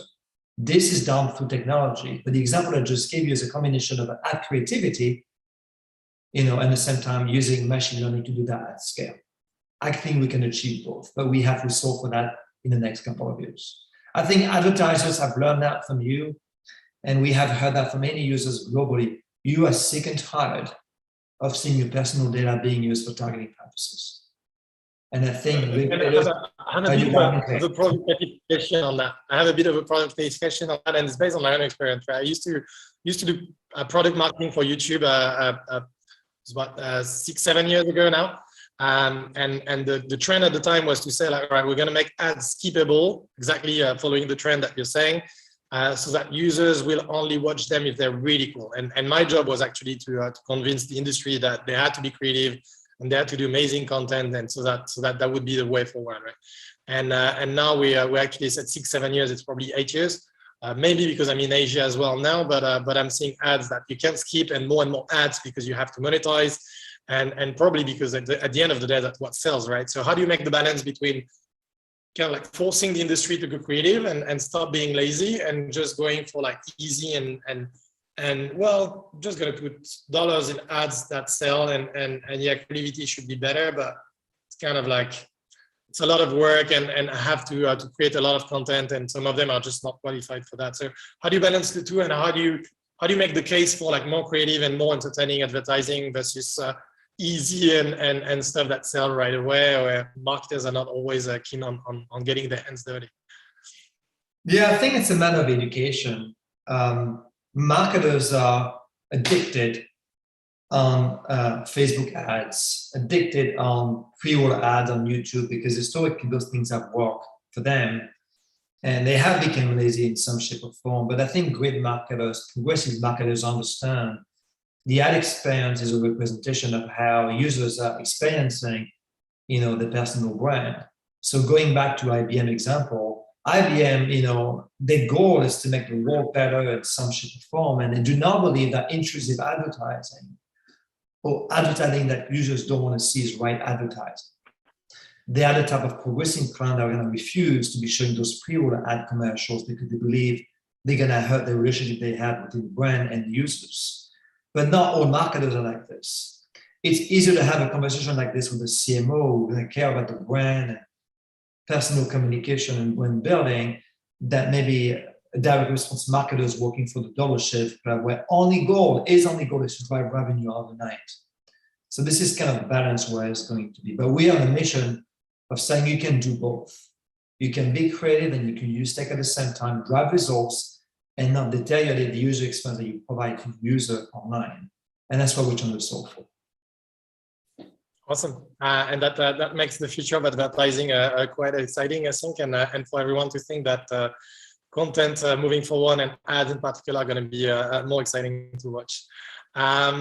Thanks a lot, Ben. All good things come to an end, and we're already abused of your time, and I'm afraid the tide is going to go down if we abuse more. Just a few wrap-up question, if you like, and so those are questions that we're asking to all of our speakers. When you talk about 20, 30, 10 years from now, what do you think are the challenges, and now we're talking for the society and the planet, what do you think are the challenges we're going to have to solve collectively?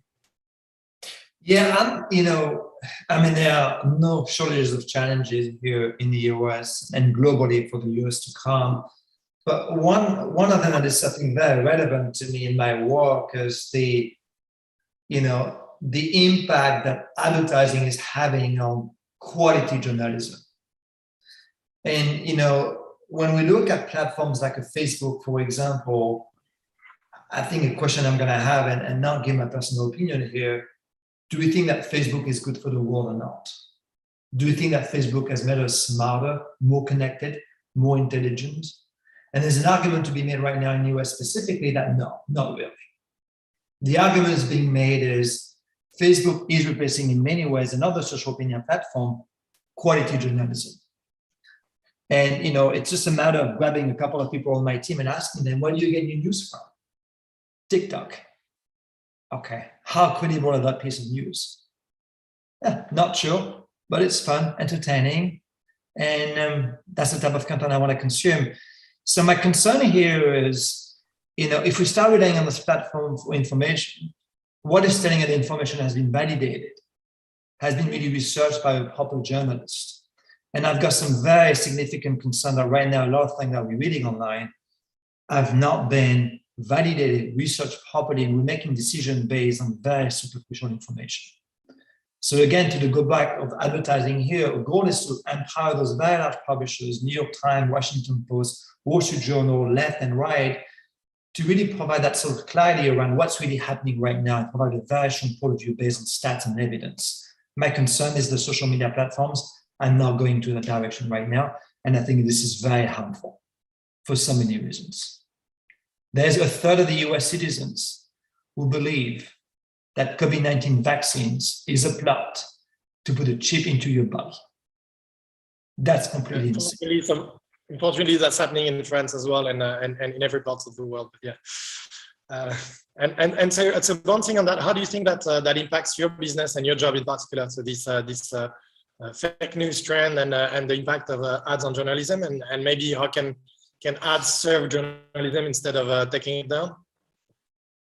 So we're here to support quality journalism. We're here to support the ad ecosystem. We're here to support marketers telling their stories. And there's no shortages of challenges for us in the years to come because our industry is moving so fast with regulation and GDPR and all the things we mentioned earlier. what is exciting for me is to keep up. Every single day, something new's come up. And it's very difficult to be on top of all the trends in this particular industry, which I like because it's very stimulating. The other piece of excitement to me next year is to go public. We're going to go public in 2022 at GumGum. So we're going to take GumGum public on one of the stock exchanges. And it's going to be fun for me to witness because I was here as a very early employee, taking all the way to the IPO, if I can. This is still a lot of work for me to do. And maybe after that, I can enjoy a bit more surfing and maybe come and see you, Julian, and enjoy Asia Pacific and what you have to offer. Because right now, it's work, work, work until we go public. Yeah, I read you. Cool. Thanks a lot. And the last one for the next generation to come, then how would you advise them to position themselves on those challenges and in that case as users, but also as professionals, right? Look, yeah, I think, I always liked and enjoy putting myself in difficult situations, whether this is in attending multiple schools. I've been to 4 business schools, if you include all of them with exchange programs. And I always find it fascinating to go to a country and not understanding the language and learning something new. And I've done that in my professional career too. I like to put myself in difficult situations. I think it's kind of fun, especially when you're younger, to just try new things. And if it doesn't work out, then try something else. So my only piece of advice here, at least it worked for me, maybe it's going to work for some of you, just try new things, try corporate, try the startup world, try new language if you can. Mind you, it's hard. I've been learning English for 20 years. I'm still not there. So that takes a little while. But, it's just embrace what's available in front of you. If you have a chance to move to a new role and you're nervous, take it. It's a good sign. If you have a chance to go to a new country and you're nervous because of family or whatever, take it. Another chance to learn something. If you have a chance to change and move from marketing to sales, go try it. Because why not? Just why not? I agree with you. And if that can make people a bit less nervous about that, it's the easiest is always to go back. But taking the leap of faith is taking the first step is always the scary part, and more often than not, it goes pretty well, and you're good proof of that. So excellent. Thanks a lot, Ben, for your insights and for sharing about the future of the advertising industry, about GumGum, and fingers crossed about your IPO. I hope it goes very, very well, and I hope we can all see better ads coming up in the few years, and ads that could benefit the journalism industry. So thanks again for waking up so early and for joining us and sharing your insight with the community. And with you, we'll wrap up the day. So have a cool surf session if it's not too late to catch it. And I hope I'll see you in Asia when you come over. It's never too late to surf. I'm going to go right now. Thank you so much for having me, and have a great weekend, everyone. Thank you. Bye. Ben. Bye-bye.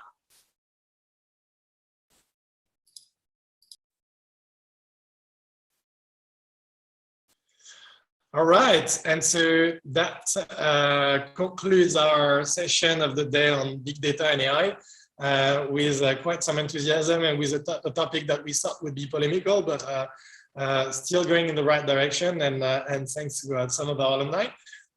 So yes, you're going to end up liking ads, whether you like it or not, and hopefully that's going to bring better content and better information in the future. So with that, I'd like to thank all of our speakers today, and this afternoon in particular, we had quite a few ones. So Samuel from the TBS Research, Fosso Wanda, who joined us to share about the trends on the industry and the research work that's being done on at TBS. And as I said, you can actually work with the research in TBS, talk with them about their support projects, talk to them about the research project that they have, and maybe about the datathon. But you can actually get some help from very smart students, and some of them with quite some experience already, because some of them are working within the executive education part. Thanks to Rachel and Thibaut, who joined us to talk about the transition to a culture to a data-driven culture in traditional organization. To Cedric, who talked to us about making the healthcare industry smarter and especially smarter for the patient. So caring more about health than caring for sickness. Damien talked to us about the exciting world of fintech and how this is a data industry in disguise. We had Yves and Miriam joining us to talk about the future of blockchain in large organizations like the governments and large corporates, and how this is going to impact the world and the application. We had Jeremy joining us to talk about moonshot thinking and about bringing ML and machine learning and AI into our pictures and capturing moments instead of just pictures and videos, and how this is going to change our world as well. And so bouncing on that, we had Ben to close the day on how data and understanding the web will help us improve our experiences on there. Quite a full day. We hope you learned some stuff. We hope you're going to give some of that back. Again, this is an event for the foundation, for the TBS Foundation, founded by TBS alumni. So thank you so much to TBS alumni, and thank you so much to TBS Education and the foundation for enabling us to do that, for getting people from all over the world to join and share their journey. And if you learned anything today, if you like any of what you heard today, please make a contribution. Go to the website of tbsglobalweek.com. The website is right there on my right. And so make a contribution. You go to the TBS Foundation tab and you're going to see it. It's going to take you 2 minutes just before you end the day and you go for the happy hour, and you help some students to reach the same education. I'm going to quote Damien on that. TBS gave him an education and friends for life, gave a wife to Ben. And so maybe you could give some of that to the next generation. All right. Now over to you and your personal life. I hope you enjoyed the day. I certainly did, and I certainly learned a lot of stuff. And we're going to conclude with that. So, all right. Enjoy the rest of your Saturday. See you tomorrow. Tomorrow we're going to talk about sustainability. We're going to talk about CSR, and we're going to talk about mobility and error. All the agenda is on the website. Look at it. We're going to have Ben and Thomas moderating the first part about sustainability and sustainable development. They're both quite big experts on the topic, and so we hope you're going to love it. I know I'm going to be attending that with a lot of interest, and I'm going to be mostly moderating the part for mobility and error, along with my friend Yan joining from Singapore as well, who's going to take over some of the innovation part. So don't miss out. This is going to be a great day again. Thank you so much. Have a great Saturday. Enjoy, have fun, and hopefully see you tomorrow. Bye-bye, guys.